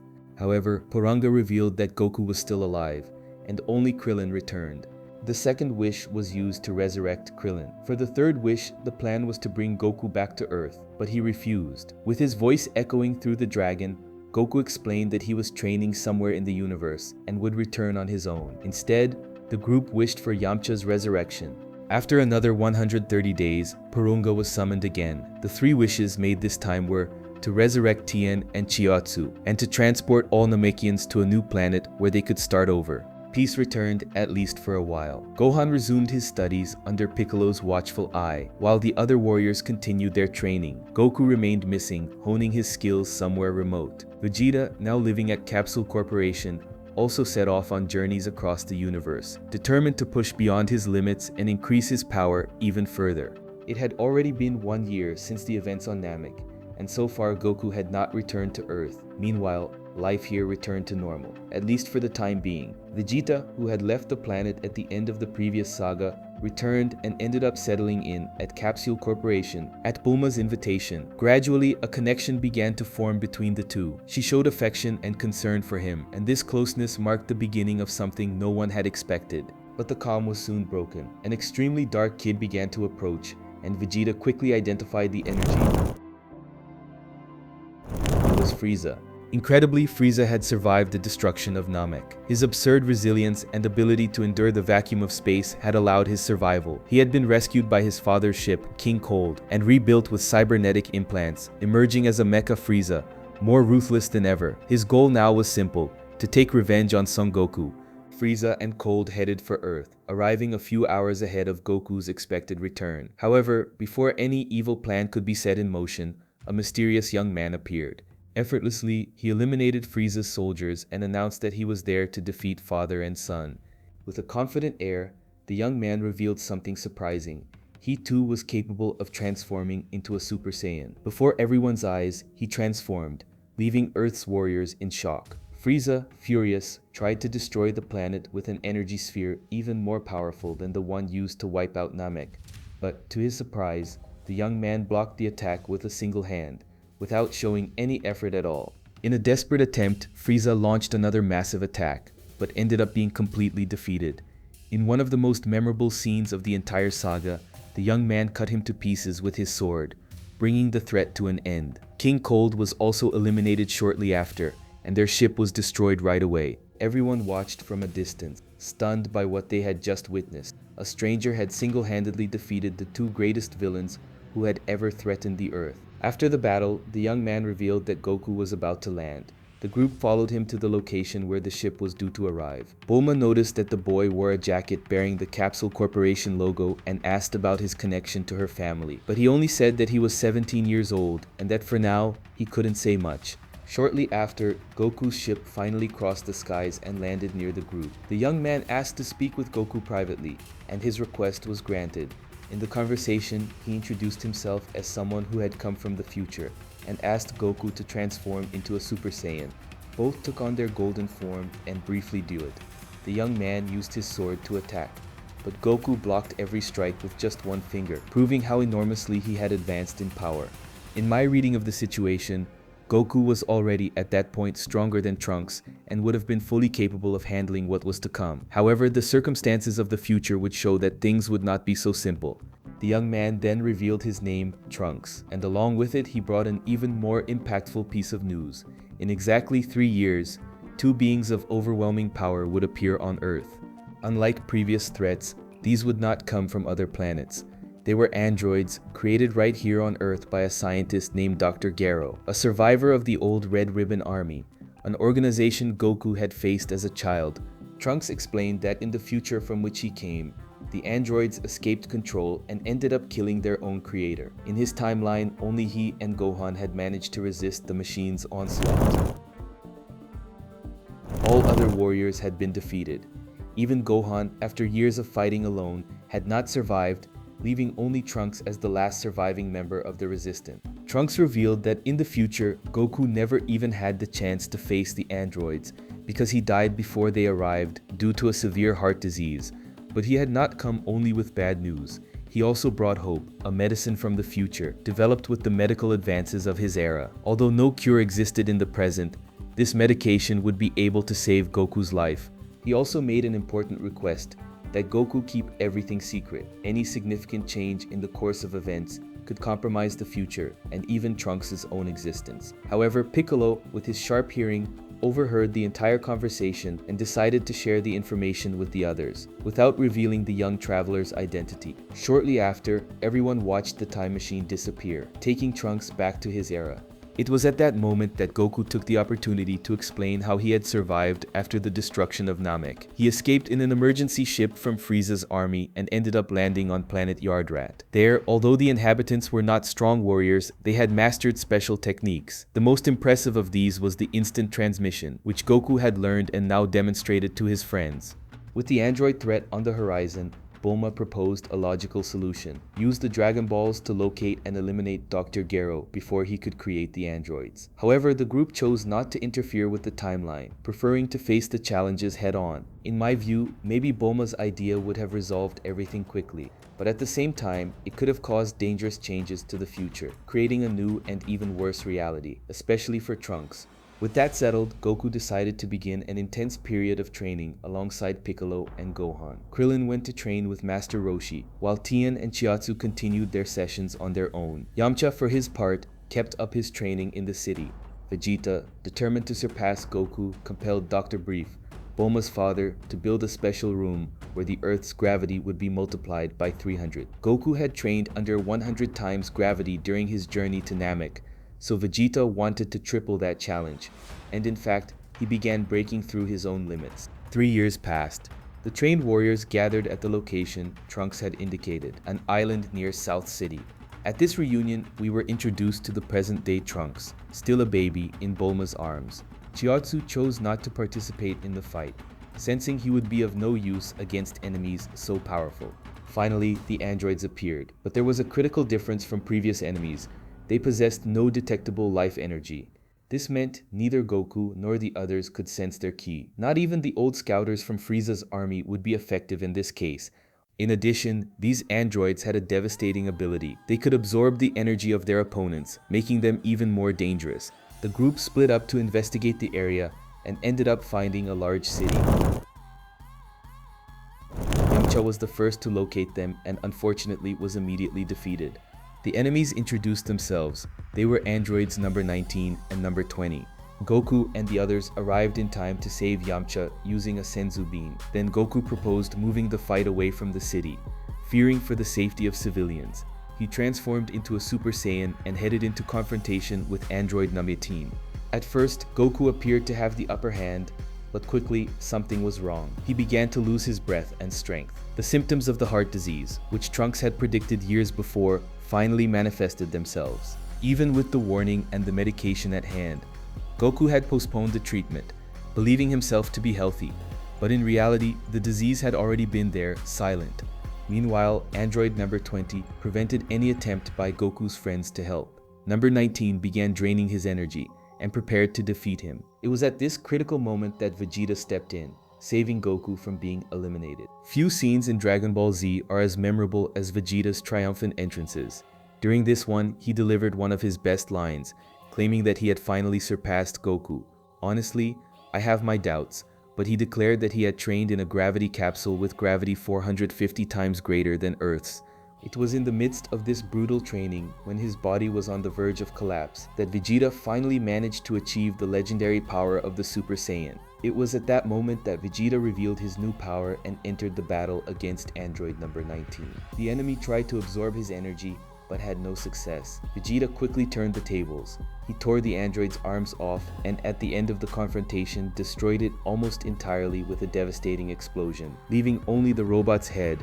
Shortly after that victory, future Trunks reappeared on the battlefield. When Piccolo called him by name, Vegeta finally realized that this mysterious young man was in fact his own son. Trunks brought an unexpected revelation. The androids he had faced in the future were not 19 and 20. That is, his interference in the timeline had drastically altered the course of events. At that instant, Bulma's ship approached the scene, carrying Yajirobe and baby Trunks. Android number 20 took advantage of the distraction and attacked the ship before fleeing toward his hidden laboratory. It was then that Bulma noticed an important detail. Android number 20 was, in fact, Dr. Gero himself. He had transformed himself into one of the androids he had planned to create. With this discovery, the Z-Warriors set off in pursuit of Gero before he could reach his hideout. Krillin arrived first, located the laboratory entrance, and alerted the others. Unfortunately, the scientist managed to get inside in time and activated two new androids. At first, Number 17 seemed to obey his creator's orders, but the situation changed quickly when the Z-Warriors arrived at the scene. Unlike the previous androids, these two did not absorb energy from opponents. Instead, they ran on a virtually unlimited energy source, showing no signs of exhaustion or loss of power during combat. Inside the laboratory, there was still a third capsule. Inside it was android number 16, considered by Gero a flawed prototype, but with immeasurable power, superior even to the other two. Fearing what might happen, Gero tried to prevent his activation, but was betrayed. The tension rose when Vegeta decided to face number 18, believing no enemy or ally could be a match for him. However, his arrogance cost him dearly. Android number 18 not only withstood him with ease, but defeated him without much effort, breaking the Saiyan Prince's arm. Trunks tried to protect his father using his sword, but the blade was destroyed with a simple blow from Naken. Naken 17 also joined the fray and attacked Trunks. The other Z-Warriors tried to join the battle with the exception of Krillin, but all of them ended up being easily beaten. With their allies down, Krillin distributed Senzu beans to help the wounded recover. Faced with the gravity of the situation, Piccolo made an important decision. He went to Kami to propose a fusion, reuniting their forces once more to dramatically increase his power. While the Z-Warriors prepared to face this new threat with further training, the androids continued on their way and declared that their next destination was Goku's house. Continuing the android saga, Bulma set out to investigate alongside Gohan and Trunks after discovering a second abandoned time machine. The curious thing was that it appeared to have been there for many years. Upon examining it closely, they realized it was the same model used by Trunks to travel from the future, but with signs of wear and a strange cocoon inside, indicating that a creature had emerged from it recently. Trunks analyzed the capsule's system and confirmed that it had come from the future, but had arrived a year before the trip he himself had taken. Near the machine, the group found a huge empty cocoon, suggesting that the creature inside it had awakened not long before. Meanwhile, on the lookout, Kami was still undecided about fusing with Piccolo again. However, upon realizing that a new threat was emerging and attacking humans in order to absorb their energy, he agreed to the fusion. The result was a far more powerful Piccolo, who immediately set out in search of whoever was responsible for the attacks. He soon found the source of the danger, a bizarre and unknown creature called Cell, yet another of Dr. Gero's projects. There was something unusual about his energy. Cell's kitty was a blend of traces from Goku, Vegeta, Frieza, Piccolo, and even King Cold. This was because Cell was a bio-android created from the cells of these warriors, collected by tiny spy robots that Gero had scattered across the Earth. In the future from which Cell came, androids number 17 and number 18 had already been eliminated, which had prevented his evolution. To solve this, Cell killed the Trunks of that time and used his time machine to travel to the past, with the goal of absorbing both androids and reaching his perfect form. Alerted by Cell's key, Trunks and Krillin arrived at the scene of the battle. Before they could face him, Cell used the solar flare technique to temporarily blind them and escaped. Shortly after, Vegeta and Tien also appeared, and Piccolo revealed the entire situation to them. Vegeta, determined, declared that he would surpass the current Super Saiyan level and defeat both the androids and Cell. In Dr. Gero's old hideout, Trunks and Krillin found the remains of the incubator where Cell had been cultivated. They destroyed the laboratory and recovered the blueprints for android number 17, which Krillin took to Bulma. Meanwhile, androids number 16, number 17, and number 18 continued their road trip by car, heading for Goku's house. Goku, for his part, recovered completely after taking the heart disease medicine. Aware of the imminent danger, he decided to train with Gohan in the hyperbolic time chamber, an environment where time passed differently. One day inside was equivalent to 1 year in the outside world. Since only 2 people could enter at a time, Vegeta and Trunks were the first to use the chamber. While the training took place, the androids finally arrived at Goku's house but didn't find him. They then headed to Master Roshi's place where Piccolo, Tien, Yamcha, and Krillin were waiting. Piccolo decided to face the confrontation alone. No 117 accepted the challenge, while the other 2 watched. Thanks to his fusion with Kami, Piccolo had reached a new power level and began unleashing his full potential during the battle. Although the androids didn't emit Kaishi, Cell sensed Piccolo's energy and deduced that they were together. He headed for the location of the fight. Meanwhile, Bulma worked from number 17's blueprints and developed a remote control that could deactivate the androids from a distance. The goal was to prevent Cell from absorbing them and reaching his final form. Cell, upon arriving, immediately moved to attack number 17 with the intention of absorbing him. However, number 16 stepped into his path and began to fight him. Cell tried to absorb number 16, but failed. The android was entirely mechanical and was not part of his planned evolution.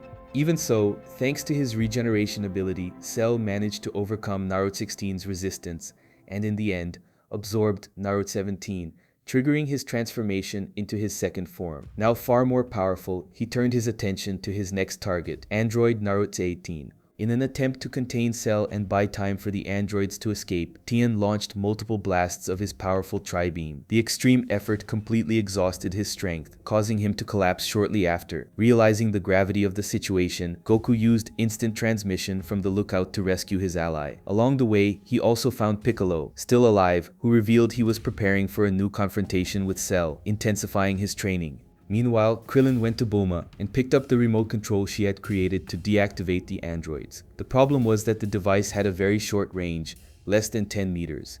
In parallel, Trunks and Vegeta finished their training in the hyperbolic time chamber, now more powerful than ever. Bulma found them and gave each one new combat armor. With the preparations done, father and son set off to confront Cell. Vegeta took the lead, and, with confidence renewed by his new power level, initiated the battle. During the confrontation, he completely dominated Cell, humiliating him and making it clear that, at that moment, he was the superior fighter. In a last-ditch effort, Cell revealed that if he could absorb android number 118, he could reach his perfect form, a power level that would surpass even Vegeta's. The pride of the Saiyan Prince, his greatest asset as a warrior, ended up turning against him. Curious to face a stronger opponent, Vegeta allowed Cell to continue his evolution. At that moment, Krillin found android number 18 hiding, but hesitated to use the remote control. In the end, he couldn't bring himself to press the button. Seizing the opportunity, Cell located the android and absorbed her, initiating his final transformation. Thus was born Perfect Cell. In his new form, Cell returned to the fight against Vegeta and easily turned the tables. His power was overwhelming. Vegeta, desperate, decided to use his most devastating attack, the Final Flash. The explosion was so intense it threatened to destroy the planet and hit Cell directly, blasting away a good portion of his body. However, thanks to the regeneration granted by Piccolo's cells, Cell fully reconstituted himself and defeated Vegeta, leaving him unconscious. As Goku's genetic heir, Cell also possessed the Saiyan ability to grow in power after surviving intense battles. Trunks, seeing his father defeated, awoke a new form that went beyond the Super Saiyan, focused on raw strength. However, this new state came with a cost. Trunks' speed was seriously compromised. The lack of agility proved to be his downfall, and he was beaten by Cell. Even so, the villain spared his life. Cell then announced a tournament, the Cell Games. He informed everyone that he would give the warriors time to prepare, but that if no one could defeat him, he would destroy the Earth entirely. With that, all the heroes gathered at Kami's lookout, awaiting Goku and Gohan's exit from the hyperbolic time chamber. When father and son returned, they changed clothes, and then Goku used instant transmission to teleport directly to Cell. There, he confronted him, asking that he not attack anyone else until the tournament began. Cell agreed, and Goku returned to the lookout, revealing that he had no plans to go back to the hyperbolic time chamber. His new plan was to train Gohan in a different way. About 9 days remained until the event. Goku proposed that he and Gohan remain in Super Saiyan form the entire time, so their bodies could get used to the state and learn to control it naturally without strain. During this time, Goku remembered that the Dragon Balls would need to be gathered. However, since Kami had fused with Piccolo, a new guardian of the Earth was needed for the balls to function again. So Goku traveled to New Namek and brought back Dende, a young Namekian chosen to take on the position. Already on Earth, Goku began the search for the balls. In time, the warriors gathered for the big day. It was then that Mr. Satan appeared for the first time, a martial artist known for fooling the public with his supposed feats. He proclaimed himself humanity's savior, but was nothing more than a joke in front of Cell, who sent him flying with ease. At last, the Cell games began. Goku was the first challenger, and the clash between the two was breathtaking. At the height of the fight, Goku fired a powerful Kamehameha that managed to disintegrate much of Cell's body. However, the villain regenerated quickly, because his core, located in his head, remained intact, and as long as that part was preserved, he could fully reconstruct his body. As the fight progressed, Goku began to show clear signs of fatigue, something that did not go unnoticed by Vegeta. Observing the situation, he muttered with frustration, "It just makes me angry looking at him. The guy's a genius," acknowledging Kakarot's natural talent. Even so, it became evident that Goku was no match for Cell, and Vegeta was right. The villain was clearly more powerful. Unexpectedly, Goku ended the fight, admitting that there was someone even stronger than him at that moment, his own son, Gohan. He would be the next to take on the confrontation. Cell, curious about the choice, decided to test Gohan. During the fight, he tried to provoke the boy and awaken his anger, hoping to see his true power emerge. Even under pressure, Gohan held back, not releasing his full potential. To push him to the limit, Cell changed strategy and began threatening the other Z warriors. Android number 16, in a desperate attempt to stop Cell, tried to activate his self-destruct mechanism, but failed. Bulma had removed the explosive device during repairs. The android was destroyed, with only his head intact. Cell then created the Cell Juniors, smaller but extremely powerful versions of himself, and sent them to attack Goku's allies. During the chaos, number 116's head fell near Mr. Satan. Despite being scared, he carried it over to Gohan. In a final effort, the android's head transmitted a message to Gohan, asking him to stop suppressing his feelings to release his rage and fight to protect the planet. In response, Cell stepped on number 16's head, destroying it completely. That was the trigger. The contained fury within Gohan exploded, and in a surge of power, he awakened a new transformation, Super Saiyan 2. The change was staggering. Gohan moved at an absurd speed, and in the blink of an eye, eliminated all of the Cell Juniors. Just as Goku had foreseen, his son was now more powerful than Goku had ever been. The confrontation between Gohan and Cell continued with intensity. At a certain point, the villain ended up expelling android number 18 and, with that, reverted to his semi-perfect form. Even with Goku's advice to finish the fight quickly, Gohan decided to humiliate the enemy, which proved to be a mistake. Desperate, Cell resolved to self-destruct and take the Earth with him. It was at that moment that Goku took a heroic action. He said goodbye to everyone, and, using instant transmission, took Cell to King Kai's planet. There, the villain exploded, causing massive destruction. But that still wasn't the end. Thanks to his regenerative ability, Cell survived and returned to Earth even stronger, maintaining his perfect form even without Naruto Kane. The Saiyan cells in his body had made him more powerful after nearly dying. Upon returning, Cell killed Trunks, which caused Vegeta to lose control and launch himself at the attack. Fortunately, he too was easily defeated. With everyone in shock, Cell began charging a Kamehameha with enough energy to destroy the entire planet. The situation seemed hopeless. Everyone prepared for the worst, until King Kai, using his telepathic abilities, transmitted a message from Goku to Gohan. He was now the strongest in the universe, and had the power to save the Earth. Injured but determined, Gohan gathered his remaining energy and launched a Kamehameha with just one arm. "Die, you monster," he shouted, unleashing the attack. Even so, he couldn't overcome Cell's power, until Vegeta, in one final act of courage, attacked the villain from behind. That distraction gave Gohan the chance to unleash his full strength. His Kamehameha overpowered Cell's, and the villain was at last completely destroyed. With the threat eliminated, the Z warriors returned to Kami's lookout. There, Dende healed the wounded, and Shenron was summoned to grant 2 wishes. With the first wish, all of Cell's victims were brought back to life, including Trunks. However, Goku could not be resurrected, as he had already been brought back once in the previous saga. He then chose to remain in the other world, stating that perhaps his presence was attracting so many enemies to Earth, and that he would continue his training with King Kai. Since one wish still remained, Krillin asked for the bombs implanted in the androids to be removed, mainly the one inside number 18. Shenron granted the wish. With everything resolved, peace returned once more. Trunks went back to his alternate future.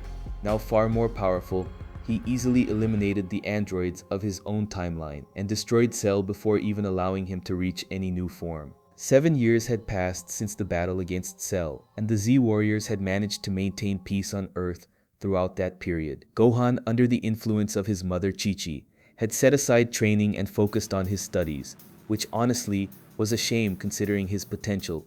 Over time, Gohan took on a new identity, the Great Saiyaman, a masked hero who fought crime in the streets. At school, he met Videl, the daughter of the legendary and fraudulent Mr. Satan, who was still taking credit for defeating Cell. At this point, we were introduced to important new faces: Goten, Goku's youngest son, and a somewhat older Trunks. Both displayed a surprisingly natural talent, managing to transform into Super Saiyans with ease. By all logic, they should have been even more powerful than their fathers, though that is still debated. And of course, nothing like a new World Martial Arts tournament to stir things up. Goten and Trunks began training with enthusiasm, and Videl also joined the training routine alongside Gohan, even learning to fly. Krillin too returned to training. He now had a new life. He worked, was married to android number 18, and had a daughter. The tournament was so special that Goku managed to get permission to return from the other world for a single day, just to participate. To qualify, participants had to measure their strength on a special machine that determined the 16 strongest fighters. Mr. Satan was the first to test it, of course. The Z Warriors and Nomer 18, meanwhile, had to hold back to avoid destroying the equipment, which, as always, Vegeta ignored and simply shattered the machine with a punch. Classic. In parallel, a junior tournament took place, with Goten and Trunks easily dominating the competition. The final, as expected, was between the two. The fight was entertaining, and in the end, Trunks won, to Vegeta's satisfaction, who loved the idea of proving that his son was superior to Goku's. In the main tournament, mysterious characters emerged, most notably the Supreme Kai and his assistant Kibito. They were on Earth investigating an imminent cosmic threat. Also appearing were the strange Spopovich and Yamu, controlled by the wizard Babidi, the true villain behind the approaching chaos. The fights began, and one of the most impactful was between Videl and Spopovich. The confrontation was brutal, and the opponent seemed invulnerable, even continuing to fight after having his neck twisted. Videl was gravely injured, which shocked everyone. Next, Gohan faced Kibito. During the duel, at Kibito's own request, Gohan transformed into Super Saiyan 2. At that exact moment, Spopovich and Yamu attacked, using a device to drain his energy. The Supreme Kai prevented any interference, allowing the villains to escape. Also, he could follow them to Babidi's hideout. It was then that the Supreme Kai revealed the whole truth. Babuti, son of the ancient wizard Bibidi, was attempting to free Majin Buu, a demonic creature of pure evil, created millions of years ago. After causing destruction across many worlds, Buu had been sealed and his capsule hidden on Earth, which was still primitive at that time. With this new threat on the rise, the World Martial Arts Tournament ended up taking a back seat. Even so, android number 18, Krillin disguised in a costume, and Trunks continued competing in the matches. Meanwhile, in Babidi's lair, the Zeti warriors faced a new enemy, Dabura, the king of the demonic underworld. Among his powers was the ability to turn opponents to stone with his saliva, which he immediately did to Piccolo and Krillin. Goku, Vegeta, Gohan, and the Supreme Kai entered the lair to face its challenges. With each intense battle, Babidi collected energy to feed Majin Buu's capsule, and with the power stolen from Gohan, he was getting ever closer to freeing the monster. Noticing Vegeta's pride and explosive temperament, Babidi seized the opportunity and manipulated his mind, awakening his darker side. Consumed by his desire to surpass Goku, or rather Kakarot, as he always called him, Vegeta accepted Babidi's influence and transformed into the feared Majin Vegeta.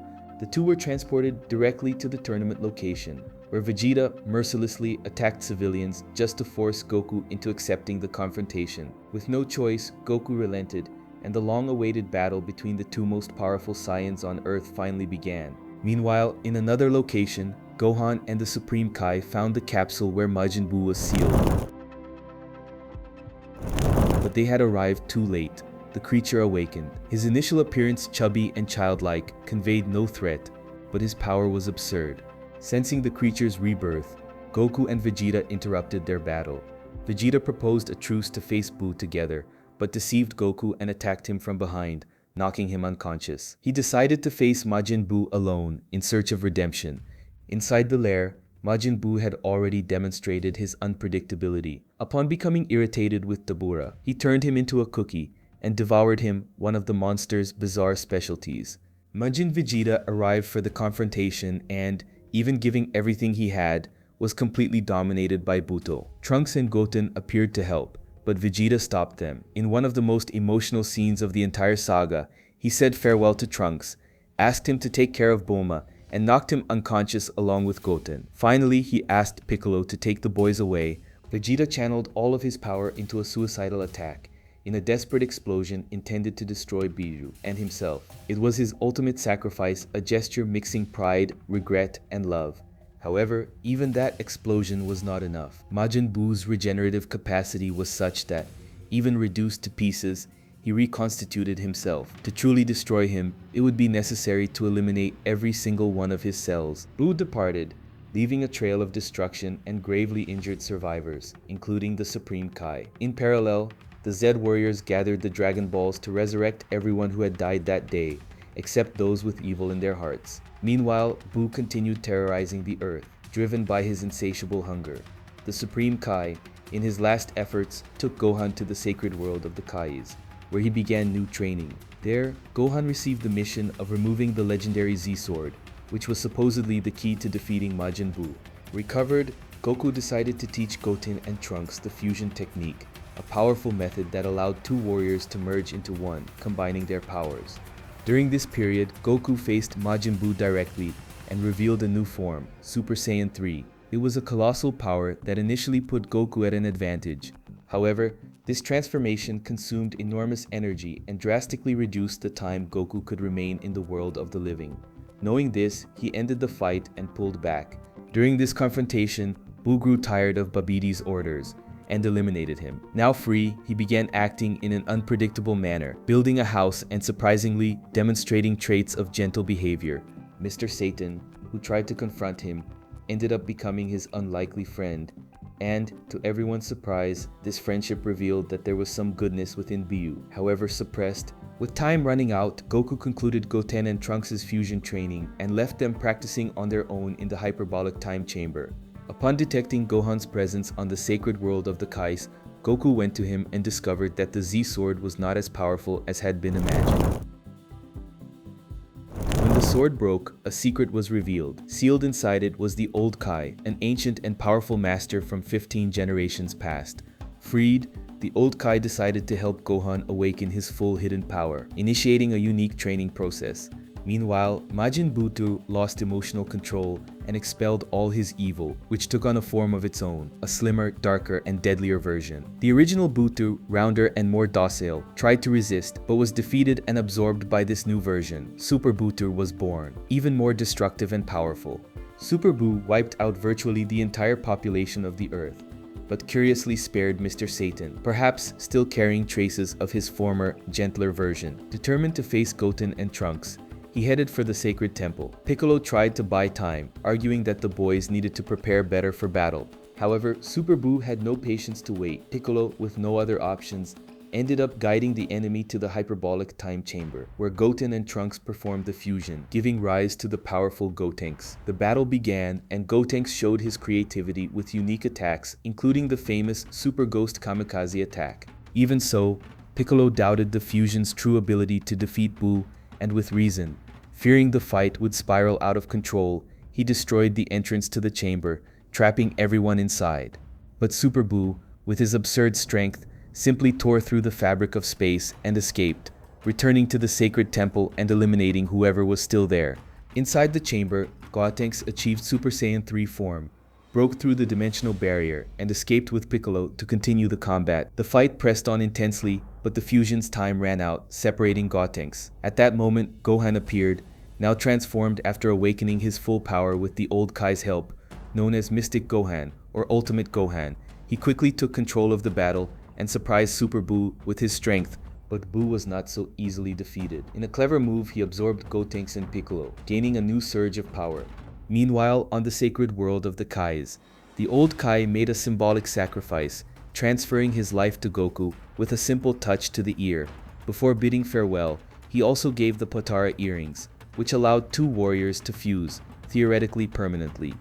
Reinvigorated, Goku set off for Earth. On the other side, King Yama authorized Vegeta's return to the world of the living, well aware that the situation was too critical to turn down any help. With Gohan also absorbed, Super Goku reached his most powerful form yet. Hope fell on Goku and Vegeta, who reluctantly but ultimately used the Potara earrings and fused, giving rise to Vegeta, a fusion so powerful it completely dominated the confrontation. Even when turned into a piece of candy, Vegeta continued fighting on equal terms, and even seemed to enjoy himself in the process.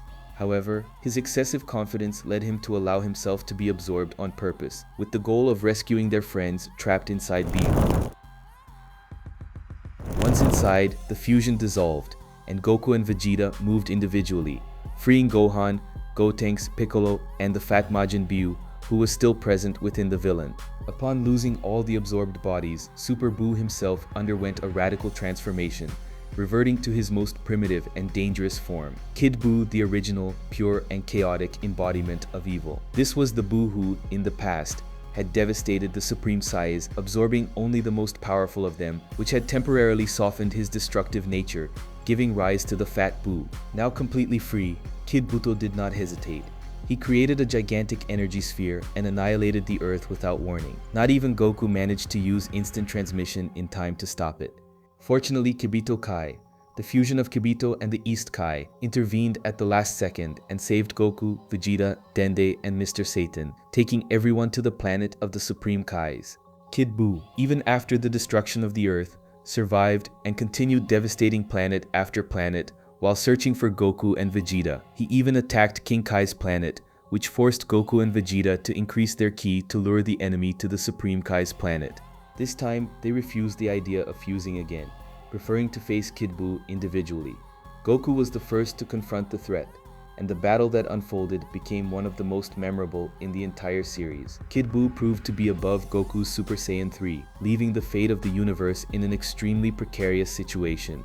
The strategy then was to gather the energy of all beings in the galaxy to create the powerful spirit bomb. Using Namek's Dragon Balls, the Earth was restored along with its entire population. Goku asked everyone to raise their hands and donate a little of their energy, and Mr. Satan played a fundamental role at that moment, encouraging people to cooperate. After all, he was still alive thanks to the Kai's intervention. Meanwhile, Vegeta did everything he could to distract Kid Buu, subjecting himself to a true punishment at the villain's hands. Mr. Satan also tried to divert the enemy's attention, but a curious detail was that Kid Buu could not bring himself to attack him, due to the residual influence of the fat Majin Buu that still remained within him.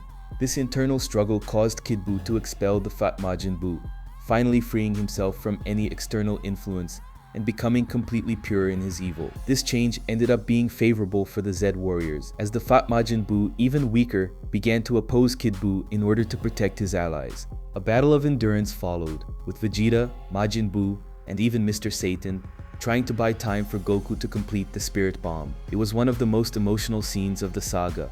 Goku, with the Spirit Bomb ready, launched it against Kid Buu, who initially managed to resist the impact. At this crucial moment, Vegeta had the idea of asking the Dragon Poronga to restore Goku's energy. Renewed, Goku transformed into a Super Saiyan, and finally managed to power the Spirit Bomb with his full strength, striking Kid Buu head-on. Before delivering the final blow, Goku recalled the entire battle against Majin Buu, and, with compassion, wished for the villain to be reborn as a good person, so that one day they could face each other in a fair duel. Shortly after, all of Kid Buu's cells were destroyed, and he was defeated forever. And so the galaxy returned to a period of peace, with all the warriors and important people alive and safe. the story moved forward 10 years. A new world martial arts tournament began, and among the competitors was Oob, the human reincarnation of Kid Buu, exactly as Goku had wished to the dragon. Impressed by the young man's potential, Goku decided to train him personally. He said goodbye to his friends and set off alongside Oob. 5 years have passed since Goku left everything behind and set off with Ubi, his disciple, right after the World Martial Arts Tournament. The two dedicated this time to intense training at Dende's lookout. But now that journey is coming to an end, Ubi concludes his training and sets off to find his own path. Goku, for his part, was also preparing to leave, until something unusual happened. 3 familiar and aged figures appear at the lookout: Pilaf, Shu, and Mai. They are searching for the legendary Dragon Balls, but they end up finding a different set orbs, with black stars inside them, exuding a distinct and threatening energy. Curious and driven by ambition, the 3 decide to summon the dragon. It is then that the sky rips open with the appearance of a different Shenron, known as the Black Star Shenron or Ultimate Shenron. Goku, intrigued, goes to the spot where the dragon was summoned and runs into Pilaf and his companion. Desperate upon seeing the Saiyan there, Pilaf orders an attack, but Goku dodges with ease. In a moment of frustration, Pilaf blurts out a thoughtless comment: "Oh, if only you were still a child, it would be much easier to deal with you." To everyone's surprise, Shenron interprets that as a wish and grants it. Goku is transformed back into a child. Soon after, King Kai makes contact and explains that this is no ordinary dragon. It belongs to the Black Star Dragon Balls, created long ago with extreme power and dangerous consequences. The only way to reverse the wish is to gather all 7 balls scattered across the entire universe. And there is a catch. If the balls are not recovered and returned to their planet of origin within 1 year, the Earth will be destroyed. Goku, however, doesn't seem shaken. Still in his child form, he heads back home. On the way, he reunites with his granddaughter, Pan, who doesn't recognize him immediately. Only after confirmation from the little robot Jiru, who analyzes Goku's energy, does Pan understand that the boy is indeed her grandfather. When he returns home, Goku explains the situation to everyone. What seemed like just another one of Pilaf's antics quickly turns into a race against time to save the planet. Bulma then builds a specially equipped spaceship so that Goku, Trunks, and Goten can set off in search of the Black Star Dragon Balls. But on the day of departure, an unexpected event occurs. Goten ends up missing the takeoff because he is distracted with his girlfriend. Meanwhile, Pan, hidden on the ship, ends up joining the mission along with Goku and Trunks, forming an unlikely trio. Right on the first trip, the adventure already gets complicated. A technical problem caused by a loose part forces the ship to make a crash landing on planet Emeka, a barren, almost desert-like place ruled by a tyrant named Don Ki. The trio discovers that the planet's population lives in misery due to the extremely high taxes imposed by the government, which confiscates the assets of those who cannot pay.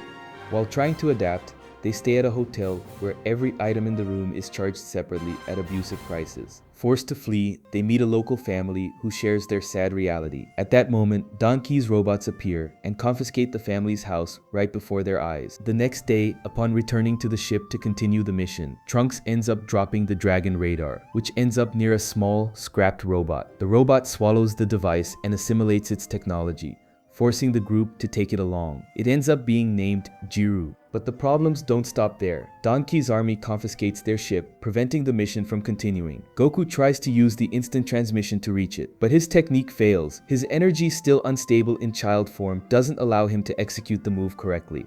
Now, even before starting the search for the Dragon Balls, Goku, Trunks, Pan, and the newcomer Jiru need to deal with the first obstacle: recovering the ship and escaping the planet.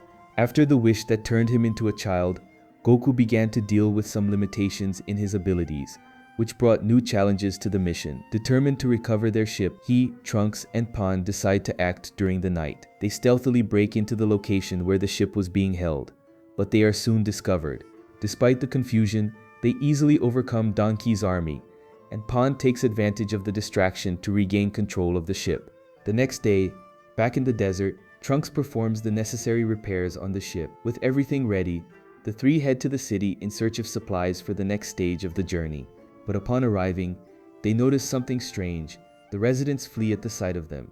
They soon discover the reason: they are now considered wanted criminals by the local government. During the escape, they end up hiding in a house where they meet a resident couple who clarifies the situation. Don Ki, the tyrant who rules the planet, has banned the possession of any spaceship, keeping the inhabitants trapped in his domain.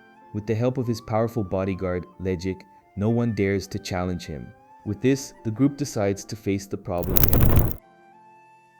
To get close to Don Chi, they allow themselves to be captured voluntarily by the police. The plan works. They are taken directly to the tyrant's castle. As soon as they arrive, they defeat the guards with ease and storm the ruler's chamber. However, they fall into a trap and are surprised by Legic, who reveals himself to be the true obstacle. Trunks tries to face him first, but is quickly defeated. Goku takes over the fight, while Trunks steps away to protect Pan. The battle between Goku and Legic starts off balanced, but the villain cannot cause major damage to the small Saiyan. Noticing his opponent's potential, Legic demands that Goku fight with all his strength. Accepting the challenge, Goku activates his Super Saiyan transformation, easily overpowering the enemy, even with his powers reduced by being in child form. The confrontation ends with Goku defeating Legic with a powerful Kamehameha. Surprisingly, after being beaten, Legic shows respect and even satisfaction for having faced an opponent of his caliber. With the battle over, Donkey is forced to return all confiscated ships and suspend the abusive charges that kept the people oppressed. Before leaving the planet, the group makes an important discovery. Jiru, the robot accompanying them, is capable of activating the dragon radar he previously absorbed. This means that as long as Jiru is with them, they will be able to track the Black Star Dragon Balls. With the problems resolved, the trio sets off again on their journey. Their next destination is planet Malmasu, a world where everything is giant trees, fruits, insects, and even the residents. In the midst of exploration, they find the next Dragon Ball stuck inside a fruit. However, a giant bird ends up taking the fruit to a colossus that inhabits the planet. After helping Pan escape a situation involving giant bees, Goku and Trunks decide to go after the giant. When they find him, they realize the ball is stuck in one of his teeth. Goku, without hesitation, enters the creature's mouth and uses the Kamehameha to blast the tooth out, thus securing the first ball of the mission. The next planet visited is Gelbo, where the travelers find a village in danger. There they meet a young woman named Lina, who is using one of the balls as an ornament. The village residents reveal they are being terrorized by a monster named Zunama, who threatens to cause earthquakes if they don't give him a bride. Given the situation, Goku and the others propose a solution. In exchange for the ball, they will stop Zunama. The plan involves disguising Trunks as a woman so he can be delivered to the monster. Meanwhile, Pan and Goku will follow him to the hideout. The strategy works. Zunama takes Trunks to a volcano, not noticing the disguise. After some confusion, Pan ends up discovering the truth. Zunama is not responsible for the earthquake. He can simply predict when they are going to happen, and uses that to frighten the inhabitant. With his charade exposed, Zunama admits his lie and apologizes to the village residents. However, the situation gets complicated when the nearby volcano erupts, forcing everyone to evacuate the area immediately. Goku acts fast and manages to contain the threat. With everything resolved, Zunama decides to change his life and begins living peacefully among the village inhabitants. In gratitude, the heroes receive another Black Star Dragon Ball. But the peace doesn't last long. Shortly after, a disguised digital entity suddenly appears, steals the newly acquired ball, and escapes toward another planet. With no time to lose, Goku, Trunks, and Pan set off in pursuit until they reach planet Lud, a wild world inhabited by hostile creatures known as Muma. The group that stole the ball identifies themselves as the Parapara Brothers, henchmen at the service of a cult dedicated to resurrecting a dormant entity called Lud, a powerful machine mutant worshipped as if it were a deity. The cult believes that through the sacrifice of victims turned into dolls, they can gather the life energy necessary to wake Lud from his slumber.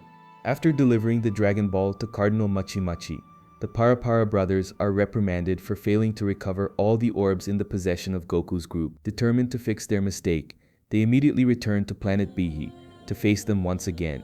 Meanwhile, Goku, Pan, and Trunks are still trapped in the planet's underground labyrinth, trying to find a way out. During the search, they are attacked by the Muma, large, resilient creatures that are barely affected by the trio's direct attacks. Noticing the enemy's slowness, the heroes devise a new strategy. They tie up the Muma and hurl them against the labyrinth walls, clearing a path to escape. At that moment, the Parapara brothers reappear to try and take the Dragon Balls by force. Using their musical hypnosis technique, they make Goku, Trunks, and Pan dance uncontrollably, intending to exhaust them until they faint. However, the music also ends up waking the dormant Muma, which attack the villains. With the hypnosis broken, the heroes free themselves and take the opportunity to easily defeat the Para brothers. While searching the villain's ship for the stolen Dragon Ball, Pan accidentally activates the autopilot, which was programmed to return to the brothers' last destination, Planet Lude. She and Jiru blast off alone toward the new location. After interrogating the captured villains, Goku and Trunks obtain the ship's flight path and immediately set off after her using the Capsule Corporation ship. Once on Lude, Pan uses the Dragon Radar to locate another nearby orb, which leads her to a temple where a cult ritual is taking place. However, she is discovered by the guards and ends up engaged in combat. Shortly after, Goku, Trunks, and Jiru also arrive on the planet. Jiru quickly alerts them that Pan is in danger. While she fights the soldiers, she manages to recover the stolen orb. But before she can escape, Pan is struck by Lude's power and transformed into a doll. Moments before Pan is to be sacrificed, Goku and Trunks finally reach the scene. The Para brothers, brought in as prisoners, are also present, but having failed the cult again, they are transformed into dolls and used as offering. Amidst the chaos, the Cardinal summons his pet to stop Goku, but it is easily defeated. Since the pet is a robot, it explodes after the fight, taking the Cardinal with it. However, the real danger is yet to come. Daltaki, the leader of the cult, finds the Pan doll and takes it to his hideout, where he keeps a collection of dolls made from sacrificed victims. Meanwhile, Goku and Trunks face a new opponent, a mysterious whip used by the Cardinal, which takes shape and reveals its true identity as Machi, one of Lude's true servants. Thus begins a new and dangerous battle. During the confrontation, Machi uses his whips to strike the ground, launching rocks at Goku and Trunks. Trunks ends up pinned by several boulders, leaving Goku alone in the fight.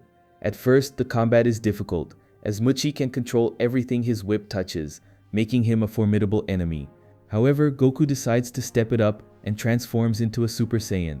Meanwhile, in the main hall, Daltaki, the cult leader, observes the situation. He decides the time has come to finalize his plan and, with the help of his followers, begins gathering everyone in the central hall. Back at the fight, even in his Super Saiyan form, Goku finds himself at a disadvantage. Machi's whip manages to momentarily immobilize him. However, Trunks finally frees himself from the rocks and, with a well-aimed attack, saves Goku, ending the fight against the enemy.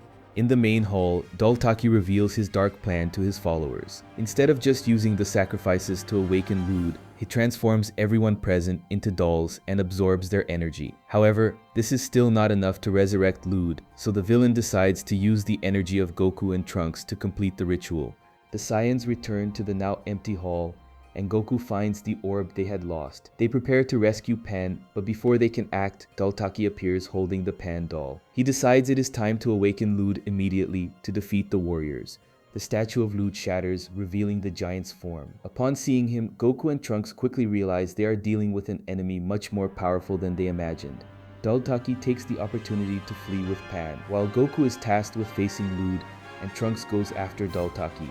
Lude proves to be incredibly fast, and Goku's attacks do not have the expected impact. The battle becomes difficult, as Lude manages to block all of the Saiyans' movements, preventing them from escaping. Meanwhile, Daltaki amuses himself with the Pan doll until he is interrupted by a mysterious voice.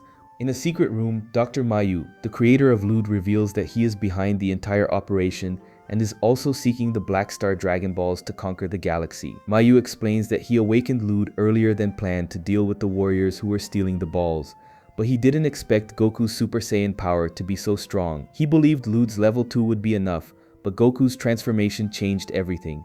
Over time, Goku and Trunks manage to adapt to Lude's movements and begin attacking him with more precision. The villain begins to miss his strikes and loses control, becoming increasingly vulnerable. Realizing that Lude is losing the battle, Dr. Mew orders Daltaki to use the Pan doll to energize Lude and thus reach his maximum power. However, Daltaki refuses to hand over the doll. And as punishment, Dr. Mew transforms the cult leader himself into a doll. In this way, Pan and Daltaki both end up being used to fuel the Lude machine.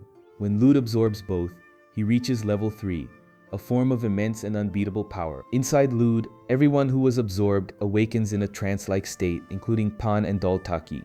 Joining forces, the Para brothers manage to use their dance to force Daltaki to reveal Lude's weak point, his central core.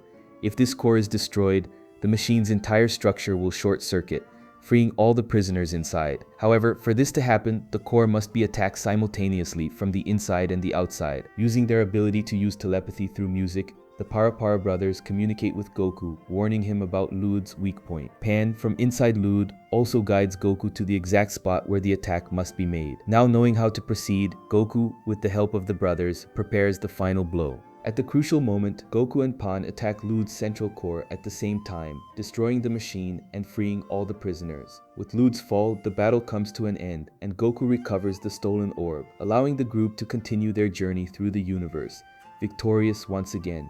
As the group travels to the next planet, Trunks suggests that it might be more prudent to return to Earth and swap Pan for Goten. The suggestion arises due to recent discoveries about Dr. Miyu and the concern that Goten, with his experience, would be a safer reinforcement for the mission. Pan, being so young, might not be the best option at this time. However, the proposal leaves Pan disappointed, as she never accepts being left behind and always wants to prove her worth. Arriving at a desert planet called Rudeus, previously known as Houdini, the group faces two goals: searching for the next Dragon Ball and resolving the issue with Pan. Simultaneously, on another planet called M2, Daltaki, who had escaped planet Lud, arrives to report his mission's failure to Dr. Mayu. However, it is not the scientist waiting for him, but General Rildo, who, infuriated by Daltaki's failure to recover the balls, decides to eliminate him. After Daltaki's death, Dr. Mayu contacts Rildyar, ordering him to capture Goku and the others. In addition to them having one of the balls, the power of the Z-Warriors could be useful for a new experiment the scientist is developing. Meanwhile, in the Rudis desert, the Z-Warriors face a series of problems. After a crisis with a lack of water, an attack by a giant sandworm, and an emotional breakdown from Pan, who feels she isn't helping, the group finally finds another Dragon Ball. Trunks then decides that Pan can stay with him, even if she has shown herself to be less experienced. During the trip to the next planet, the group passes by M2, Jiru's home planet. The robot suggests a stop there before continuing their search. Trunks hesitates, thinking there is no time for it, but they eventually decide to follow Jiru's plan. Arriving at M2, the scene is desolate. The city is covered in vegetation, appearing abandoned. However, several robots soon emerge, all looking like Giru but with different colors. They congratulate Giru for something he pretends not to understand. However, it is soon revealed that Giru is actually working for General Rildo and was sent on a mission to recover the Black Star Dragon Balls. The Sigma Force, led by Rildo, ambushes the Zed Warriors, revealing that Jiru is on their side. Pan, in shock, does not believe the enemy's words and tries to save the robot. Goku and Trunks rush to defend her but end up being captured. Pan, alone, continues the fight, but Jiru intervenes, saying there is no need for more combat, as Pan will not be able to escape the planet. Subsequently, the prisoners and the balls are taken to General Rildo. The Sigma Force leaves, leaving Pan behind. With Goku and Trunks captured, Pan decides to infiltrate the machine mutant base, disguised as a robot, to try and find her grandfathers. She enters a room where Jiru is being decorated for fulfilling his mission and overhears the robots talking about Dr. Mew, the same scientist she had heard about on planet Lud. Pan quickly deduces that this is Dr. Mayu's planet. Meanwhile, Goku and Trunks are subjected to a series of tests to determine their power levels. When one of the robots delivers the results to General Rildo, he is surprised by Goku's power. Rildo then decides to kill them, but Dr. Mayu had given orders for the Saiyans to be captured alive. Jiru suggests that, using the data collected from previous battles, the Sigma Force can study the Zed Warriors' fighting style and learn to exploit their weaknesses, making them easier to defeat in the future. Meanwhile, Pan continues her infiltration of the base, still disguised, and ends up entering an area where obsolete robots have been discarded. One of these robots spontaneously reveals that Dr. Mew was responsible for the creation of the machine mutants, and that he plans to use these creations to rule the universe. The robot, without being questioned, reveals all the details of Mew's plan. While exploring the base's corridors, Pan encounters one of the Sigma Force members, who possesses combat data on her and therefore gains an advantage in the fight. Discovering that all of this was caused by Jiru, Pan becomes furious and uses her new technique, Maiden's Rage. The robot, unable to comprehend the power of the technique, ends up being destroyed. She makes her way to the laboratory where Goku and Trunks are, arriving just as Goku has woken up. Seeing Pan being attacked, he becomes enraged and, with a surge of power, destroys much of the laboratory, freeing Trunks in the process. Goku decides he will face the Sigma Force alone, while Trunks takes Pan back to the ship. The battle begins, and the robots soon prove to be superior. With the combat data they possess, they are able to anticipate Goku's movements, causing the Saiyan to struggle. Desperate, Goku begins firing random ki blasts, hoping to hit something. To his surprise, his strategy works and he manages to hit the enemies. In response, the robots fuse together, creating the dreaded Super Mega Sigma Cannon, or Hyper Mega Reldo Cannon Sigma. Even with some attacks hitting Goku, he is knocked back by the fusion, which surprisingly does not prove to be as strong as it seems, as Goku easily outpaces the cannon's speed. To compensate for this disadvantage, the fusion takes on an aerial mode, which prevents Goku from escaping. However, the Saiyan has not yet revealed his Super Saiyan transformation. The Sigma Cannon, in its next form, displays a drill coming out of its head, but Goku quickly realizes that the true threat is not there. He merely tests the enemy's power limit, and with that decides to end the combat with a classic Kamehameha. Meanwhile, in the laboratory, General Rildo, who was watching the battle, becomes furious at the Sigma Force's defeat and decides to intervene personally. Goku, for his part, returns to the ship where Trunks and Pan are waiting for him. Pan, distressed, informs him that the Dragon Balls have been stolen, but the matter must be pushed aside when Rildo appears. Surprisingly, Pan attacks General Rildo, but her blows cause no damage. The villain then counterattacks with an energy beam. Trunks, to protect Pan, jumps in front and is hit, being transformed into a metal plate that quickly disappears. Rildo reveals that Trunks has been sent to the laboratory, where he will be transported to Dr. Mew. Pan, determined to rescue Trunks, flies to the laboratory, while Goku stays behind to face Rildo. The villain once again uses his ability to turn everything into metal to attack Goku. During the combat, the Z-Warriors ship ends up being hit, and the fight between Goku and Rildo turns into a hand-to-hand confrontation. Both exchange blows, but Goku still does not use his Super Saiyan transformation. In the laboratory, Pan breaks in, activating all the alarms. Thanks to her strength, she manages to defeat the weak robots around her, but upon reaching the area where Trunks is held, she cannot stop him from being transported to Dr. Mew. During her journey through the laboratory, Pan finds Giru but is expelled by the security system, which removes anything that is not a machine mutant.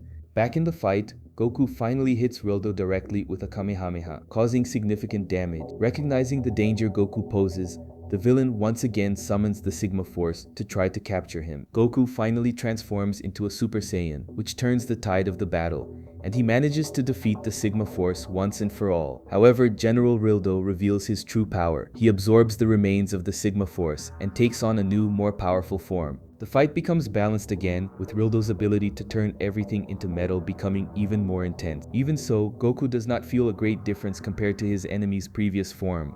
The advantage soon begins to tilt in Goku's favor, as his attacks seriously damage Rildo's armor. Then, the villain fuses with the planet, transforming into an ultimate metallic form, completely controlling planet M2, which is now practically made entirely of metal. Rildo can move freely through the metal and manipulate the structures around him, creating a hostile environment for Goku. Meanwhile, Pan tries unsuccessfully to break into Dr. Mew's laboratory. Every time she manages to get close, she is expelled from the site. However, she receives help from Giru, the robot she had saved earlier. Giru suggests deactivating the security system so Pan can enter. Together, they head to the control room, but while temporarily deactivating the system, Giru ends up surrounded by robots. This causes security to be reactivated, and Pan is again thrown out of the laboratory. However, this time, the Black Star Dragon Balls are also thrown out with her. Meanwhile, on the battlefield, Rildo, now with absolute control over the planet, begins to dominate the situation. Goku's attacks have no effect, and the Saiyan must constantly dodge metallic attacks to avoid being turned into metal, as happened to Trunks. Rildo's body seems extremely resistant, and so far, he has suffered no damage. When Pan approaches, bringing the balls, Goku tries to warn her to stay away. However, Rildo advances toward her, trapping Goku in a metallic structure. The villain then pursues Pan, and in the end, both Goku and Pan are transformed into metal, becoming unable to escape. With the Z-Warriors defeated, all are sent to Dr. Miyu's planet, where their metal plates are delivered to the scientist. He begins to prepare his new experiment. However, Giru, who also reaches the planet via teleportation, takes the opportunity to attack the laboratory systems and deactivate the machines. Dr. Miyu, confused, does not understand what is happening. The truth, however, is that Jiru has been on the Z-Warrior's side the whole time. Using a device, Giru manages to free Goku and Pan, but Trunks' metal plate is taken by the robot. This causes great confusion inside the laboratory. Giru manages to activate the teleport to send General Rildo back to M2, but in the process, Trunks' plate is destroyed. However, Trunks is not dead. He had already been freed some time ago. Together with Giru, Trunks planned everything from the moment they arrived on the planet. Giru pretended to be on the side of the machine mutants to analyze the enemy territory. When Trunks was transformed into metal, Giru took the opportunity to investigate Dr. Miyu's laboratory. When he finds himself cornered, Dr. Miyu tries to flee, but Trunks stops him. During this investigation, Trunks discovers a secret room in the laboratory, where he finds an incubator housing Dr. Miyu's greatest creation, Baby, a still incomplete machine mutant. Trunks reveals that Baby is Dr. Mayu's true secret weapon, which he plans to use to rule the universe. Despite still being incomplete, Baby is activated and already demonstrates a power superior to Rildo's. However, to everyone's surprise, Baby is defeated relatively easily by the combined attacks of Goku, Trunks, and Pan. This leaves everyone perplexed, as they imagined Baby would be almost invincible. With his greatest creation destroyed, Dr. Mayu flees. The Z-Warriors, still needing to find the other Dragon Balls, decide to let him escape. Inside Dr. Mayu's ship, it is revealed that Baby is still alive, now inside the scientist's body. The villain reveals that he was the true creator of Dr. Mayu and all the machine mutants of M2. Baby is one of the last representatives of the Tuffle race, an extremely advanced civilization from planet Plant. For a long time, the Tuffles coexisted with the Saiyans, until a war broke out.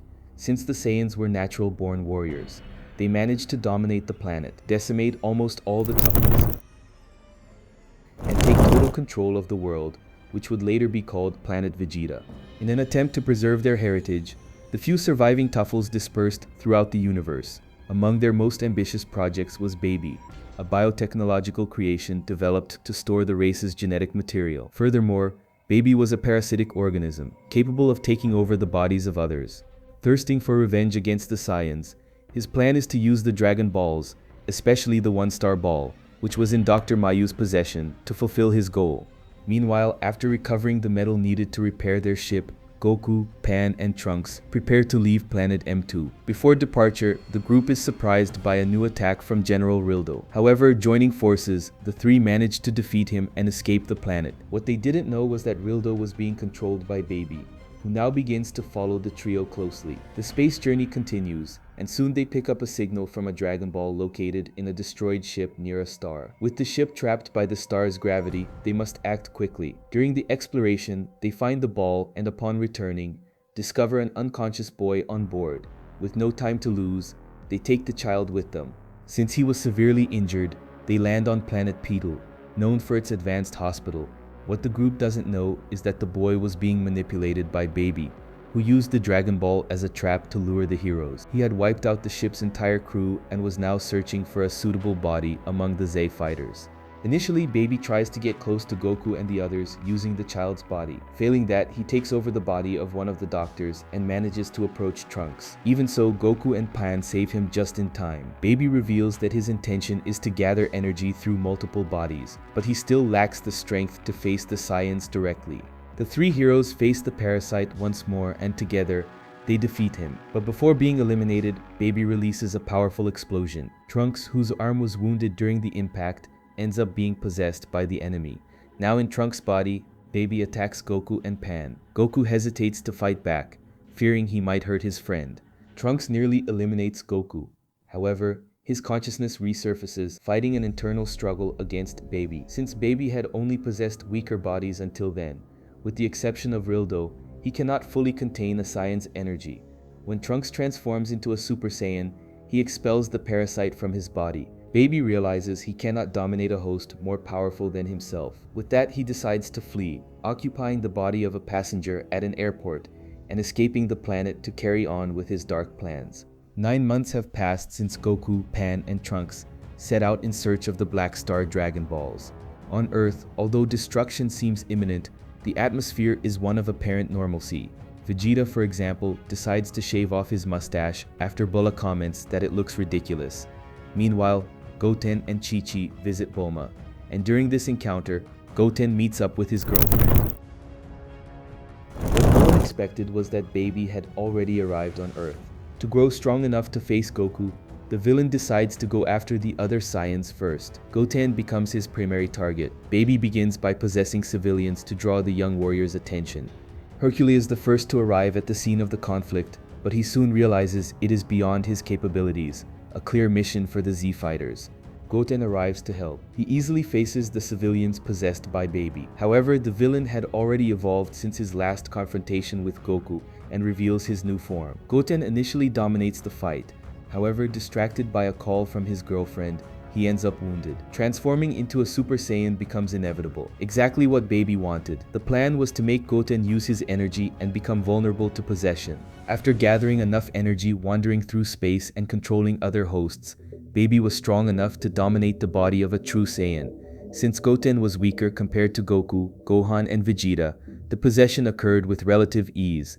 Upon taking control, Baby also gained access to Goten's memories, allowing him to obtain valuable information about the Z fighters. He then discovers that Vegeta is currently the most powerful among the Saiyans still on Earth. Determined to take the body of the Prince of Saiyans, Baby heads straight for Capsule Corp. There, Goten, already under the villain's control, finds Gohan and Videl. Gohan quickly realizes something is wrong with his brother, but avoids raising suspicions in front of Videl. He invites Goten to talk outside, where he reveals he already knows that is not the real Goten. Thus begins a battle between the brothers. During the confrontation, Gohan hesitates to use his full strength, worried about not hurting his real brother. This attitude ends up costing him. Baby Goten inflicts serious damage on Gohan. Trying to force him to release more energy, Baby presses until Gohan, with no other choice, transforms into a Super Saiyan. It's what Baby was waiting for. The instant Gohan reaches that power level, Baby abandons Goten's body and leaps into Gohan, concluding another phase of his revenge plan. Piccolo appears on the scene shortly after, trying to intervene. He demands that Baby leave Gohan's body, but it was already too late. More powerful than ever, Baby, now controlling Gohan, fires a devastating Kamehame that nearly eliminates Piccolo. With his strength renewed, he sets off for the next target, Vegeta. In West City, Vegeta and his daughter Bulma were returning from an afternoon of shopping when they are surprised by Baby Gohan, who attacks without hesitation.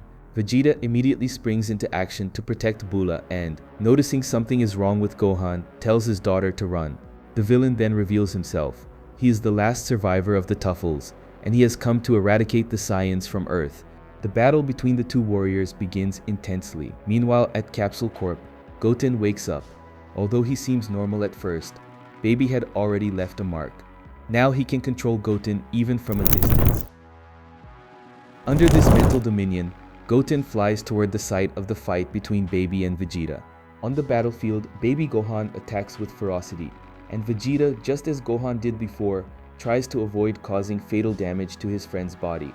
However, realizing that Baby does not intend to leave Gohan's body, Vegeta changes tactics. He decides to eliminate both the parasite and the host and deal with the consequences later.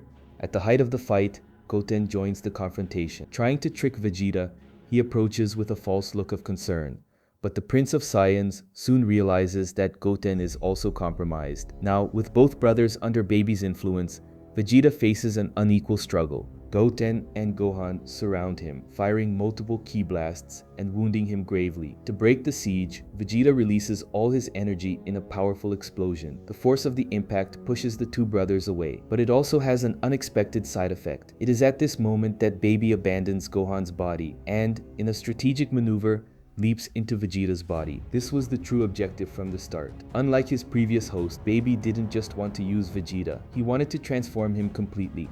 After invading his body, he begins to remodel it genetically, converting the Saiyan into a true Tuffle. Vegeta tries to resist the mental and physical domination, but it is in vain. With total control, Baby finally reaches his definitive form, Baby Vegeta. With no more resistance in his path, Baby, now in Vegeta's body, starts the final phase of his plan, spreading his infection across the entire planet. While Earth is taken over by the villain's control, Goku, Pan, and Trunks continue their search for the Black Star Dragon Balls, traveling through various worlds until they manage to gather the last necessary orb. With all of them in hand, the trio sets off back to Earth, unaware of what awaits them at home. Upon arriving, they head straight to Dende's lookout, with the goal of restoring balance and preventing the planet's destruction. However, what they don't know is that the entire Earth has already fallen under Baby's dominion. Even Dende is already infected. After leaving the Dragon Balls with Dende, each goes their own way. Goku and Pan return home, while Trunks goes to Capsule Corp. But the calm soon ends. Gohan and Goten, now servants of Baby, appear and attack Goku and Pan. At the same time, at the corporation headquarters, Trunks encounters the true enemy, Baby Vegeta. At first, Goku only tries to defend himself, not understanding why his sons are acting with such hostility. However, seeing Pan gravely injured, he drops his hesitation and decides to fight seriously. Even though they are his children, he feels the evil presence within them. For Goku, evil must be fought, regardless of the body it inhabits. The fight intensifies and Goku dominates the battle. Just as he prepares to launch a devastating Kamehameha to finish the fight, Hercule appears alongside Majin Buu. During Baby's initial attack on Earth, Hercule had hidden inside Buu's body as a form of protection. Sensing Goku's presence back on the planet, Buu brought him to him. Hercule begs Goku to stop the attack and explains what is really happening. Baby doesn't just control Gohan and Goten, but all the inhabitants of Earth. With this revelation, Goku finds himself in an even graver situation, and at that moment, Baby Vegeta appears before him, ready for battle. With all the warriors under his dominion gathered, Baby prepares his final assault. Goku asks Majin Buu to take Pan and Hercule to safety. Buu then turns the two into chocolate and flees with them, keeping them safe. The fight between Goku and Baby Vegeta begins, and the hero's disadvantage soon becomes evident. Baby, in addition to possessing Vegeta's body, also carries all his skills, techniques, and the combat knowledge accumulated over the years. His strength exceeds any expectation. Trunks and Bulma arrive at the battlefield. Goku believed Trunks was still free from Baby's control, but he discovers that he was also infected back during the events on planet Piccolo. Thus, the circle closes completely. In an attempt to balance things out, Goku transforms into a Super Saiyan 3. However, his child body is unable to maintain this powerful form for long. The transformation consumes an absurd amount of energy, and soon Goku begins to feel the effects. His strength drains rapidly, leaving him vulnerable. Baby, driven by deep hatred, especially regarding the events involving Dr. Mew, doesn't just want to defeat Goku, he wants to exterminate him completely. Even though Goku never did anything directly against him, Baby's rancor speaks louder.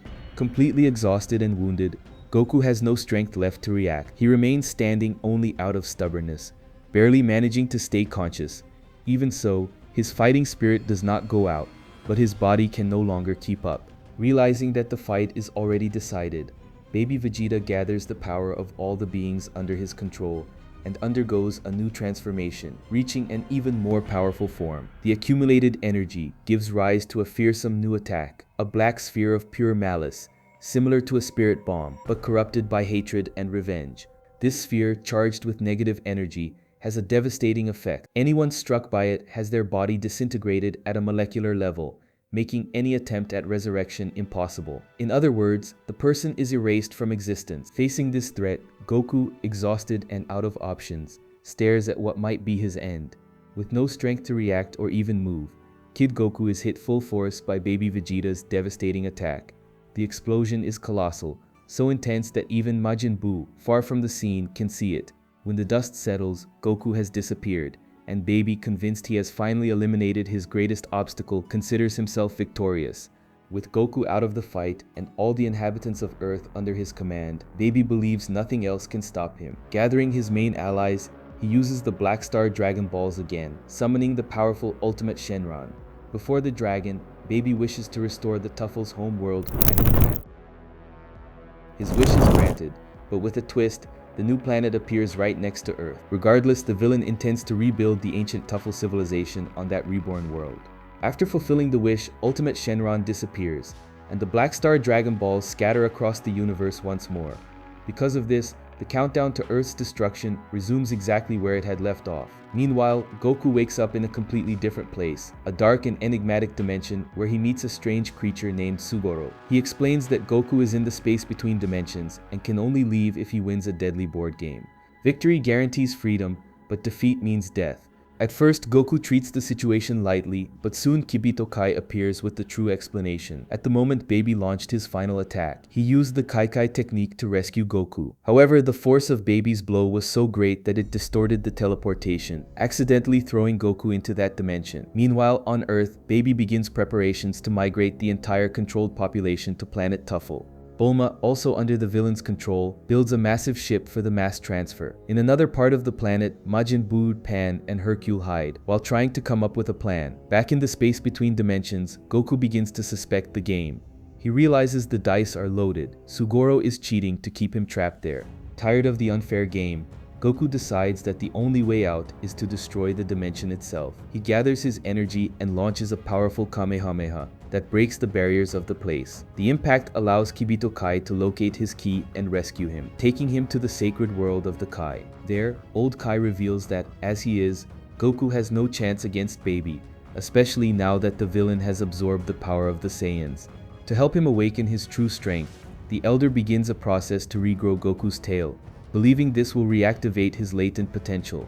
With the help of a giant pair of pliers, they try to pull the tail back out. Meanwhile, on Earth, Pan and Hercule try to blend in with the population, but they are discovered by baby Vegeta. Just as they are about to be attacked, they are saved by Oob, who appears to challenge the villain. In the first moments of the fight, Oob surprises Baby with his speed and skill, managing to dodge and even land some counterattacks. Irritated by the intervention, Baby calls the other controlled Saiyans to help him, but when they appear, baby Vegeta, consumed by pride, takes offense at the idea that he needs help and knocks them all out at once with a brutal attack. The battle continues, but soon Baby begins to dominate Oob. Watching everything, Majin Buu decides to act. He first takes Pan and Hercule to a safe location and emotionally says goodbye to Hercule, the only one who believed in him and helped him change.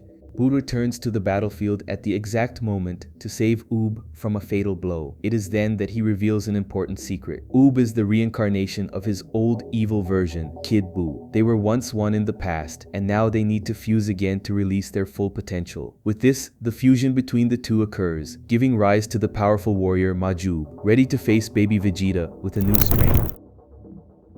On the sacred world of the Kai, the efforts to restore Goku's tail face several failures. With each frustrated attempt, doubt grows about the plan's effectiveness. However, after much persistence, they finally discover a functional method and manage to make Goku's tail grow back, an essential step toward unlocking the true sleeping power of the Saiyans. Meanwhile, on planet Tuffle, the situation becomes increasingly tense. Ubi, now fused with Majin Buu, shows an impressive jump in power that takes baby Vegeta by surprise. The new fusion, besides being powerful, brings with it Buu's magical abilities, including the capacity to turn enemies into chocolate. Ubi tries to use this technique against Baby, betting everything on this decisive attack. However, the advantage is short-lived. Baby's energy overwhelms the attack and reverses it, and tragically, Ubi ends up being turned into chocolate and devoured by the enemy. At that moment, Goku and Kibito Kai finally arrive on planet Tuffle, but it is too late. Ubi's sacrifice was in vain. With his tail restored, Goku enters combat by transforming into a Super Saiyan 3. This time he manages to maintain the form thanks to the newly recovered tail. However, something is still wrong. Despite his stability in the transformation, his attacks remain ineffective against baby Vegeta. Old Kai had bet that the return of the tail would unlock a new level of power, but he underestimated an important detail. The tail by itself does not make the warrior stronger. It serves as a trigger for the Great Ape transformation. Without understanding this in time, Goku is once again defeated. Exhausted and defeated, Goku looks at the sky and contemplates the earth, feeling helpless in the face of imminent destruction. Memories of his friends and loved ones flood his mind. It is in this moment of vulnerability that something unexpected happens. The light reflected from the earth triggers a reaction in his tail, as if he were facing a full moon. This light awakens the primal power of the Saiyans, and Goku transforms into a great ape, but not like before. Instead of the traditional brown fur, he takes the form of a golden great ape with an aura similar to that of a Super Saiyan. It is a legendary transformation that Baby recognizes from ancient stories, the same one used by the Saiyans when they destroyed the Tuffle people in the past. Even so, Baby does not back down. He tries to gather energy to launch his revenge death ball again, charged with negative energy. But the savage and overwhelming attacks of the golden great ape prevent him from completing the technique. Goku, completely out of control, dominates the battlefield with crushing strength and speed. Meanwhile, Pan and Hercule manage to approach the site of the confrontation. The girl had felt her grandfather's ki as soon as he arrived on the planet and rushed to find him. When she finds him transformed and out of control, Pan realizes the danger the great ape form represents, not only to baby, but also to the innocent, many of whom are still under the villain's control. Pan desperately tries to make Goku regain consciousness, but nothing seems to work. Old Kai had already warned, without proper training, the great ape form dominates the user's mind. But there was no time to prepare Goku. The tail regeneration process was rushed, and now they are reaping the consequences. The only way is to make Goku regain his lucidity. If they cut his tail, he will lose the transformation, and with it, the only chance to face baby Vegeta. The villain himself realizes the potential of the transformation, and fearing that Vegeta might reach the same level, decides to withdraw from the battle to put a new plan into action. Meanwhile, Pan continues trying to connect with her grandfather, even risking her life by getting too close to the great ape. In the middle of the chaos, a family photo she was carrying falls near the golden giant. Seeing it, Goku hesitates. Something inside him changes. The image awakens his memories of Pan, of his friends, of everything he loves. Slowly, Goku begins to regain control. His consciousness strengthens until he can completely dominate the power of the golden great ape. At that moment, the transformation reaches a new level. Goku returns to human form, but now enveloped by a completely different energy. He reaches, for the first time, the legendary form of Super Saiyan 4, the true weapon against baby Vegeta. With Pan and Hercule finally safe, Goku prepares for the decisive battle against baby Vegeta. He heads to the laboratory where the villain and Bulma are analyzing how Goku managed to transform into a great ape using the light reflected from Earth, an unlikely alternative to the traditional full moon. As soon as Goku arrives, Baby moves to the confrontation. This time, the power disparity between them has decreased significantly. Even so, Goku does not reveal his full potential immediately.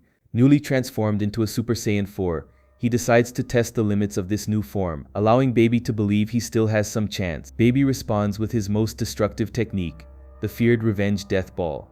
However, the attack has no effect. Goku is barely shaken. He then advances with everything, completely reversing the situation and pinning Baby against the wall. At this point, Goku does not intend to show mercy, not after everything the villain has done.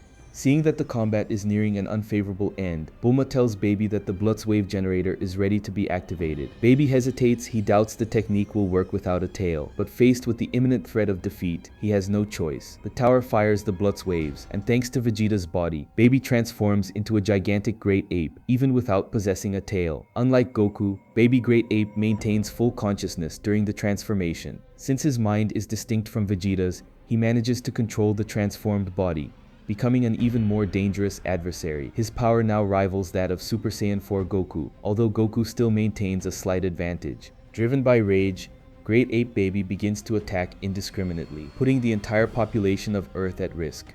In a cowardly gesture, he focuses his attacks on Chi-Chi and Videl, forcing Goku to intervene to protect them. The villain then fires a super galactic gun at the planet.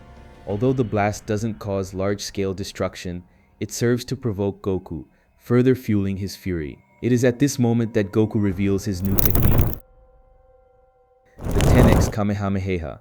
The attack hits Baby head-on, creating a colossal explosion. Goku believes he has finally defeated the enemy, and deeply laments Vegeta's involvement in this whole situation. But Baby survives, and once again fires an attack at the Earth. Goku places himself in front of it, and absorbs the full impact in a desperate act of protection that leaves him even more debilitated.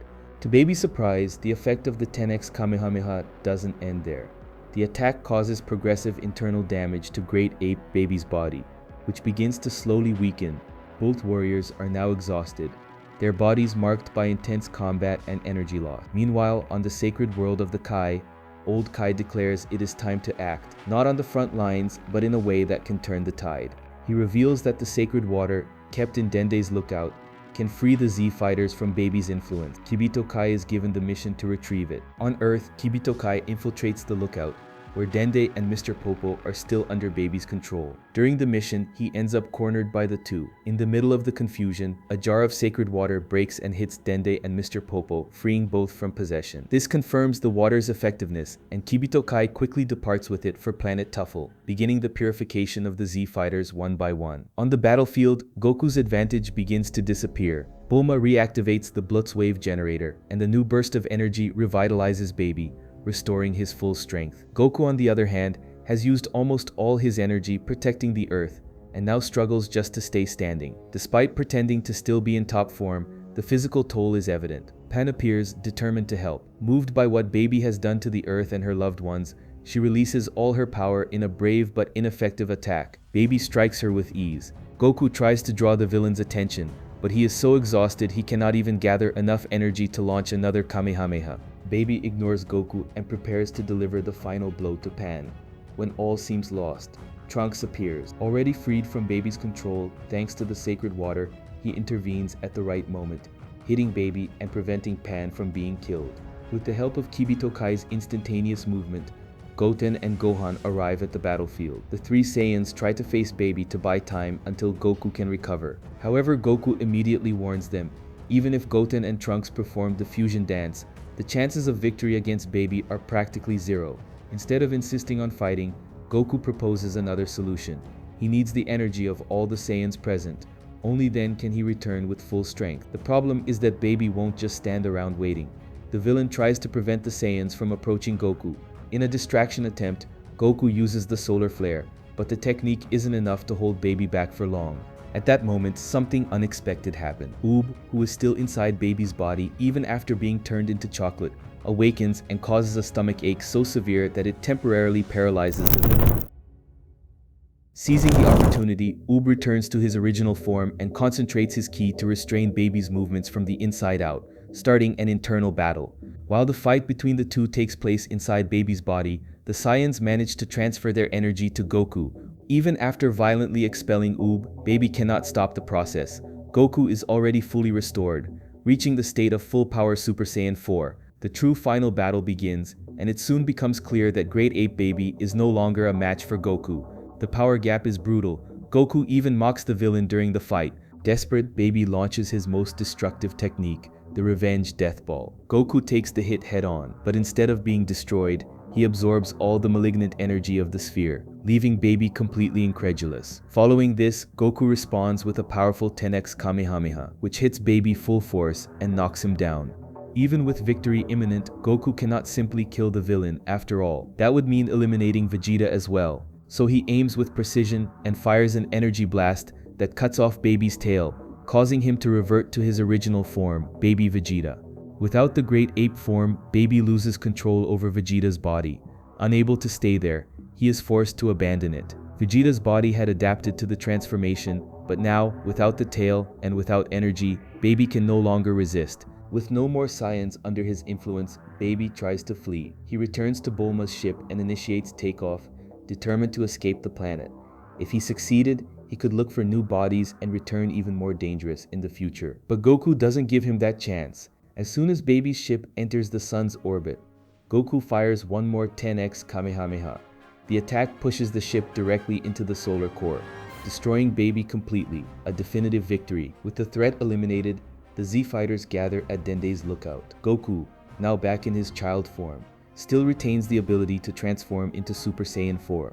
Meanwhile, Kibito Kai organizes the liberation of Earth's inhabitants. By turning the sacred water into a mist, they managed to purify the population that was still under Baby's control. Meanwhile, Gohan and Kibito Kai head toward Planet Tuffle to do the same for those who were there. But even with the victory, a new problem emerges, one that everyone had forgotten in the chaos of battle. Before Goku, Pan, and Trunks' space mission, the Earth had only 1 year of life remaining due to the wish made with the Black Star Dragon Balls. When Baby used the balls, the clock kept ticking. Now the planet is on the brink of destruction. Earthquakes and explosions begin to devastate the Earth. Dende and Mr. Popo, who were still under Baby's control when the balls were delivered, were unable to return them to the altar, which means they are lost throughout the universe. There are only 2 weeks left until the end of the planet. Gathering all 7 balls in time is impossible. Faced with this, the Z-Fighters decide to evacuate the entire population to Planet Tuffle.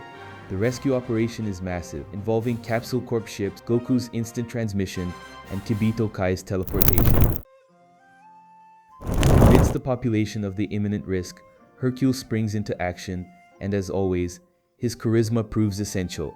While the Z-Fighters help people board in the big cities, Goku and Kibito Kai travel to the most remote regions, transporting old friends and residents who would have no way to get there on their own. During the following 2 weeks, no effort is spared. The focus now is ensuring that no inhabitant of Earth is left behind. On the last day before Earth's destruction, the last Capsule Corp ship prepares to depart. On it, besides thousands of people, even the animals that could be saved are boarded, including dinosaurs. Still, some people stayed behind, either because they couldn't arrive in time or because they accepted the planet's fate. With time running out and unable to delay the takeoff any longer, Goku takes the initiative to use instant transmission to personally fetch whoever was still on the surface. During these trips back and forth, he finds a child who had been separated from their parents. The child was with Piccolo. With no time for explanations, Goku tries to return to the ship, but the excessive use of the technique takes its toll. He loses the Super Saiyan 4 form, and with it, his ability to continue teleporting. Seeing the situation, Piccolo transfers part of his energy to Goku, giving him the strength to perform instant transmission one last time. However, without realizing it, Goku only takes the child and their dog, and leaves Piccolo behind. With the Earth about to explode, Piccolo remains alone on the planet. Before the end, he connects telepathically with Gohan to say goodbye. With pride, he says how much Gohan has grown and how proud he is of the man he has become. Piccolo's decision goes beyond personal sacrifice. He knew that because he was linked to the Black Star Dragon Balls, created by Kami before separating from his evil half, his death would mean the end of those balls. And so, by disappearing along with the Earth, he ensures that no other world will ever face the same risk. In the explosion that destroys the planet, Goku and Gohan witness the loss of a dear friend, master, ally, and father figure. Sometime later, the Z-Fighters turn to the Grand Elder of Namek and the Dragon Poronga to restore the Earth. The wish is granted and the planet returns to life. With everyone safe, the heroes gather in a grand celebration, marking the start of a new period of peace. However, a new mystery begins to take shape. The Earth's Dragon Balls are undergoing strange and still inexplicable changes.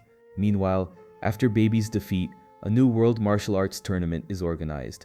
Goku, because of his child stature, is entered into the junior division. Meanwhile, Pan participates in the adult division at the request of Hercule, who plans to make her his successor. Since Majin Buu's death, Hercule no longer feels the need to defend his title as champion. But the hero's plans are quickly frustrated when Pan, in the middle of the competition, decides to drop out of the tournament. She doesn't want to carry her grandfather's legacy. Goku is also eliminated, this time due to a pure distraction caused by Vegeta. With the favorites out of the running, the final comes down to Hercule and a mysterious masked fighter known as Papayaman, who is actually Yub in disguise. Unaware of Hercule's true history, Yubin believes he is facing a genuine savior of Earth. Because of this, he goes all out against him without holding back. What Yubin didn't know is that for years, the Z-Fighters always let Hercule win to maintain his public image as a symbol of hope. But no one had explained this to the young fighter. Just as Yub is about to deliver the final blow, Majin Buu communicates with him telepathically. He explains that Hercule is more than just a champion. He represents the people's faith in justice and heroes.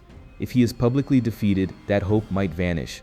Yub understands the message, and even though he could win, he lets Hercule emerge as the champion once again.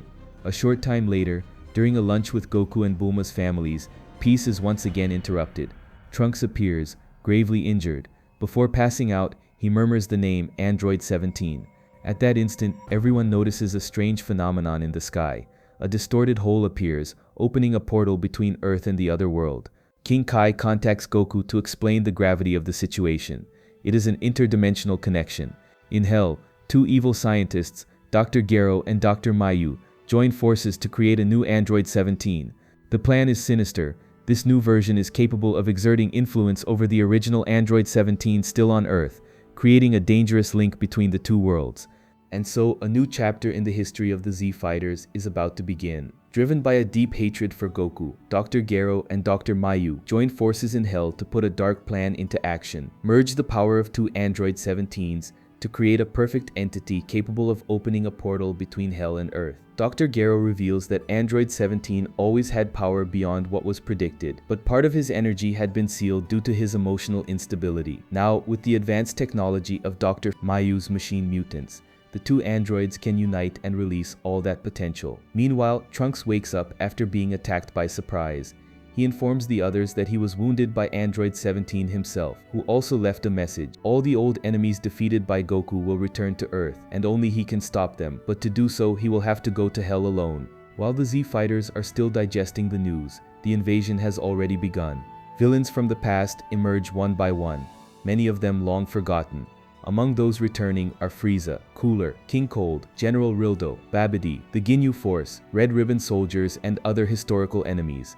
With the threat spreading, Goku decides to cross the portal toward Hell, while the other Z fighters set out to protect the city. Despite the number of enemies, most of them do not represent a great challenge. On Earth, Pan, Gohan, Goten, and Trunks split up to contain the attacks. In Hell, Goku finds King Yama's staff trapped, and then Dr. Gero, Dr. Mew, and the new Android 17 appear. Without fighting, the three cross the portal back to Earth, leaving Goku trapped there.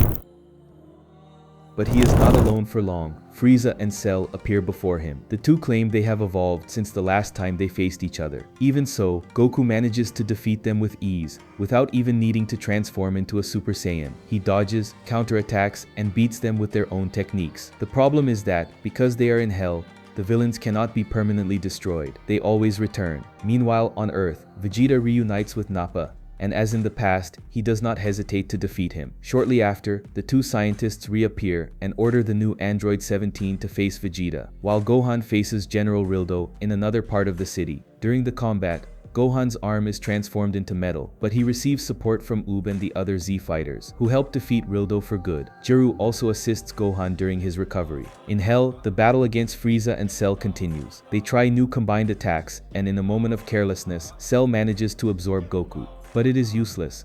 Goku escapes quickly, and now that he knows the powers of both better, no blow seems to work against him. Still, the villains have one last card up their sleeve, a technique developed specifically for Goku. Using the Hellbuster, they imprison him and hurl him into the depths of Hell. On the surface, the fight between Vegeta and the new Android 17 remains intense. The android's true plan, however, is merely to buy time. His counterpart, the original Android 17, is on his way. Before that, he decides to pay a visit to his sister. Android 18, Krillin, and their daughter try to escape the city, but explosions surround them. Android 17 appears and tries to convince his sister to join him. Slowly, he begins to exert his mental influence over her, weakening her will. Krillin interferes, trying to bring 17 back to his senses. He reminds them both that after Cell's defeat, peace was won. 18 married him and built a family, while 17 went his own way, living quietly across the world. But corrupted by Dr. Gero's mental control, Android 17 ignores these memories. For an instant, Krillin's words seem to take effect, but the moment passes quickly, and 17, consumed by the evil influence, attacks. Krillin is killed in front of his wife and daughter. Enraged, Android 18 charges at her brother with everything she has. The combat is brutal, but 17's power proves superior. Amidst the confrontation, she tells her daughter to run. The area is too dangerous. Android 17 tries to hit the child, but 18 throws herself in front to protect her. Even so, she cannot defeat him. Gravely wounded, she falls beside Krillin's body, unconscious. Goku is hurled into Hell into a dark region intended for torture, where an old woman subjects him to a cruel tour of suffering until he ends up trapped inside a block of magical ice. This was exactly Frieza and Cell's plan. The ice of Hell does not melt, as it was created to imprison evil souls. But now that Goku is frozen, it seemed his fight had come to an end. However, the trick worked only on souls. Since Goku reached Hell while still alive, he manages to break free from the ice to his enemy's surprise. Knowing he has lost too much time trapped in Hell, Goku decides to reverse the situation and use their own plan against his adversaries. Frieza and Cell being dead and trapped in magical ice. Meanwhile, Vegeta faces Android 17, impressed by his strength. But Dr. Gero warns that this isn't all the android can show. In that instant, the other Android 17 appears, and the Z fighters gather to help Vegeta. They then witness the fusion of the two androids, who become the fearsome Super 17, a threat with a monstrous ki, something unusual for androids, who normally do not possess life energy. Despite the combined attacks of the Z fighters, Super 17 remains immune. Not even the blows from Gohan, transformed into a Super Saiyan, cause damage. The android dominates the battle with terrifying speed, firing energy blasts across the field and forcing the heroes to hide. While the Z fighters suffer, Goku asks King Yama for help to leave the other world, but he is informed that an unknown force is blocking the passage between worlds. Curiously, somewhere on Earth, the Dragon Balls begin to mysteriously crack. Yama explains that Goku will have to find a way to escape Hell on his own. At that moment, Piccolo appears in contact with Yama, proposing a plan to rescue Goku. However, Yama does not allow him to go to Hell. With no other choice, Piccolo makes a drastic decision. He destroys part of heaven and pretends to be the old demon king Piccolo, forcing Yama to send him to Hell. Despite regretting the damage caused, Piccolo knows his priority is to save Goku. Upon arriving in Hell, he surprises Goku with his presence. The Namekian then communicates with Dende on Earth, and the two coordinate a solution, create a portal between the other world and Earth, similar to what the androids did. After several attempts, Piccolo and Dende manage to stabilize the portal, allowing Goku to return, while Piccolo remains behind to prevent something similar from happening again. Back on Earth, the Z fighters were nearly defeated. Vegeta was the only one still resisting, but even he could not overcome Super 17's power. At that instant, Pawn appears and attacks Dr. Gero, who is forced to order Super 17 to stop the battle. However, Dr. Gero is betrayed. Dr. Miu reprogrammed Super 17 to obey only him, and the android turns against Gero, who is left behind as Pawn flees. Jiru is also gravely hit. Vegeta, exhausted, stands up to continue the fight, but he is saved at the last instant by the arrival of Goku, who returns to the battle already transformed into a Super Saiyan. Dr. Gero of Miu remains confident in his creation's strength. The battle begins explosively. Goku delivers a punch so powerful it hurls Super 17 to the other side of the planet, but the android responds with ki blasts even from a distance. Goku closes in, dodging the attacks, and lands new blows. However, Super 17 is already starting to adapt to the Saiyan's strength. Quickly, he fires several energy blasts and then a direct Kamehameha at point-blank range. To Goku's surprise, these attacks do not weaken the enemy. On the contrary, they strengthen him. Super 17's body absorbs the received energy, making him even more powerful with every strike. After a while, Goku realizes the mistake he was making and changes his fighting strategy. If attacking wasn't working, then he just had to attack harder. Goku uses the 10x Kamehameha, his most powerful attack to date. Even so, Super 17 manages to absorb all the energy. Goku realizes that his best strategies aren't working, and now he is in deep trouble. Because of all the energy Super 17 accumulated from previous strikes, he is now stronger than Goku. Left with no options, Goku believes the only way to defeat the villain is by self-destructing along with him. But Super 17 was prepared even for that. Goku's explosion hits a massive area but doesn't cause major damage to the villain. Super 17 uses an energy shield to protect himself from the attack, and the only one who suffers from the explosion is Goku himself, who, although still alive, can no longer maintain his Super Saiyan 4 form. Super 17 moves in for the final blow, but Android 18 intervenes, ready to avenge Krillin's death. She screams at Super 17, calling him weak and pathetic for allowing himself to be controlled by someone, saying that the Android 17 she knew was not a cold-blooded killer. Android 18 claims that if Super 17 fires, she will be forced to detonate the bomb inside her body. Although she is lying, since the bomb was removed after the events of the Cell Saga, Super 17 doesn't know this and hesitates. Meanwhile, Dr. Mayu begins shouting at the android, ordering him to attack regardless of the bomb. Dr. Mayu's orders irritate Super 17, who turns against his creator and fires his strongest attack, eliminating the scientist. Android 18 begins firing infinite energy blasts. Super 17 absorbs every attack, even if it doesn't destroy him. 18 wants to avenge Krillin's death. Goku notices that while Super 17 is absorbing energy, he cannot move, leaving his guard wide open. So Goku seizes this chance. Since androids do not get tired, 18 continues the bombardment, and Goku advances through her attack. Concentrating all his energy, Goku uses the Dragon Fist, piercing through Super 17's body and finishing the fight with a powerful Kamehameha, completely eliminating the enemy. Android 18 doesn't understand why 17 did all that, but Goku believes it was precisely thanks to the old 17 that they managed to win. He tells 18 that even while under the control of Dr. Gero and Dr. Miu, the real 17 still remembered her, and that's why he hesitated to attack her, not because of the bomb, but because she was his sister. The old 17 only acted that way because he was under the influence of the scientists, but he never truly wanted to hurt Android 18. Shortly after, Bulma, Videl, Chi-Chi, and Bula arrive where Goku and Android 18 are. Bulma warns that the planet is in chaos. Because of the portal between Earth and Hell, the world is suffering a massive imbalance, and Earth is in danger once again, so they decide to go after the Dragon Balls, both to restore the planet's balance and to resurrect everyone who was killed, such as Krillin. After some time, Pan, Trunks, and Goku set off in search of the Dragon Balls. But something is wrong. All the orbs are cracked. Everyone is worried, as this had never happened before.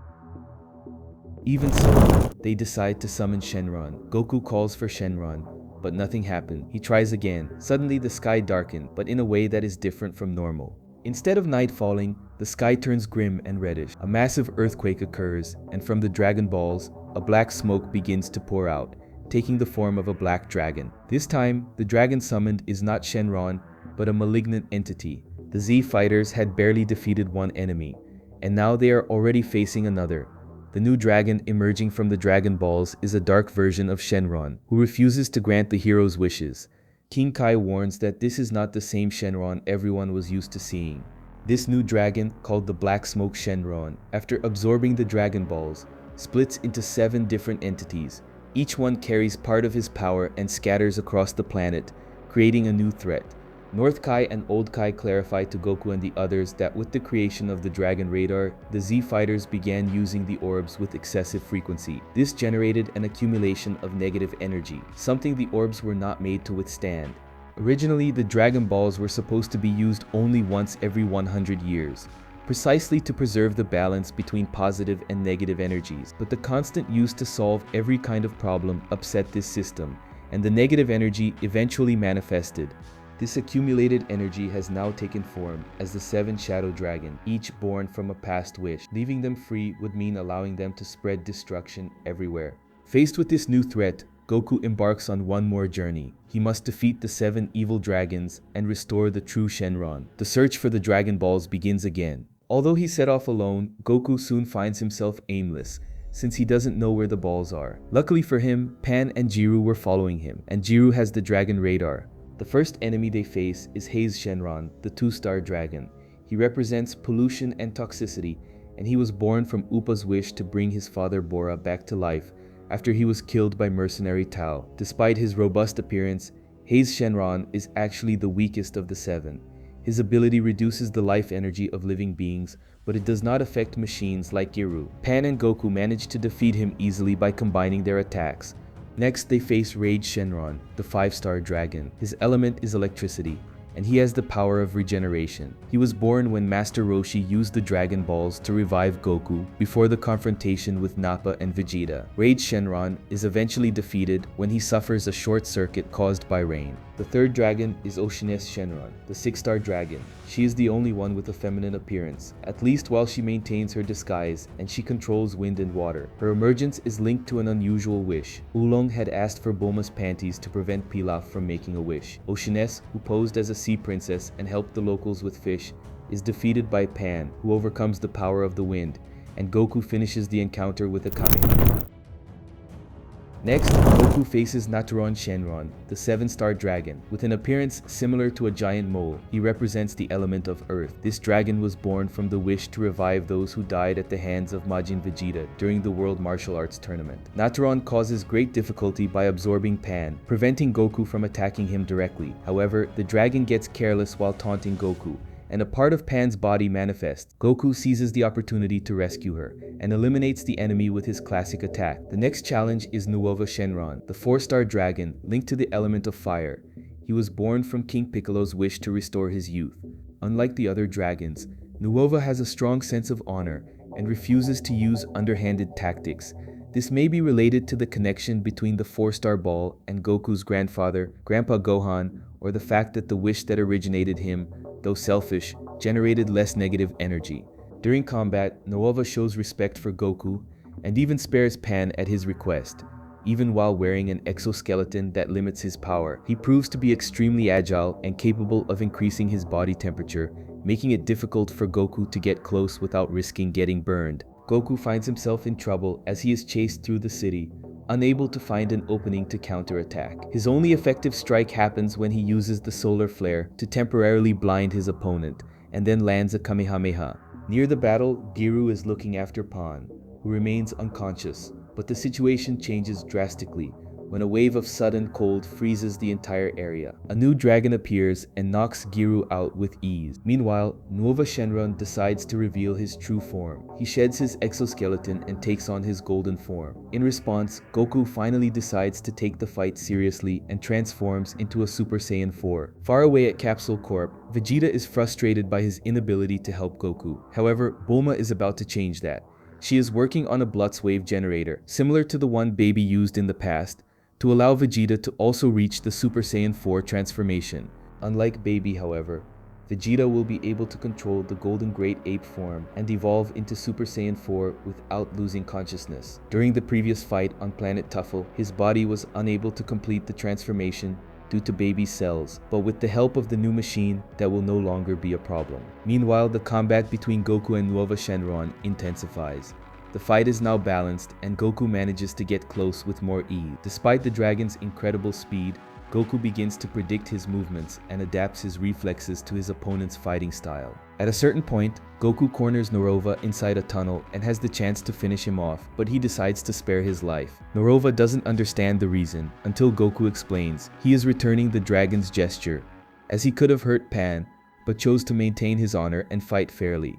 Nova's attitude makes Goku see him not as a simple enemy, but as a warrior worthy of respect. However, before the battle can continue, a surprise attack freezes Goku's arm. Ice Shenron, the 3-star dragon, appears and introduces himself as Nuova's brother. Ices, who was born from the wish to revive the victims of King Piccolo, controls the element of ice. He reveals that he has recovered the Dragon Balls gathered by Goku, leaving the Saiyan frustrated. Attempting to convince Nueva to join him against Goku, Ice is met with a refusal. Nueva refuses to betray his honor. Ice then freezes Goku's other arm as well and begins to attack him. Even immobilized, Goku manages to react using only his legs.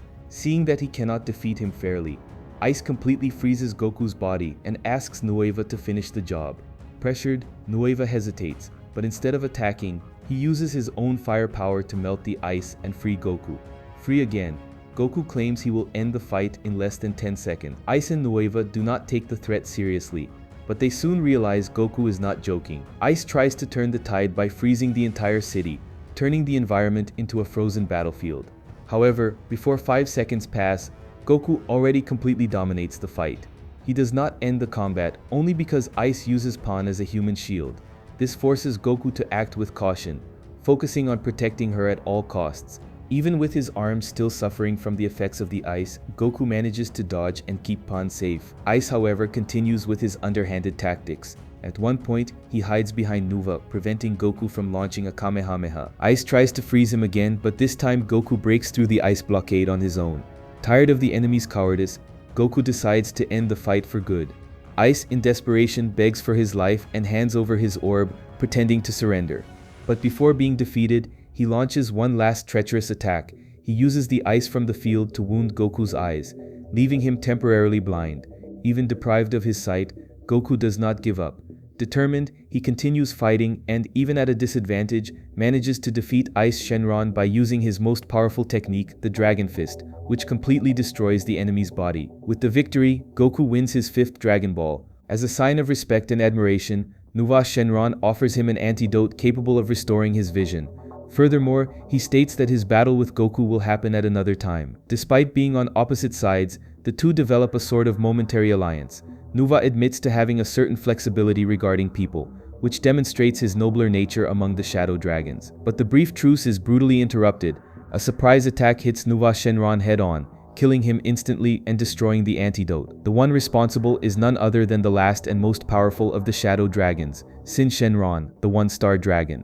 Unlike the others, Sin is not linked to a single element.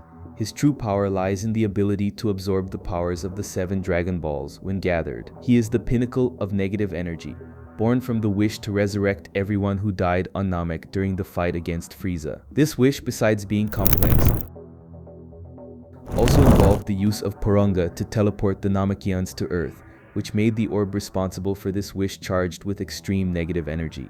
Among the Shadow Dragons, strength does not depend only on the orb itself, but on the depth and complexity of the wish that gave rise to it. And none was more impactful than the one that gave life to Sin Shenron, which also explains his cruel and pitiless nature. Outraged by Nuova's death, Goku sets off for the confrontation against Sin, even with his vision compromised. But this time, the battle is completely unequal. Sin Shenron is at a power level absurdly superior to previous enemies. Not even the 10x Kamehame is capable of defeating him. The dragon manages to strike back with similar energy. Goku tries to escape but is hit full force. He loses consciousness and is pinned by an iron bar, returning to his base form because he is completely exhausted. At this critical moment, Goku's allies arrive. Goten, Trunks, Gohan, Oob, and even Videl, Chi-Chi, and Hercule. They know that only Goku can defeat the enemy, so they gather not to fight, but to transfer their energies to him. Gohan, Trunks, and Goten begin the process, while Oob tries to protect the others. However, Sin completely ignores Oob and heads straight for the Saiyans, interrupting the transfer ritual. He advances against Gohan, and when the others try to intervene, the dragon launches a powerful energy blast that seems to eliminate everyone at once.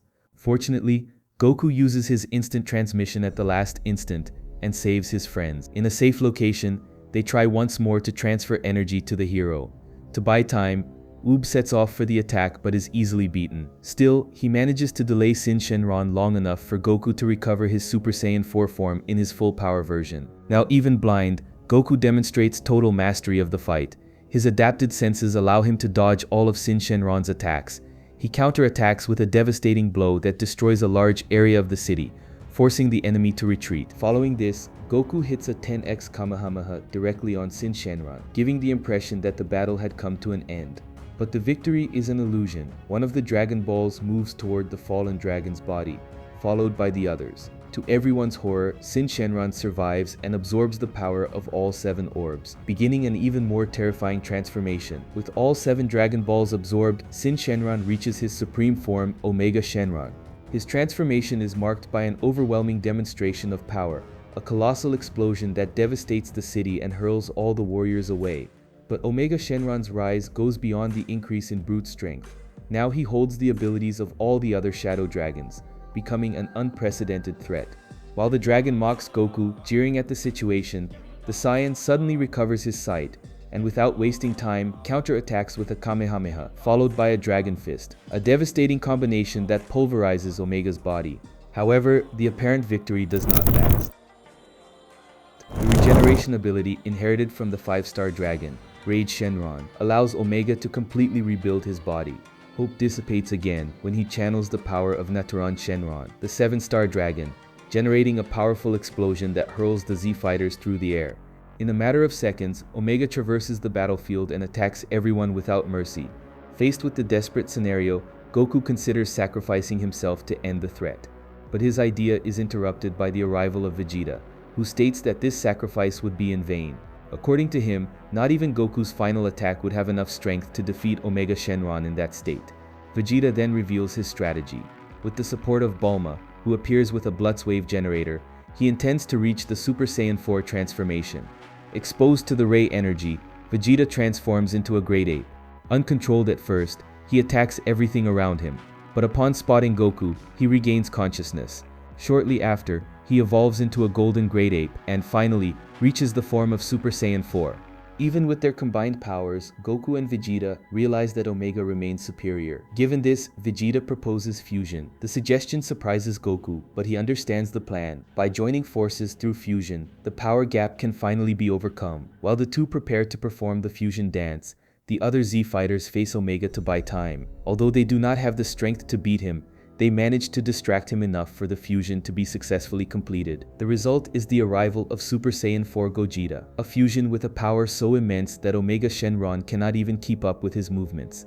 The battle becomes one-sided. Gogeta completely dominates the enemy, delivering blows with ease and even mocking him during the confrontation. In desperation, Omega Shenron resorts to his last trump card, the Negative Karma Ball, a sphere of energy formed from the accumulated negativity of humanity, capable even of destroying the Earth. However, Gogeta simply deflects it without any effort. With no more alternatives, Omega Shenron remains motionless, waiting for the final blow. Gogeta decides to use his most powerful attack, the Big Bang Kamehameha. The explosion hits the dragon directly, not eliminating him, but causing an unexpected effect. The 7 Dragon Balls are expelled from his body, and he returns to his original form, Sin Shenron. Extremely wounded, the dragon can barely react. Gogeta prepares to fire another Big Bang Kamehameha and end everything, but the fusion time reaches its end. Because they are in the Super Saiyan 4 form, the fusion undoes itself rapidly. Taking advantage of the hero's moment of weakness, Sin Shenron tries to recover the orb, determined to absorb them again. Goku, however, prevents him from seizing the 4-star ball, the same one that carries the memory of his grandfather, Grandpa Gohan. To protect it at all costs, Goku takes an extreme action. He swallows the ball. Goku and Vegeta try to fuse once more, But Sin Shenron, aware of the danger, acts quickly to prevent this from happening. The fight for the fate of the Earth is far from over. Even without the 4-star ball, Omega Shenron continues to be stronger than Goku and Vegeta. Although the other Z fighters, like Gohan, Trunks, and Goten, could intervene, Gohan decides that no one should act. Something in Omega had changed. He realizes the enemy is weakened and believes the two Saiyans still have a real chance to win. Though reluctant, Trunks and Goten follow the order and only watch as their fathers are brutally dominated. Goku and Vegeta try to find an opening to perform the fusion once more, but none of their attacks can hold back the dragon for long enough. With no alternatives, they bet on a strategy. They use the after-image technique to create illusory duplicates and confuse Omega. While the villain attacks the copies, Goku and Vegeta discreetly distance themselves and start the fusion dance. However, upon completing the movement, nothing happens. The fusion fails. From a distance, Trunks quickly realizes the reason. Goku is completely spent. After so many battles, he is the more wounded and exhausted of the two, and Omega Shenron knows it, so much so that, with a cruel smile, the dragon allows them to try again, just to amuse himself with the hero's despair. However, the situation worsens even further. Goku reverts to his base form, making fusion completely impossible. At that instant, a surprising phenomenon occurs. The 4-star Dragon Ball, previously hidden inside Goku, glows and appears on his forehead, leaving everyone in a state of shock. Omega decides to take advantage of the distraction and moves in to attack, but he is intercepted by Nuva Shenron, who emerges from the orb and blocks the blow. At first, it seems that Nuva has turned against Goku and allied himself with the villain. Omega explains that by absorbing the orb, his negative energy corrupted Nuva and placed him under his control. Nuva then advances against Vegeta, who tries to resist but cannot keep up with his speed. Next, the 4-star dragon charges at Goku, until Vegeta notices something strange. Nuva's attacks are not fatal. It's all an act. In reality, Nuova was feigning loyalty to Omega to deceive him. Taking advantage of this moment, Goku and Nuova combine their attacks and surprise the enemy. Nuova reveals that when he was swallowed by Goku, his energy was purified, freeing him from corruption. Now he intends to use all his power to finish Omega once and for all. The two dragons become enveloped in a sphere of fire, and Nuova delivers a massive blow. The explosion that follows is enormous, but the plan fails. Omega had hidden himself inside Nuova's body to escape the attack, and worse, takes the opportunity to absorb the final missing orb, recovering his complete form. To make the situation even more dire, Vegeta loses his Super Saiyan 4 transformation. Now neither he nor Goku has the strength to transform again. Omega Shenron moves in for the final attack. Without fusion, without the SSJ-4 form, and without reinforcements of equal caliber, the Z fighters are out of options. Omega begins to accumulate enough negative energy to destroy the Earth. In a final act of courage, Goku pushes Vegeta away and tries to stop the blow alone. But his body no longer responds as it used to. He is hit full force. Even so, Goku manages to contain the explosion, saving the planet at the cost of his own energy. When the smoke clears, all that remains is a gigantic crater. Everyone believes Goku is dead. With the hero out of the fight, Omega begins to release his negative energy across the planet's surface, with the potential to spread throughout the entire universe. Earth is on the brink of destruction, and there is no time for mourning. Vegeta takes command. He orders Trunks, Goten, Gohan, and the others to board Bulma's ship and escape while they can. The mission now is to survive, train, and one day avenge Goku. Despite Vegeta's order, none of the Saiyans retreat. Faced with the greatest threat they have ever encountered, everyone decides to stay and fight to the end. Gohan, Goten, Trunks, and Vegeta himself throw themselves against Omega Shenron, even knowing their chances are practically zero. One by one, the warriors are struck down by Omega's overwhelming strength. Vegeta is the last to remain standing, insisting on one final attack. But without the power of a Super Saiyan, he is completely at a disadvantage. Defeated, Vegeta falls beside the massive crater opened by the previous explosion. It is then that he feels something and realizes that Goku is still alive. From the depths of the hole, Goku emerges, holding his last card up his sleeve, a spirit bomb. He begins to gather the life energy of the Earth, seeking enough power to defeat Omega. But it soon becomes clear that the planet's energy is not enough. With the help of King Kai and the other Kais of the 4 galaxies, Goku extends his plea for help to the entire universe. Distant planets, civilizations that were once saved by Goku, everyone answers the call. The energy of countless beings is channeled toward Earth, giving shape to the universal spirit bomb. Omega tries to stop the attack with all his might, but it is in vain. Goku finally launches the attack. The sphere of energy collides with Omega Shenron, and the dragon, saturated with malice, is completely disintegrated. The battle comes to an end. Victory, at last, belongs to the Z fighters. Everyone approaches Goku, who collapses from exhaustion, but smiles in relief. The Dragon Balls, now free from corruption, return to their normal state. To everyone's surprise, Shenron appears spontaneously, without being summoned, and for the first time, without the sky turning dark. Shenron heals Goku and reveals the truth. The opening of Hell and the return of old villains were consequences of the excessive and reckless use of the Dragon Balls over the years. According to him, the orbs are artifacts too powerful to remain on a planet where they can be gathered with such ease. Therefore, the dragon announces his decision to depart. The Dragon Balls will no longer remain on Earth. Before Shenron leaves, Goku makes one last request, that all the people who died since the beginning of the invasion of the villains from Hell be brought back to life. He argues that the people of Earth were caught up in a war that wasn't theirs. Most didn't even know the Dragon Balls existed. They deserve a second chance. Shenron accepts the request and grants the wish, reviving everyone who had died, including Krillin. Then he warns that it is time to go. The Zeta fighters still try to understand what is happening, but Goku seems to already know.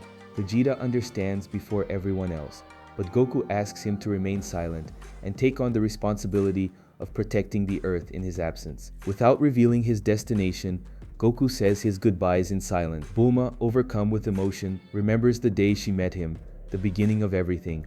Riding on Shenron's back, Goku flies over significant places from his life. The desert where he met Yamcha, the mountains where he trained with Tien and Chiatsu. He asks to make a few stops along the way, wishing to see loved ones one last time before departing for good. He visits Master Roshi's house, where he reunites with his old master and his inseparable friend Krillin. The trio relives old times amidst memories and laughter. Goku proposes one last friendly sparring match, just like in the days when it all began. During the fight, Master Roshi realizes the true intention of the visit. Goku is saying goodbye. After letting Krillin win on purpose as a gesture of tribute and affection, Goku praises him with a smile and disappears without a word. Confused, Krillin tries to understand what happened. Master Roshi, experienced and serene, looks to the sky and makes his silent farewell. He thanks Goku and the Dragon Balls for everything they represented. Goku's next stop is Hell, where Piccolo is facing a new disturbance caused by an out-of-control creature. Upon seeing Goku, the Namekian believes he has been sent back to that dark place. However, Goku simply approaches, extends his hand, and sincerely thanks him for everything Piccolo has done for him over the years. He laments not having had the chance to repay so much help, but assures him that he will never forget his old friend. Without saying anything more, Goku disappears silently, leaving Piccolo alone with his thought. Meanwhile, on the battlefield, the Z fighters, now exhausted and emotionally shaken, decide it is time to go home. The hardest war of their lives has finally ended.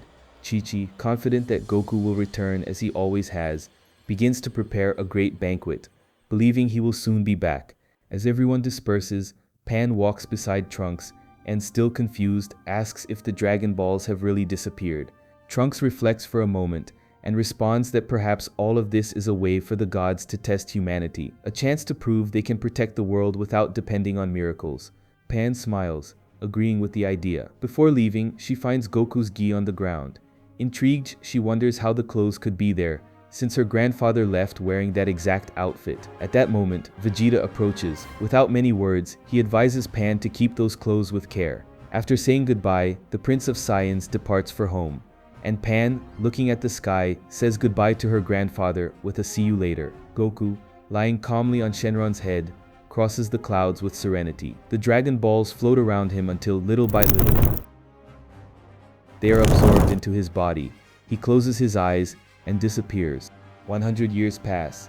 In the present, the World Martial Arts Tournament is taking place once again. Pan, now an elderly woman, watches the competition from the stands. She observes with pride her great-great-grandson, Goku Jr., who faces none other than Vegeta Jr., a direct descendant of her grandfather's old rival. The tournament honors the great heroes of the past, with a focus on Son Goku and Herculon, names immortalized by their legendary deeds. The crowd roars as they see the two young fighters release extraordinary powers. Many have never witnessed anything like it. In the heat of battle, both achieve the Super Saiyan transformation, sparking shock and admiration in everyone present. From a distance, a watchful eye observes everything. Goku is there, among the spectators, watching silently. Pan sees him and, overcome with emotion, runs toward him. But when she reaches the spot, he is no longer there. Thus ends the journey of the most powerful warrior the Earth has ever known. Goku, the humble low-class Saiyan who challenged the limits, made friends wherever he went, and faced the greatest dangers in the universe. An eternal hero whose legend will never be forgotten. His story has come to an end. This is one of the endings that marked my life the most, especially my childhood.